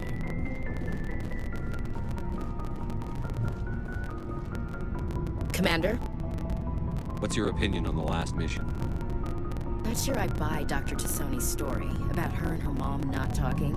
They're family, right? I think she's being straight with... Hey, want me to ask her about her sex life? Might be illuminating. Is that the best way? Too bad those ruins got destroyed. I mean, they lasted thousands of years. That's impressive. What's your opinion on the Not last sure I mission? buy Dr. Tassoni's story about her and her mom not talking. They're family, right? Hey, want me to ask her about her sex life? Might be illuminating. Is that the best? Too bad those ruins got destroyed. We'll talk later. Looking forward to it, sir. Shepard. Rex?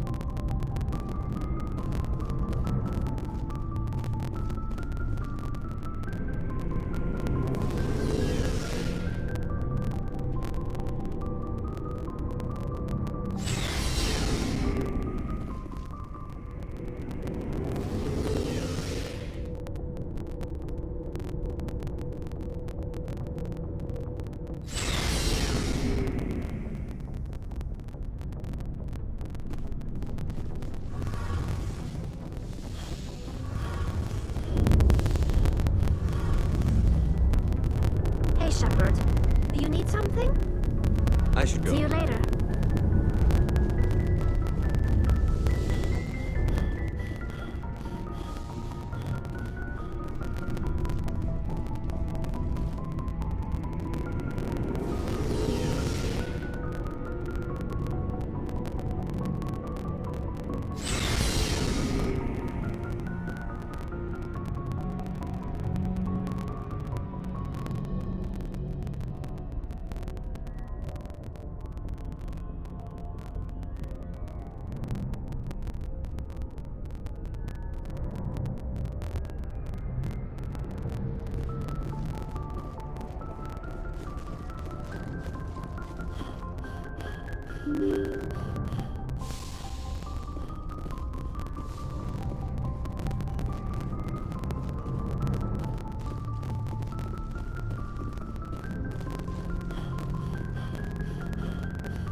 Message coming in. Patching it through. I've received some troubling information, Commander. We need your help. Someone is killing former Alliance scientists. There have been 4 deaths in the past month.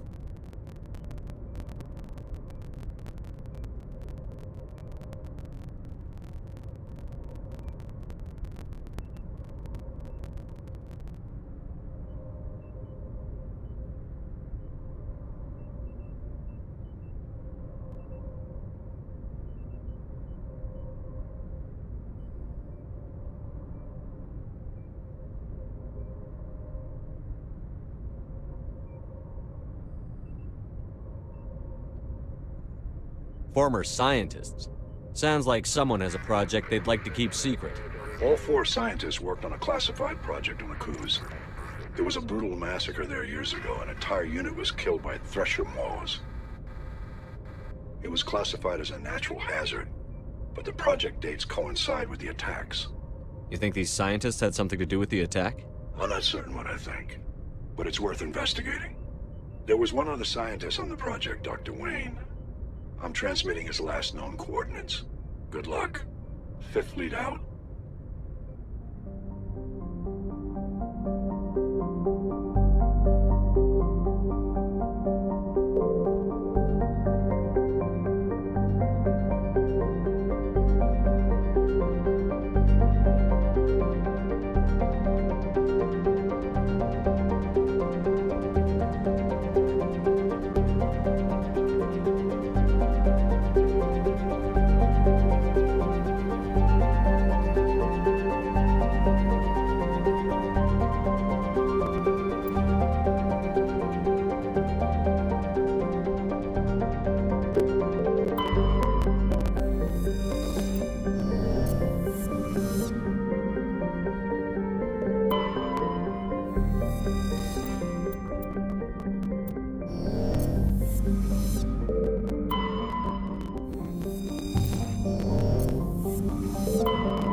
lead. I'll follow. Ready.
Stay back! I've got no grief with you. All I want is this bastard. Please! He's a madman! Mr. Toombs, you're insane! You need help! It's Corporal! Corporal Toombs! You don't get to lie! Not today! Today it all comes out!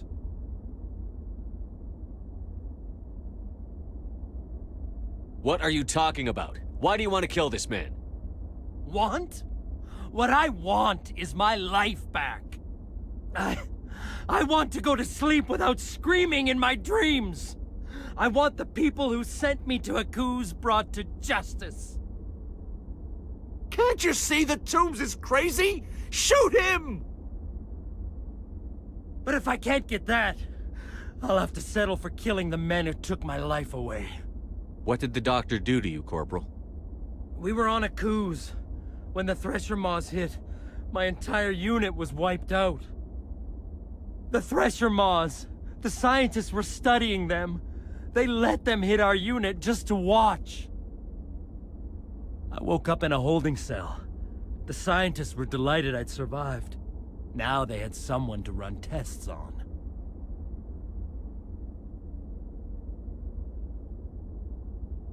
What kind of tests are we talking about? You can't believe Toombs. He doesn't have any proof. I demand a fair trial. Ever had Thresher Maw acid in your veins? I have. They wanted to see what it would do.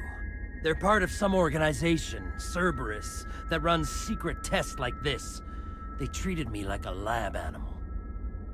This is justice. This man deserves to die.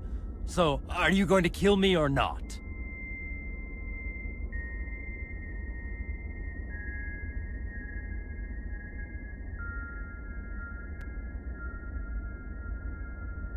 I can arrest him. He'll answer for his crimes in court. Weren't you listening? He was part of a secret organization. I don't know what Cerberus is, but they'll never let their operation become public. This is the only way. Are you helping me, or are you killing me? I can't let you murder him. I'm sorry. I thought I was dead. Thank you. Here, for your trouble. I don't think I'll ever forget that madman's face. I didn't save you out of charity. You people need to be exposed. You're under arrest. But you can't do that! Watch me. Joker, let the 5th Fleet know we need a ship for pickup. Aye, aye, Commander.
Message coming in from the brass at Arcturus.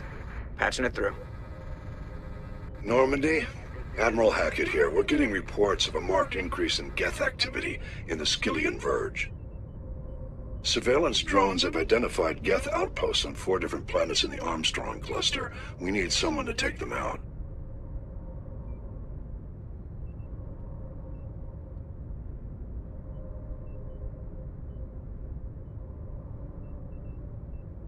We have any idea what they're after? Hard to say. They may be just gathering intel on us. Or maybe they're setting up staging grounds for hit-and-run attacks on human colonies.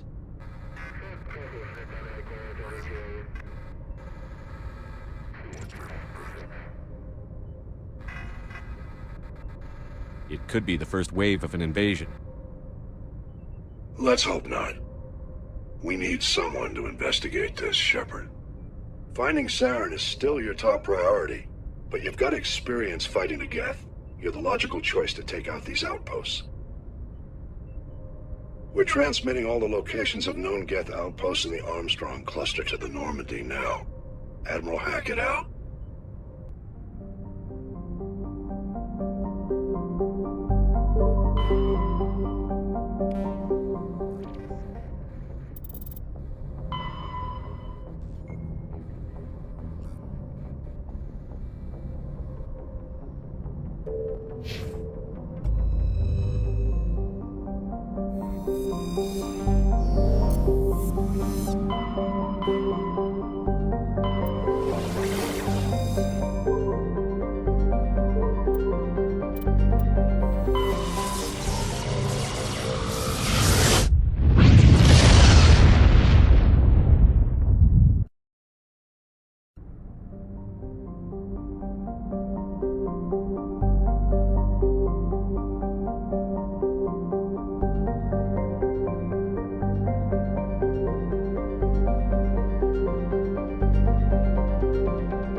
Anything you need, Commander?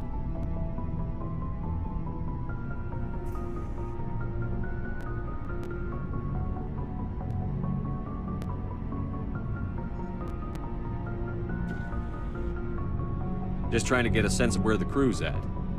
Thoughts? Well, they know about the stonewalling you've had from the Council.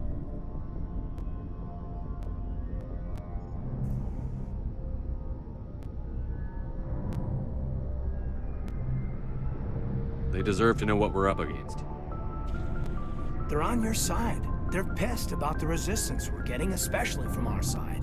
I'll have a better handle on all of it when my head stops hurting. Another L2 flare-up.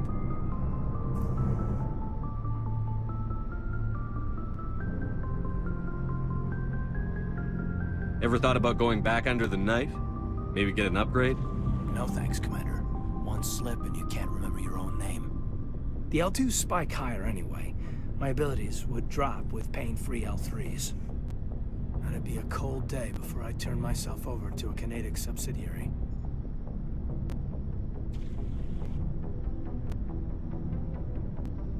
I haven't heard anything about Canadics in a while. Yeah, they quietly disappeared. Broke up into a bunch of little corps after they botched the training on Jump Zero. After first contact, Canadics was set up to track Element Zero exposures and develop implants for humans. Once we had an embassy on the Citadel, Canadics could bring in experts instead of taking it slow.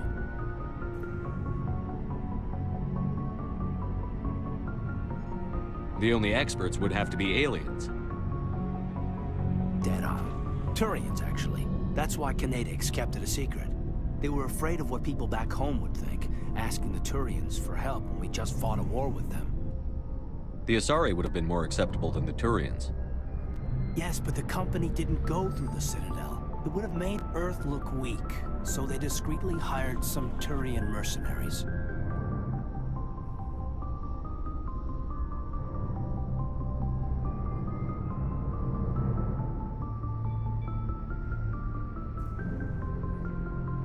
I'm sure Canadics did what they thought was best. It wasn't best for us. They brought in an ex-military Turian named Commander Vernus. A real hard-ass. He basically had a free pass to break us if it would turn out a decent biotic. Kind of spiraled from there, Commander.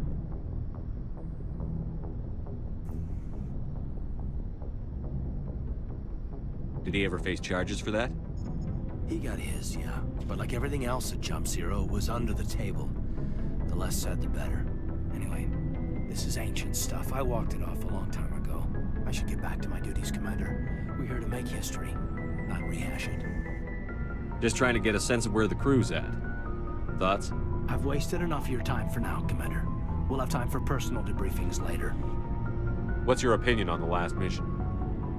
Doc, seems like a sweet... I mean, if you like the bookish sort. Any intentions there? No, Commander. Just art. We'll talk another time.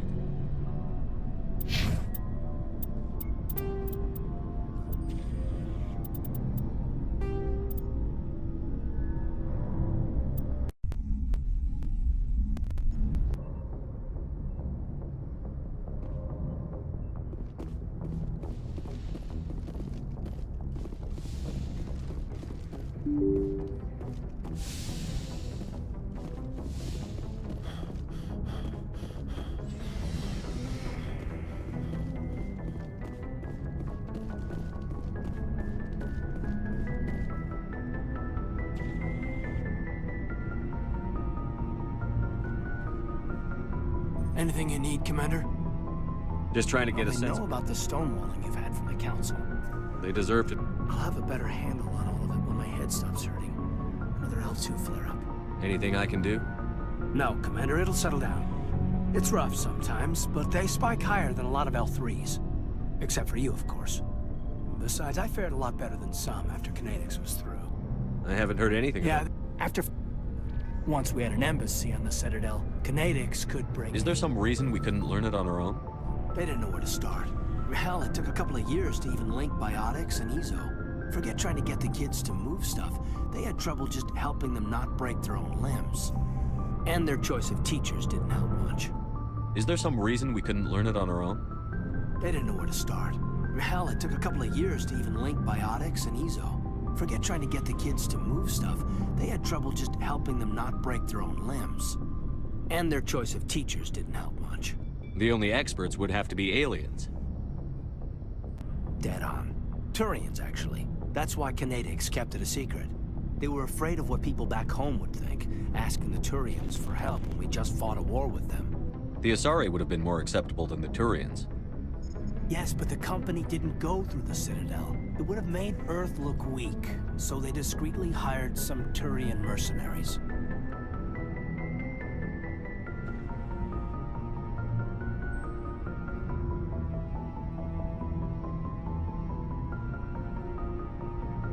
Get your knuckles rapped a few times, Lieutenant? Yeah, you could say that. Our instructor was a Turian by the name of Commander Vernus. A real hard-ass. He basically had a free pass to break us if it would turn out a decent biotic. Kind of spiraled from there, Commander.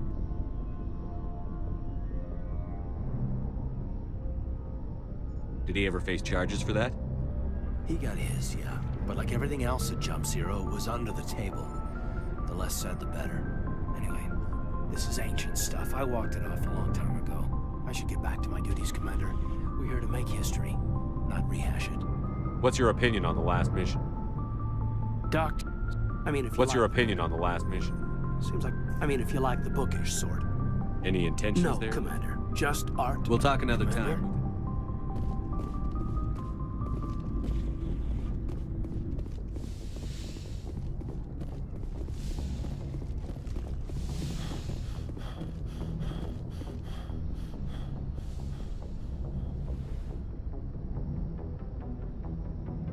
I get the feeling you want to ask me something, Commander.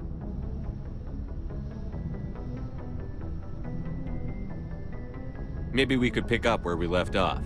You were telling me about your interest in the Protheans.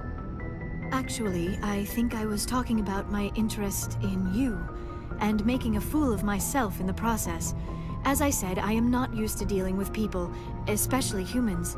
I did not really know much about your species when we first met, Shepard.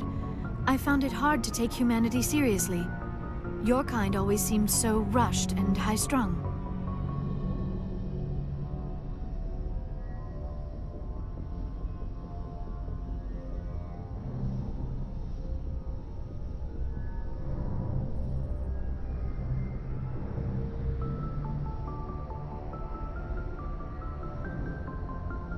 We don't have the luxury of time. An Asari can live for 1,000 years. We're lucky if we hit 150. That is true. At first I thought that was a weakness of your species. After spending time with you and your crew, however, I think it may actually be an advantage. You humans are creatures of action. You pursue your goals with an almost indomitable determination. It is an admirable trait, but also an intimidating one. You're scared of us? Unfortunately, the rest of the galaxy sees humanity as something of a bully. You run over anyone in your path to get what you want. It is up to people like you to change their minds, Shepard. Why me? There is a reason the Council chose you to become a Spectre. They saw something special in you. The best of what humanity has to offer. I looked into your history. I know what you did during the Blitz. It was a remarkable display of courage and heroism.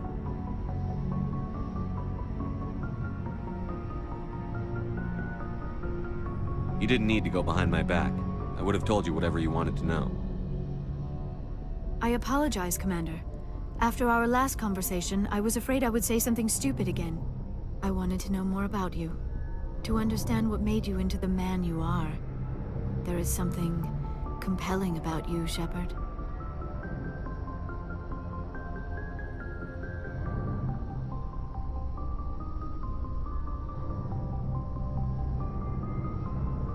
Are you sure you're interested in me? Or is it my visions of the Protheans? I admit, your connection to the Protheans had something to do with my initial interest, but it has grown beyond that. You intrigue me, Shepard, but I was not sure if it was appropriate to act on my feelings. I thought there might already be a relationship between you and Chief Williams.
How could you and I have a relationship?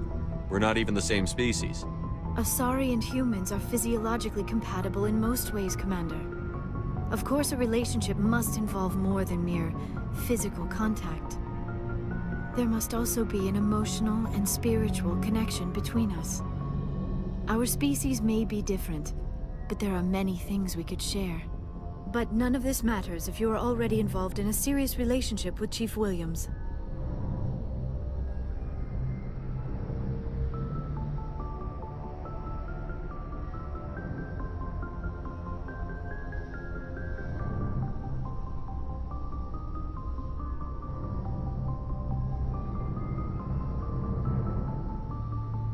I care about Ash. A lot. I thought so. Still, I feel as if there is also some attraction between us, Shepard.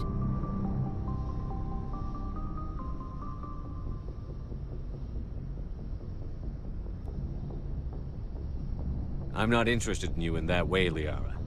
This is very embarrassing for me, Commander. Please, let's talk about something else. I should go. Goodbye, Commander.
Commander, good to see you.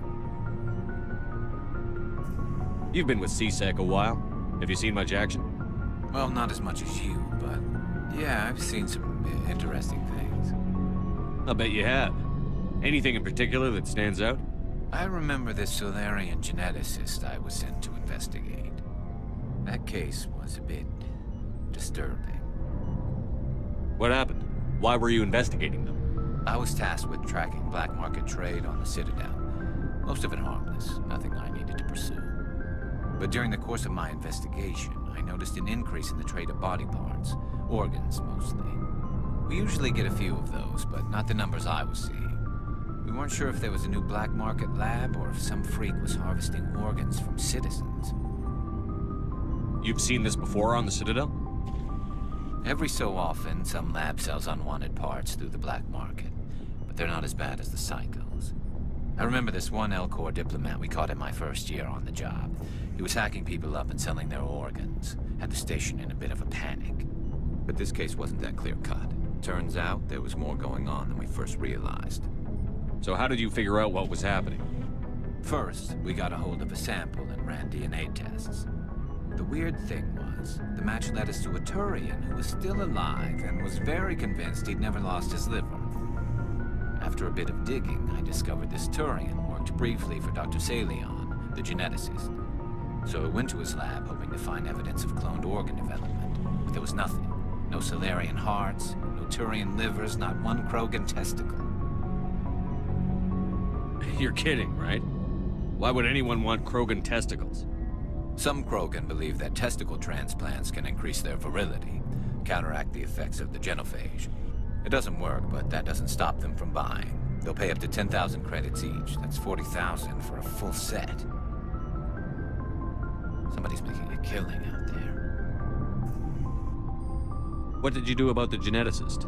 I brought in some of his employees for interrogation, to see if I could get them to talk. While I was interviewing one of them, I came across something suspicious. You mean threaten? Was that really necessary? Maybe, maybe not. Either way, it paid off. One of my detainees started bleeding profusely during the interview. We offered to patch him up, and he got frantic, freaked out. I ordered a full exam to find out what was going on. Our medics found incisions all over his body, some of them fresh. That was our big break. These people weren't just Dr. Salion's employees.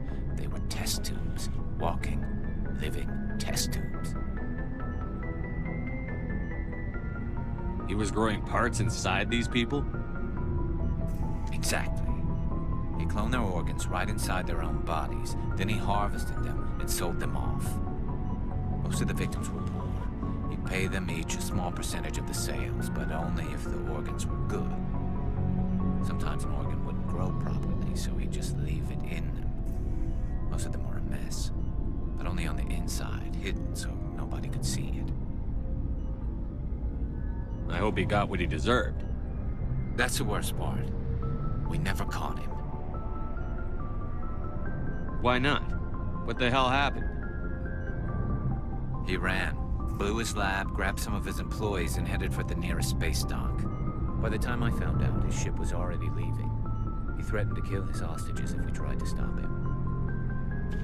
But you went after him anyway, right? I ordered Citadel Defense to shoot him down, but CSEC headquarters countermanded my order. They were worried about the hostages, worried about civilian casualties if the ship was destroyed so close to the Citadel. I told them those hostages were dead anyway. He just used them to make more organs, but they wouldn't listen.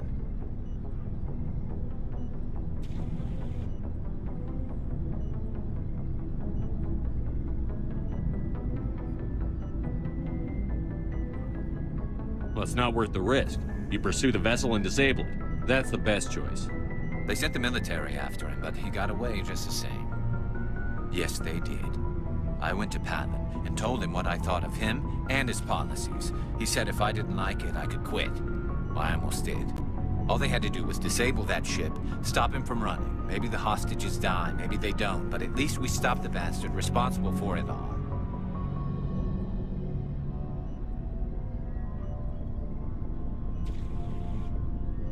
If you don't care about the fate of those hostages, then you're no better than he is. You're just a terrorist with a badge. Yeah, maybe you're right. It doesn't make it any easier, but I see your point.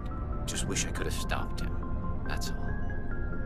Do you have any idea what happened to Dr. Salion? I sent out feelers from time to time, hoping to find something. I thought I'd found him a while back. He changed ships and changed his name to Dr. Hart, his idea of a joke, I guess. I told the military, but they weren't convinced it was him. I got the transponder frequency for his new ship, but I just can't get anyone to check it out. I'll check out the coordinates when I get a chance. I was hoping you'd say that. But Commander, take me with you when you go. If it's Salion, I want to be there when you find him.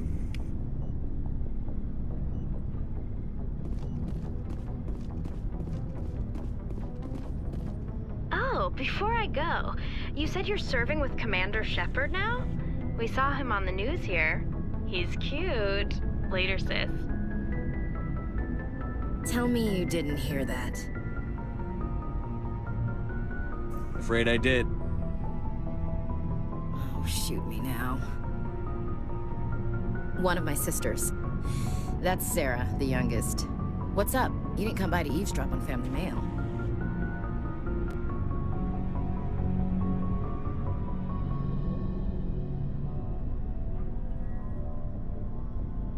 Your family seems to be important to you. Yeah, we've always been close. Me and my sisters especially. With Dad on duty so much, I had to help Mom raise them.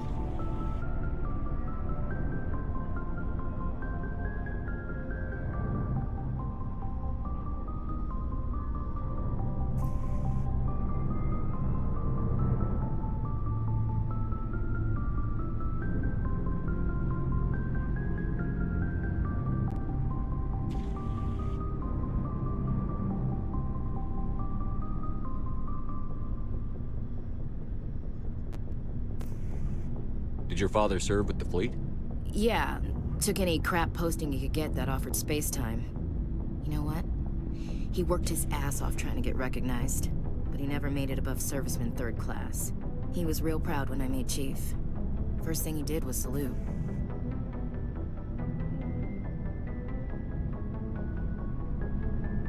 What about your mother? You haven't mentioned her. You must know what military wives are like. Strong because they have to be, able to raise kids while Dad's away on a 6-month cruise. She has a degree in planetary geology. She and Dad both wanted to see new worlds. She gave up her career to raise us, though. You have more than one sister? Sounds like a big family. Yeah, I'm the oldest, then Abby, then Lynn. Sarah's the youngest. She's still in high school. With 4 girls, Dad used to say he felt more outnumbered at home than on maneuvers. Where did you grow up? All over. Same as you, I expect. We transferred a half a dozen times before I finished grade school. You go where personnel command sends you, right? I guess that's why I'm so tight with my sisters. We'd have to leave all our friends every 2 or 3 years.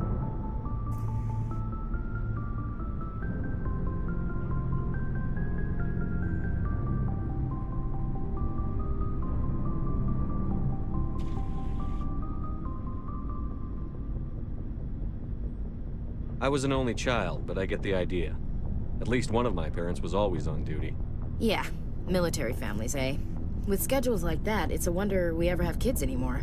Things were tense between Sarah and me for a while. Then we bonded.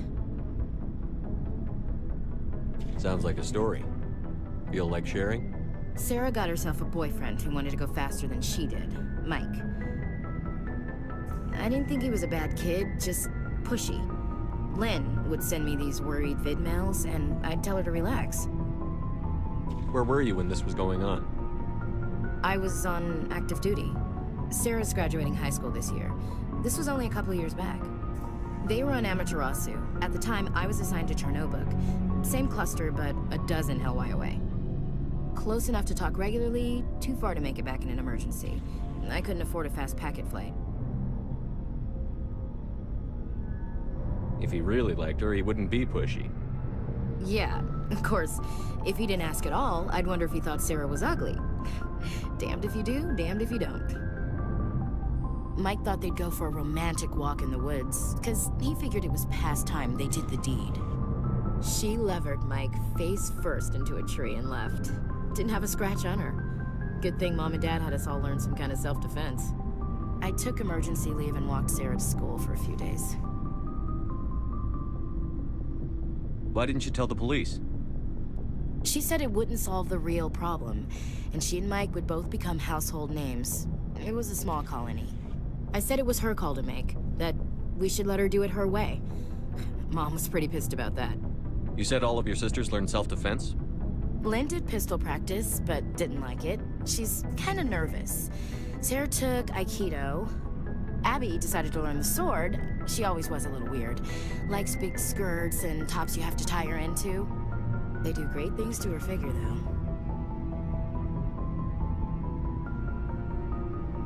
So, what did you learn? One of Dad's friends taught me Marine hand to hand. You said all of your sisters learned self-defense? Lynn did they do great things to her figure, though. You traveled all the way home to walk your sister to school. It was only a dozen light years, like a day's cruise. It's not like I was going to Earth or something. My last day out, Mike was waiting for us. Sarah had told her friends, so everyone at school knew what he did. He wasn't happy. I wanted to snap him in half, but Sarah gave me this look, this let me handle it, I need to do this alone look. She kept her cool, God bless her, as he screamed in her face. She just let him vent. Then he tried to punch her. I swear, she just flowed around him. Next thing I knew, he's face down on the sidewalk, and there's blood everywhere. That's unbelievable. Sarah must be as good as you. Better. I'm more or less a straight-up puncher. When he swung, she wasn't there anymore, and he fell. She helped him stop the bleeding and had me call an ambulance. She told the paramedics he fell. Before they took him to the hospital, Mike touched Sarah's arm. I thought he was gonna end up on the ground again. But he hung his head, whispered, "I'm sorry," and started crying. And she hugged him. The Williams women are a decisive bunch, Commander. We do things when we're ready. Not before, not after.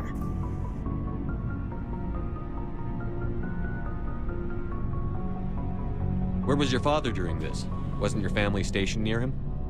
Dad always wanted to serve in space, but he wanted us to have real ground under our feet. He'd say, space is beautiful, but you can't raise a family there. I cannot rest from travel. I will drink life to the lees. All times I've enjoyed greatly, have suffered greatly, both with those that loved me and alone.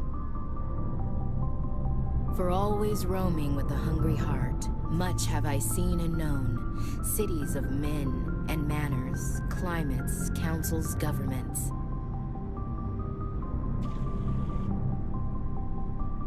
I never thought I'd hear you reciting poetry. Just because I can drill you between the eyes at 100 meters doesn't mean I can't like sensitive stuff.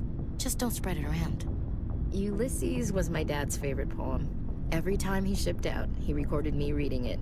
He had a dozen versions when he retired. Does he still like it? I sure hope so. I read it to his grave every time I go home. Dad passed on a few years back. He's probably still watching, though. So behave. You mean from wherever we go after death? Dead on, Skipper. He's with God now. That's not a problem with you, is it? That I believe in God?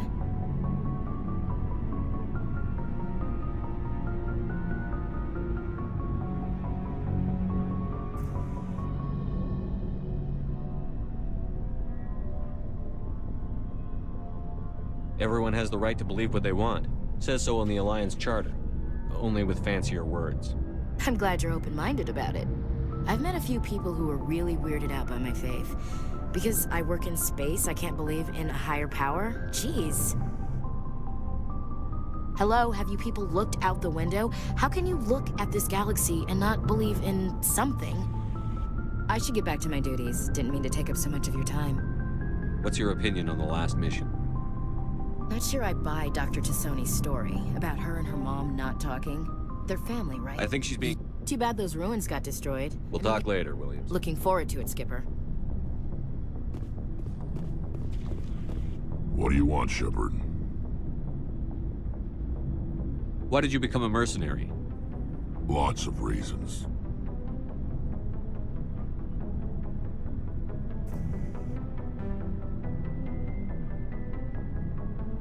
Such as? Such as, I needed to get out of our system. I needed to eat. I needed to survive.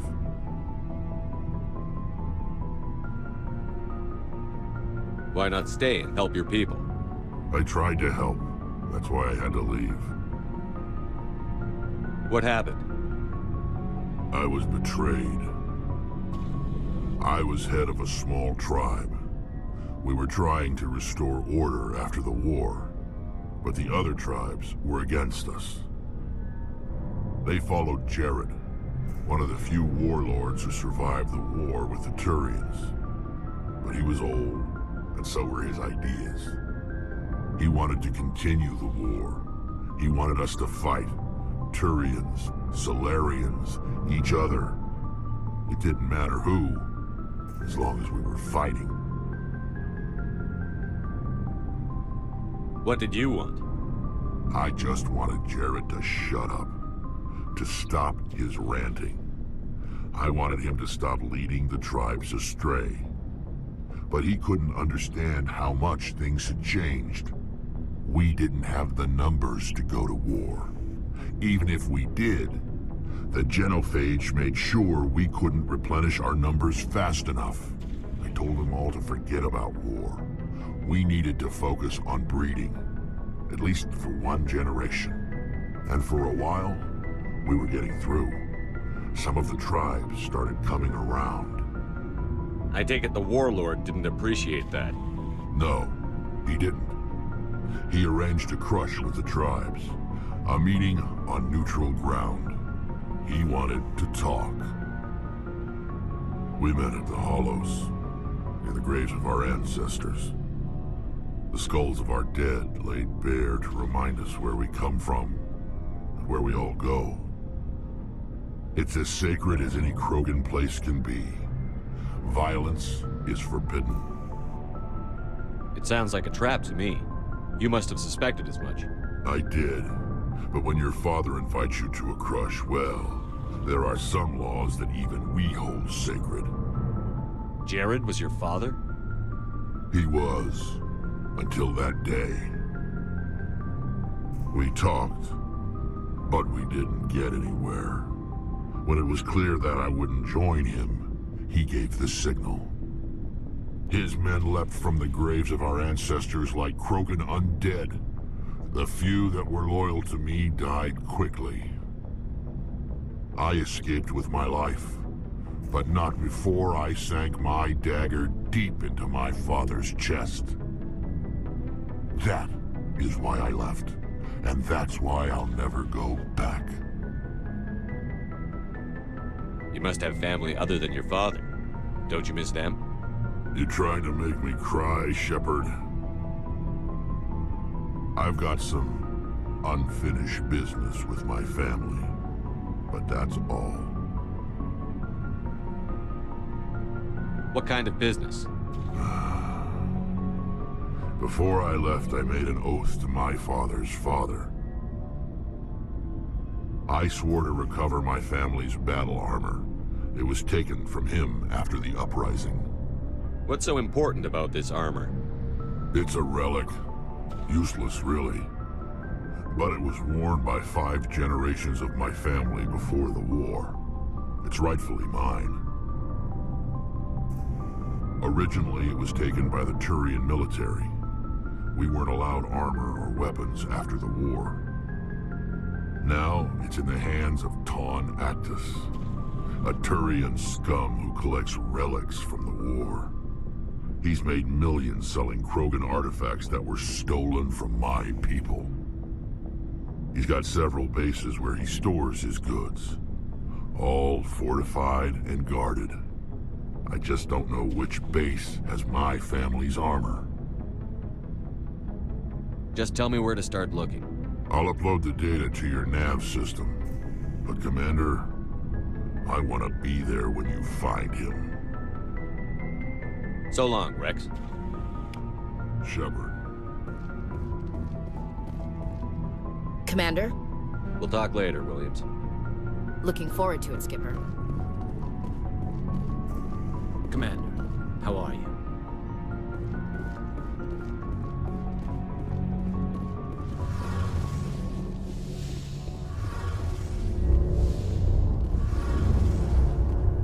Shepard, I'm glad you're here.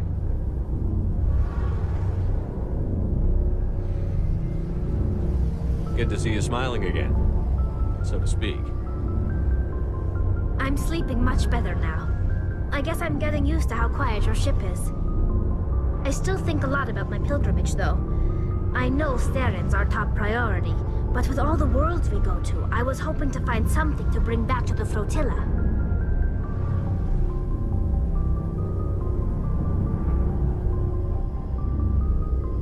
What are you hoping to find? Usually, people bring back something like a derelict ship we can use for salvage. But I need something bigger. There's a lot expected of me. What's so special about you? It's my father. He's the senior member of the Admiralty Board. He's one of only 5 people who can overrule the decisions of the Conclave for the good of the migrant fleet. My father is responsible for the lives of 17 million people. Our entire race is in his hands, and I'm his only child. So are you some kind of heir to the Quarian throne or something? No, it doesn't work that way. My father's position isn't hereditary. I'll probably never serve on the Admiralty Board myself. Officially, I'm just the same as any other citizen. But it doesn't work that way in practice. People have always treated me differently because of who my father is. You must get all kinds of special privileges. I probably had it easier than most growing up, but it's not all good. People like my father have enemies, and they're not above using me to get to him.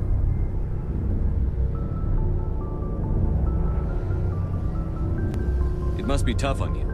My people place a high value on family and ancestry. There's an unspoken expectation that I'll live up to my father's example. Everyone's waiting for me to do something great on my pilgrimage, something that will forever change our lives for the better. If I don't, it's like I failed, and that reflects badly on both me and my father. The work you're doing here is more important than anything any Quarian has ever done before. Yes, I know. But you have to understand Quarian culture. We're a very insular society. The events beyond the flotilla don't much matter to the average citizen. Our greatest dream is that one day we'll return to our homeworld and drive out the Geth. But even if we stop Saren, that's not going to happen. There's still millions of Geth behind the veil. Until they're gone, our exile will continue. What would you need to bring back to make everyone happy? Something that would help us better understand the Geth. They've changed significantly since the exile. They've continued to evolve. We've done our best to study them, but it's not easy. They're very reclusive. Until recently, they never went beyond the borders of the Veil. And all the Geth we run into now are under Saren's control. We'd need to find Geth operating on their own, independently. But I don't want this to get in the way of our mission, Shepard.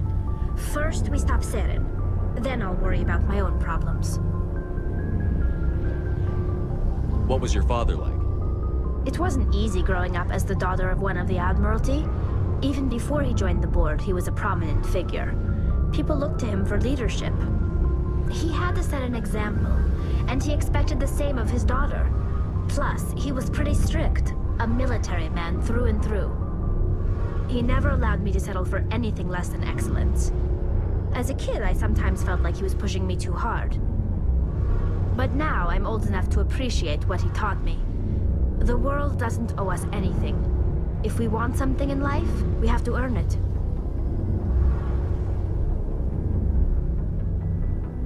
Sounds like a tough upbringing. You don't resent your father at all? Like I said, it wasn't easy. My father's not the kind of person you bond with, and he wasn't around all that much. Too busy. People counted on him, and he took his duties seriously. Even when he was around, he always seemed a bit distant, like his mind was always somewhere else. Come to think of it, I can't ever remember seeing him smile. Not once. It's like he was always weighed down by all that responsibility. I mean, I know he cares about me, but he never really showed it, not in the usual way. I guess the best thing I can say about my father is that I respect him. Where was your mother in all this? Mother was around, but she always seemed to kind of blend into the background. Almost like she was overshadowed by my father. He tends to do that to people. She passed on about 5 years ago. Some airborne virus that swept through the fleet. Happens sometimes when the filters start to break down. I think my father took it pretty hard.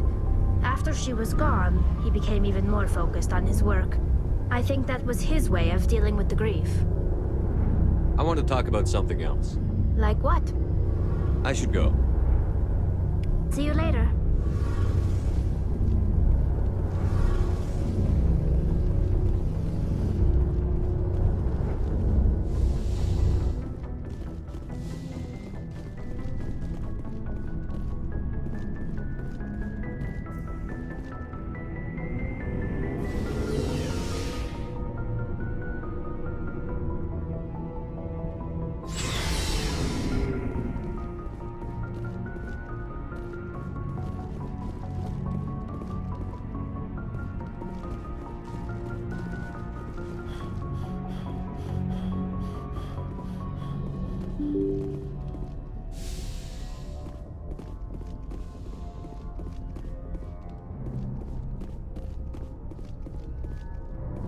Yes, Commander?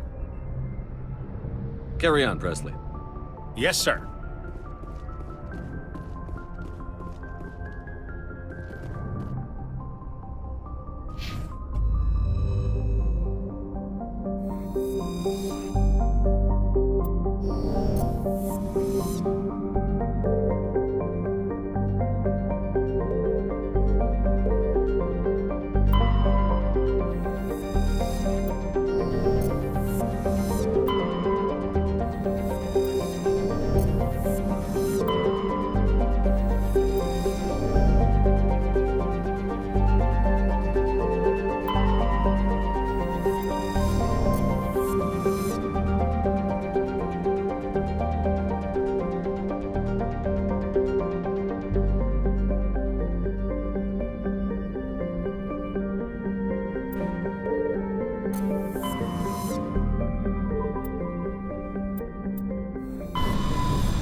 Anything you need, Commander?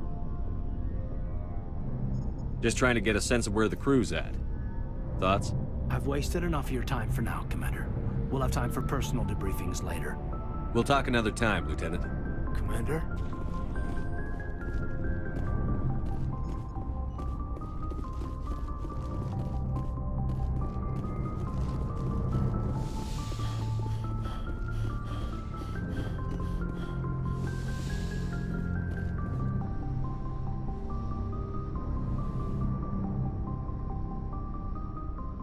I get the feeling you want to ask me something, Commander. I just wanted to talk. Fair enough. What did you want to talk about? I should go. Goodbye, Commander.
Shepard?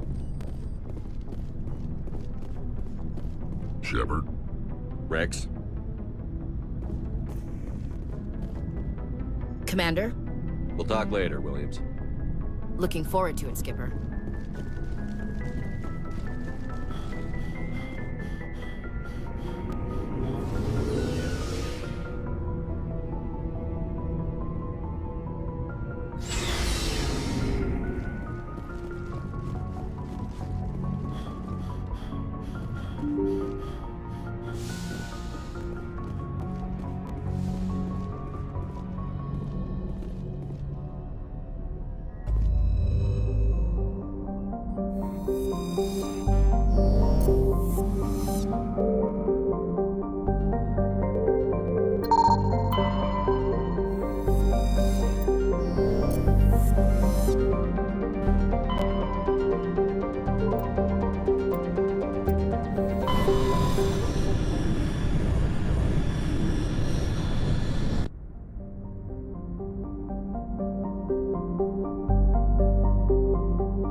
Commander, urgent message from Alliance Command coming in.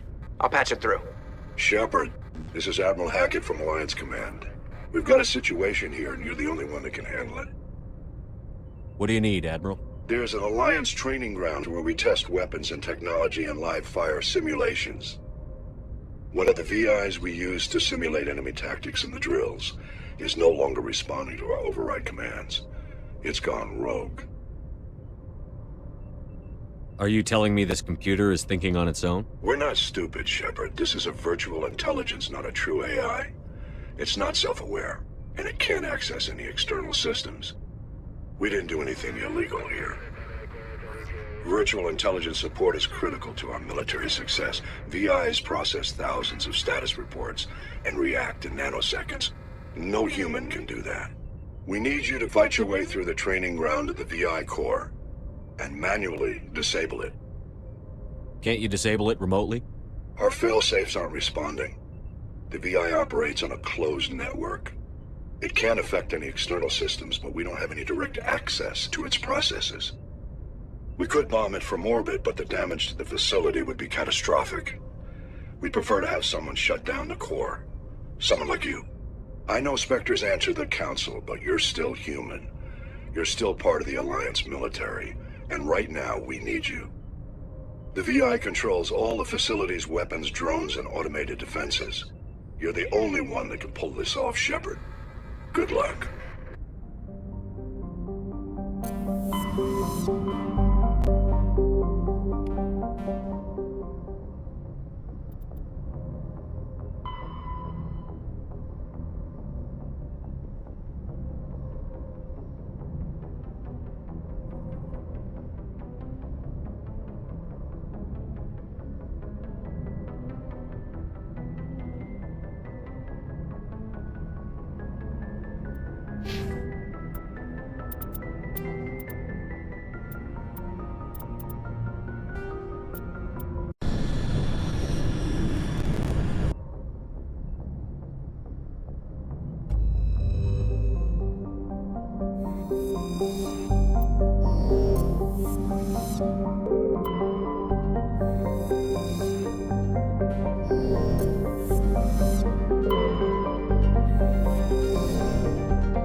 Commander, urgent message from Alliance Command coming in.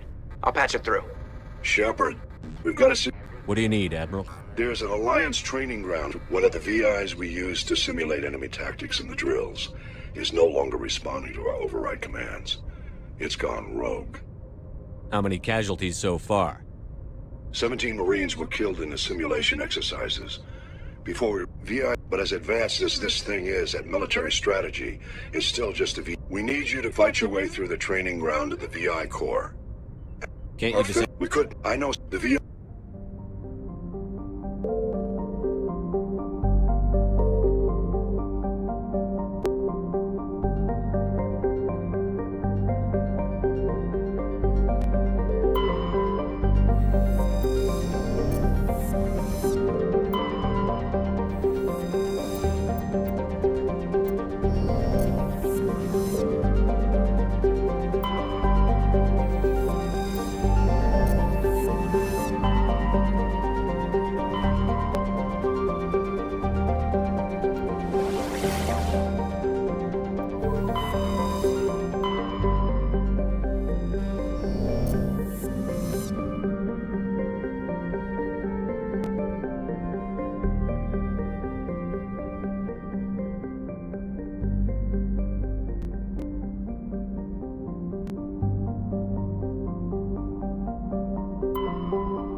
ready.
be a main base of operations for the Geth incursion into this region. Hold on. This receiver's picking up some kind of transmission. Based on the signal strength, I'd say it's coming from inside this star cluster. It must be a message from the primary Geth base. We can use the signal to lock onto its location and eliminate them.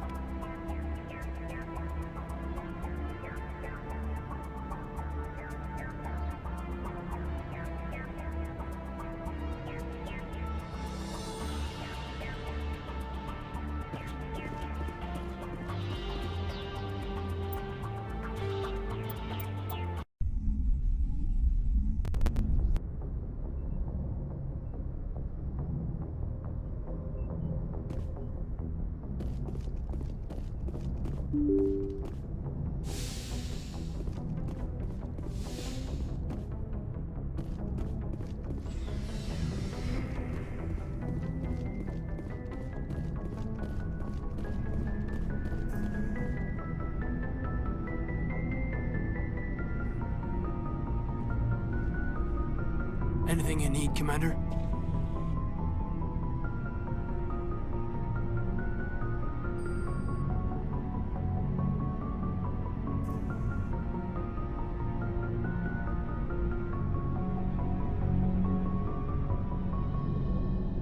Just trying to get a sense of where the crew's at.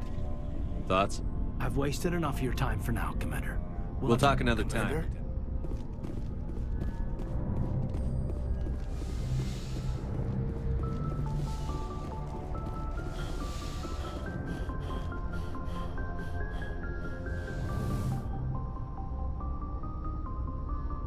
I get the feeling you want to ask me something, Commander. I just wanted to talk.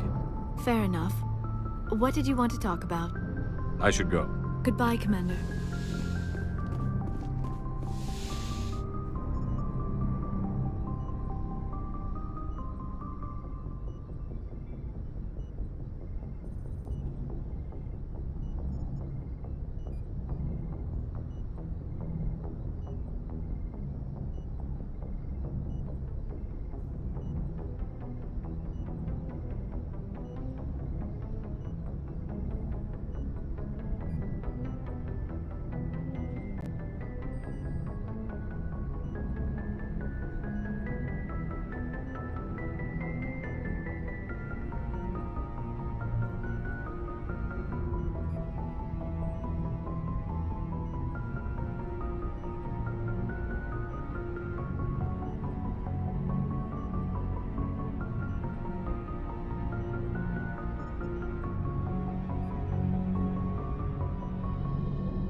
Commander? What's your opinion on the last mission? Not sure I buy Dr. Tassoni's story about her. Too bad those ruins got Looking forward to it, Skipper.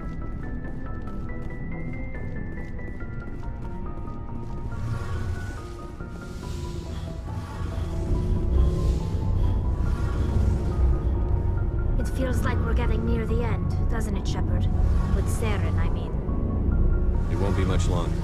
One way or another, it'll all be over soon. You'll find the conduit before he does. I know you will. You have to. And after this is all over, when my pilgrimage ends and I go back to my own people, I'll be proud to say I was a part of it.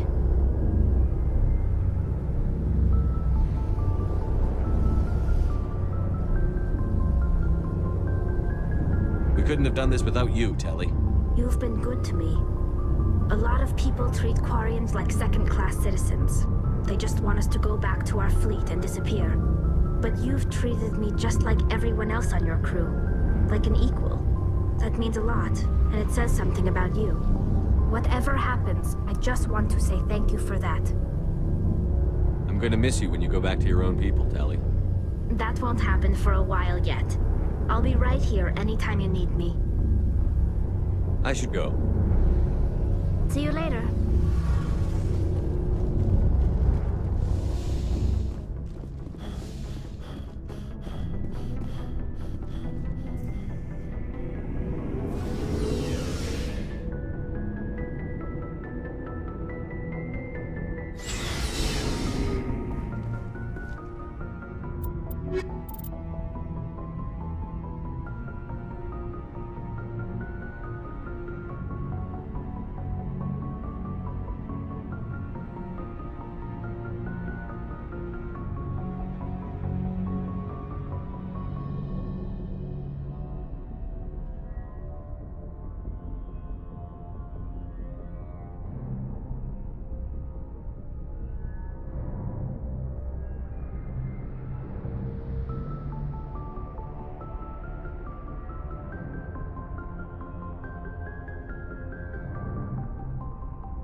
Message coming in. Patching it through. Normandy, this is Alliance Command. We're detecting your presence in the Attican Beta Cluster. One of our surveillance drones was gathering intel on Geth activities in the region when it was spotted and shot down. You need to go groundside and recover the drone's data module before the Geth find it.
He dropped the data module!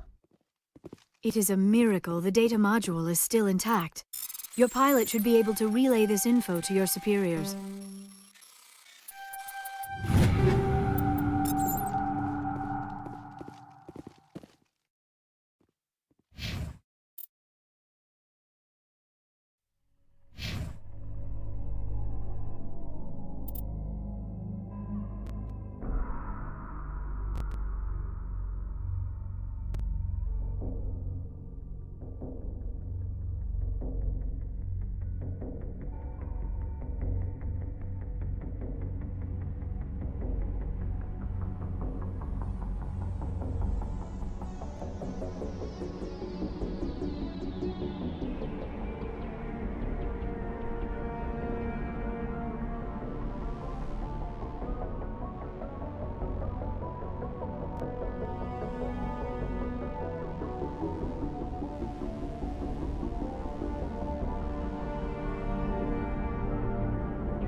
You hear me?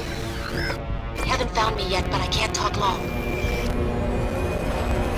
Shut down the fusion torches. I'm going to die. God, I hope you're hearing this.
This is Dr. Hines. They found me, damn Batarians. I can hear them out there prowling around, trying to find a way in. It sounds like they're attaching something to the door. If I don't make it, tell my family I love them.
Operational boundary limits. Recall imminent.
in the wrong direction. You've got to get to those torches.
Batarians.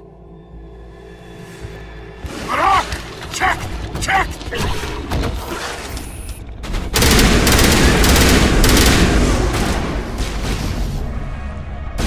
Release the Baron!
Who are you?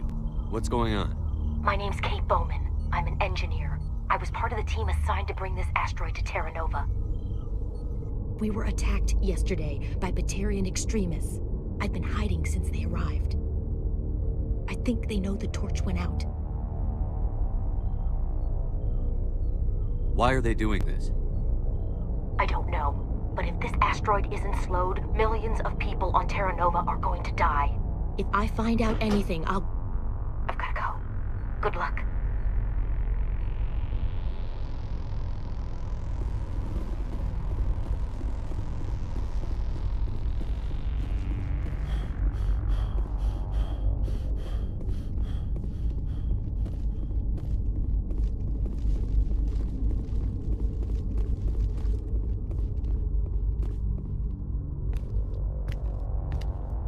Hey.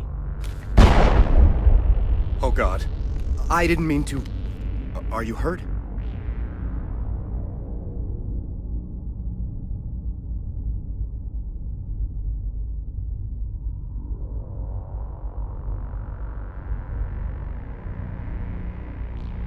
Takes more than that one shot to bring me down. Sorry. I didn't even realize you were human until... well, guess I'm not much of a soldier.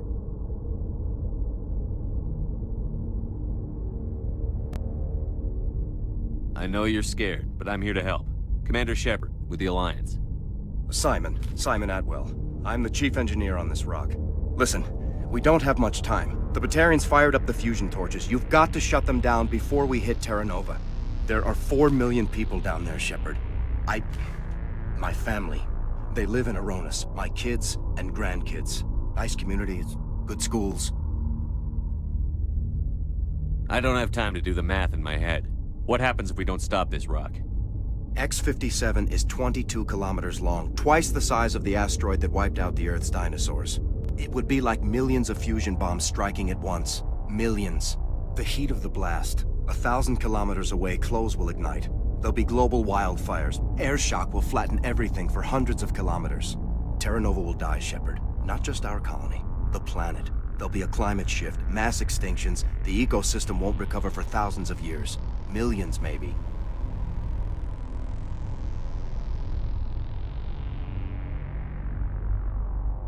Is there any chance it'll land in the oceans? That would be even worse. Tsunamis would sweep inland at hundreds of kilometers per hour. Millions of tons of water would be vaporized at the point of impact. Global cloud coverage. The plants could all die, and if they go, the whole ecosystem rolls over. I'd have to run the numbers, but take my word for it, it'd be bad. This doesn't make any sense. Batarians run criminal gangs. Unethical, but profitable. They don't destroy worlds. What does this gain them? I've heard all the stories. Slave rings ranching people like animals. Pirate bands burning colonies to the ground. But this is... The Citadel conventions forbid asteroid drops. I never thought the Batarians would go this far.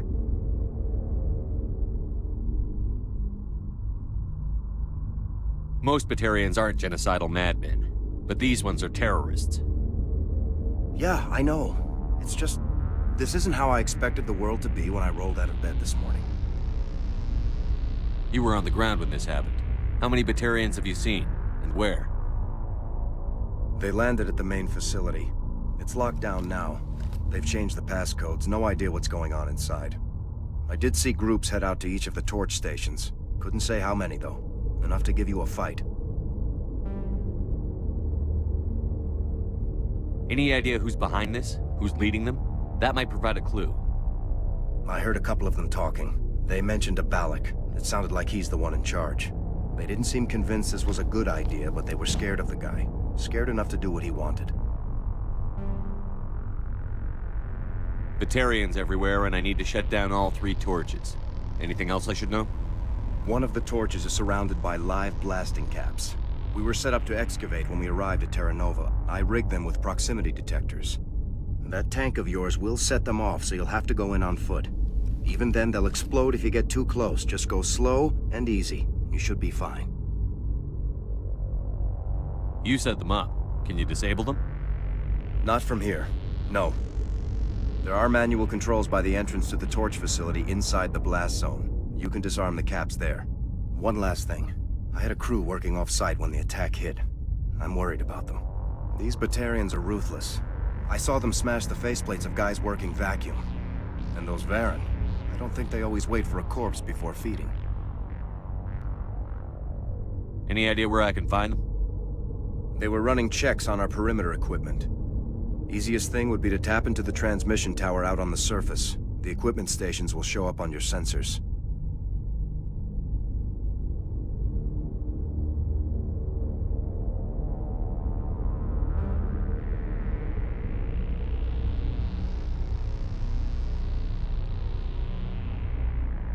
I'll look for them, but the torches have to be my priority.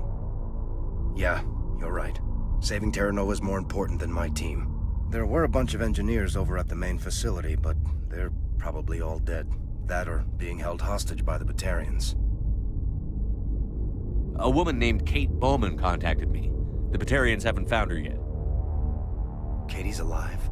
She's one of my best engineers. She signed on with her brother, Aaron, I think his name is. He's part of the security detail. I hope they're okay. Give me a worst-case scenario. We can't stop the asteroid. Could the colony be evacuated? Shepard, it took 30 years for the population to grow that large. I'm sure they're moving people to remote areas, but they'd never be able to get more than a few thousand off-world.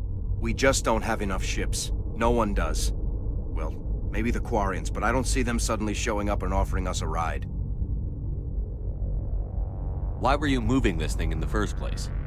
Well, the idea was to drag it into Terra Nova's orbit, mine it out, and in the end you'd have a basic structure for an orbital station. It's a lot cheaper than getting everything up into orbit from the planet's surface. The minerals we extract almost cover the costs. What can you tell me about Kate?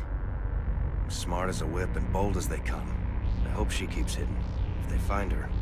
Oh, Katie, don't do anything stupid.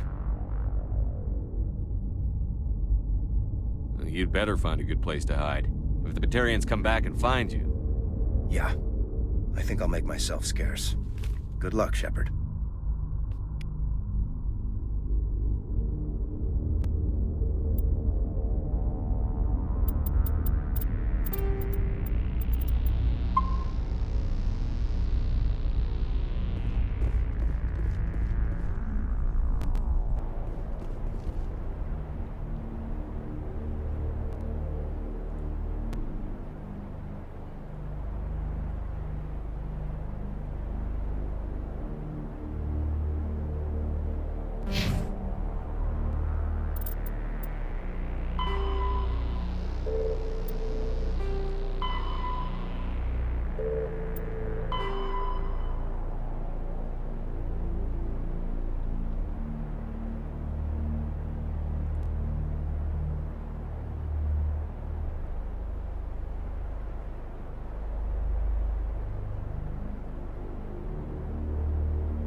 Hear me?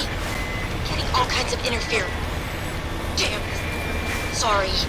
There's a lot of feedback. See if I can fix it. Meantime, just keep doing...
Ground-penetrating radar detects anti-vehicle demolitions nearby.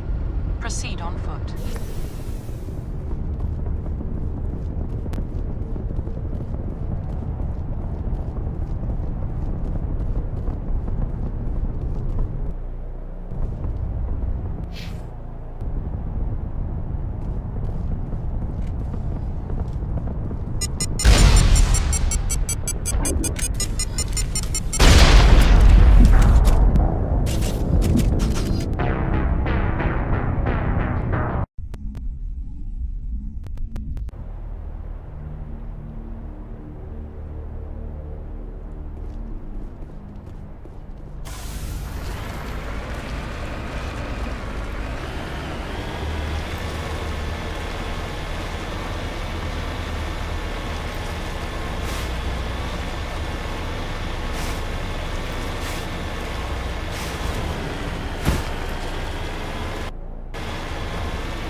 kinds of interference.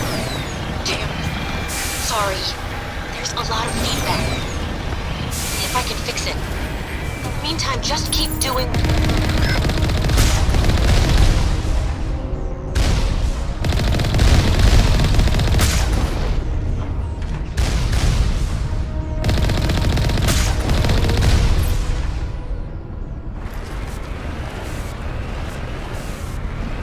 Warning. Ground-penetrating radar detects anti-vehicle demolitions nearby. Proceed on foot.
setting charges everywhere. I think he's going to blow this whole facility. Get away from there! Don't shoot, please! No!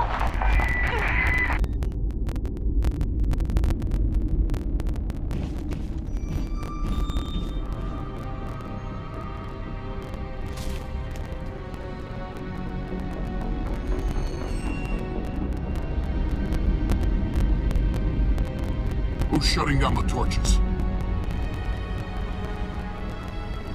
I won't ask you again.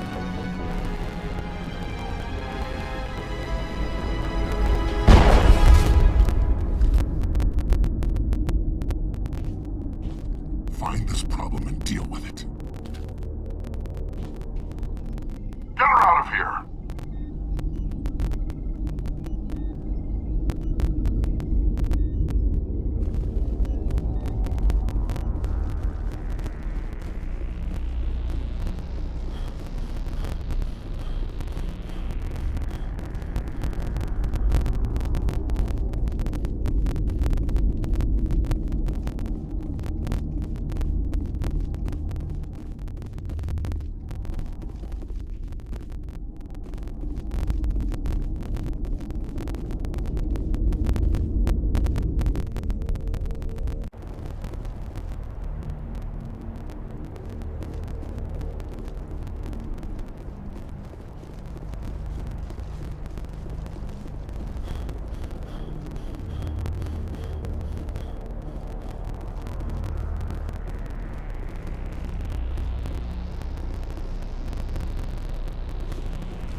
Hold it right there. This doesn't have to end in bloodshed.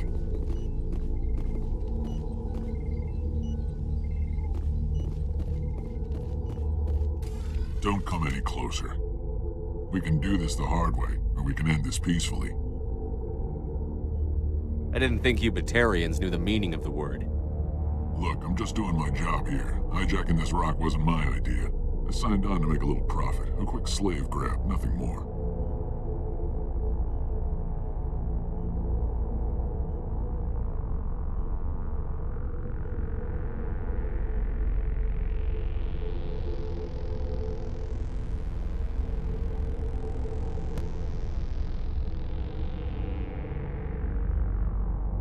This isn't just a slave grab anymore. Millions of people are gonna die.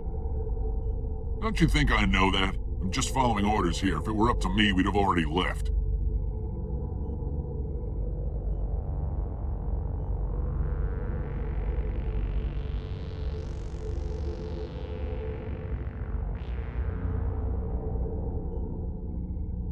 Well, it's not too late. You can still leave. I don't think so. Balak would skin me alive and sell my hide out of spite. Crazy bastard. This whole mission's gone to hell and I'm gonna pay for it. So why do you listen to him? Good question. I had a bad feeling about this from the moment we landed. Now Balak wants you dead. And what Balak wants, Balak gets. I can't change that. Do you always want to be second in command? Get me out of here and I'll take care of Balak. Then you can start giving the orders. Huh. An interesting proposal. It certainly has benefits over the current situation. Shut it down. This is Balak's problem now. I hope you're as quick with a gun as you are with your promises. For both our sakes.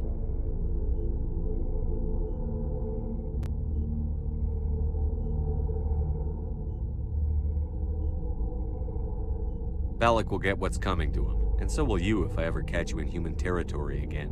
Are we clear? Perfectly.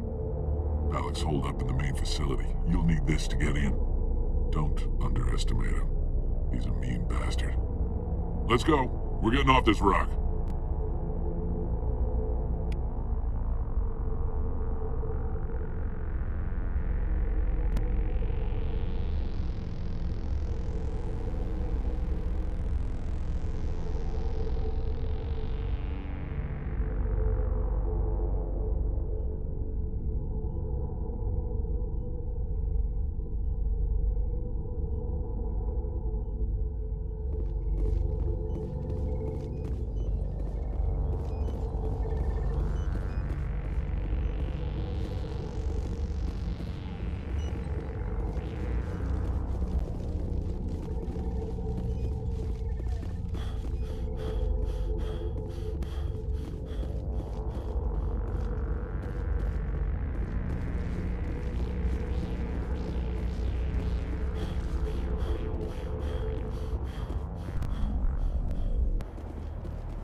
You humans.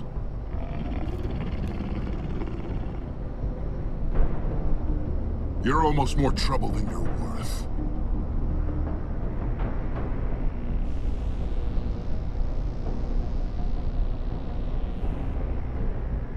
Let the hostages go, and maybe you'll live long enough to explain yourself to the Council. I don't answer to the Council. Or to you. I'm leaving this asteroid. If you try to stop me, I'll detonate these charges, and your helper and her friends are all going to die. I can't just let you go, Balak. Not after what happened here. This is nothing. You humans have done far worse to the Batarians. We've been forced into exile, forced to survive on what we can scrounge up. It's been like that for decades. Why take it out on these people? They didn't do anything to you or the Batarians. Didn't do anything. Aside from colonizing a world that could have been ours. Aside from using resources that should have been ours. We were left to defend ourselves. But the humans were stronger than us. We knew that. The Council knew that. But it didn't matter. It was you. You and your kind are the only reason we're in this position.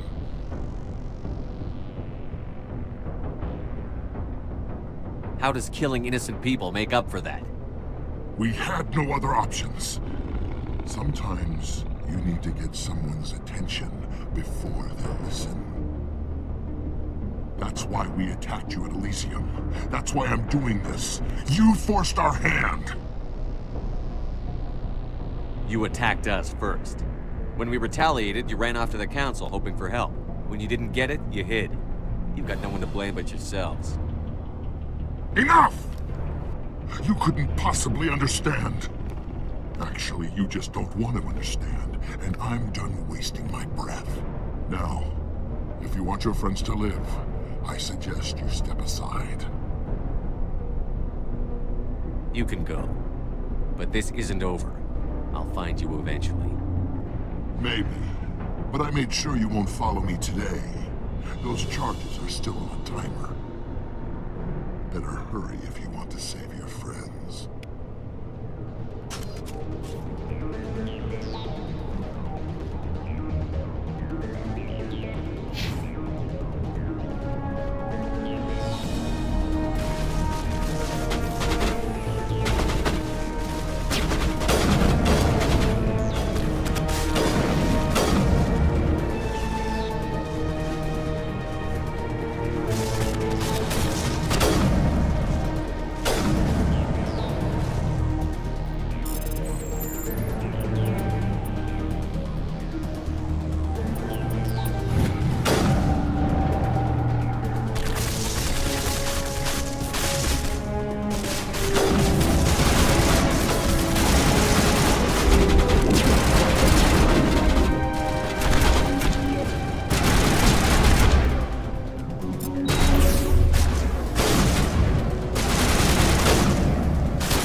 Letting him go was better than the alternative.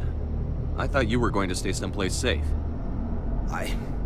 There might have been something I could have done to help. I thought I should be here. I know this asteroid better than anyone. You did it. Another hour and our course would have been irreversible. I ran the numbers, Shepard. X-57 would have struck near the capital city, the most densely populated region. But that's not going to happen, thanks to you. Is Katie in here? Is she all right? Is her team? Balak was holding them hostage. I let him go to save them. Let a terrorist go or sacrifice innocent lives. I'm glad that's not a choice I had to make. Is that... Will you get in trouble for that? I mean, he could do the same thing somewhere else, couldn't he?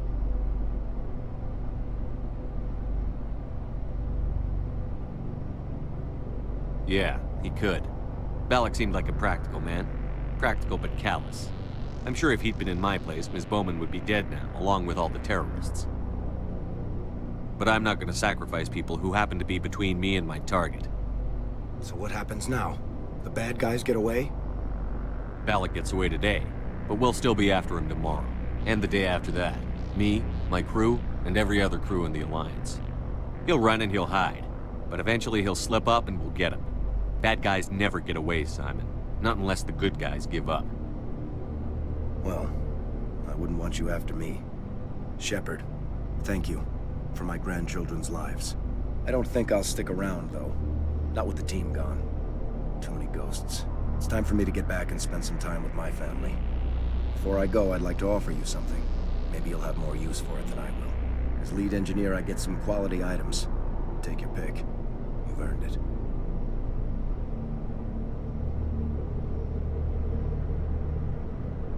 I know it's a lot to ask, but that Omni tool of yours?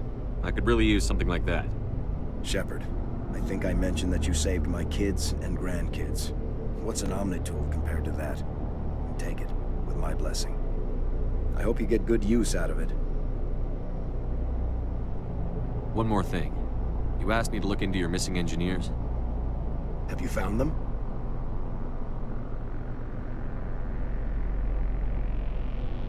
Not yet. Can you think of anything that would help me find them? See if you can tap into our transmission tower out on the surface. Their equipment sheds will show up on your sensors. Take care of yourself. Be well, Shepard. We owe you.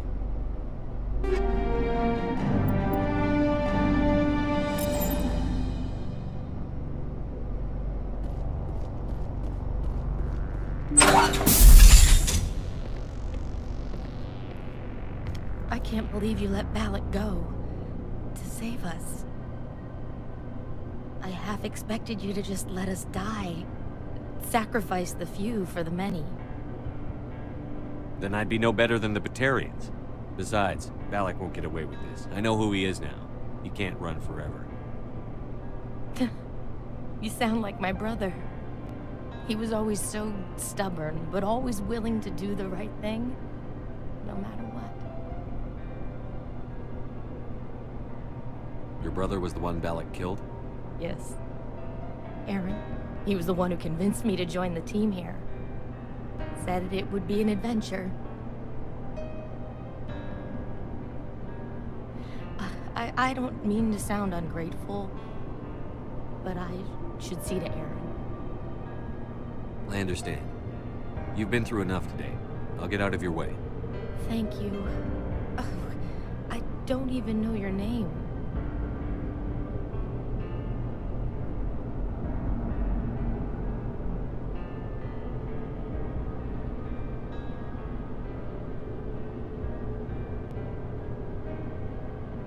Commander Shepard, with Special Tactics and Reconnaissance. Thank you, Commander Shepard. You're not exactly what I expected, but thank you. What can you tell me about the Batarians? What were they hoping to achieve with all this? I don't even think they knew. When they first arrived, they were talking about getting us back to their ship. They wanted to sell us as slaves. When Balak showed up, everything changed. It was his idea to redirect the asteroid. Said it was the will of the Batarian Rebellion, whatever that is. They followed him quickly enough, but I don't know. I don't think they're all as fanatical as he was.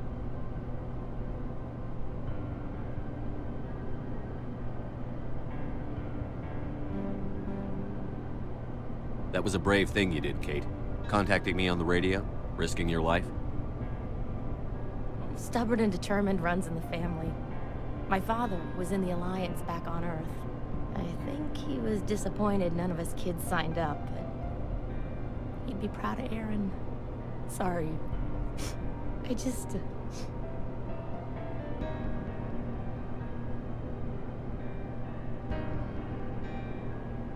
How did the asteroid get all the way over here? Why wasn't someone alerted sooner? The asteroid was scheduled to arrive in a day or two. Balak just sped it up. This rock is full of valuable minerals, but it was too far from Terra Nova to be profitable, so we attached some fusion rockets to it and drove it back. It was all going smoothly until... We'll get everything back to normal soon enough. Almost everything. You've been through a lot. I'll get out of your way. So long, Kate. I appreciate that, Commander. Goodbye.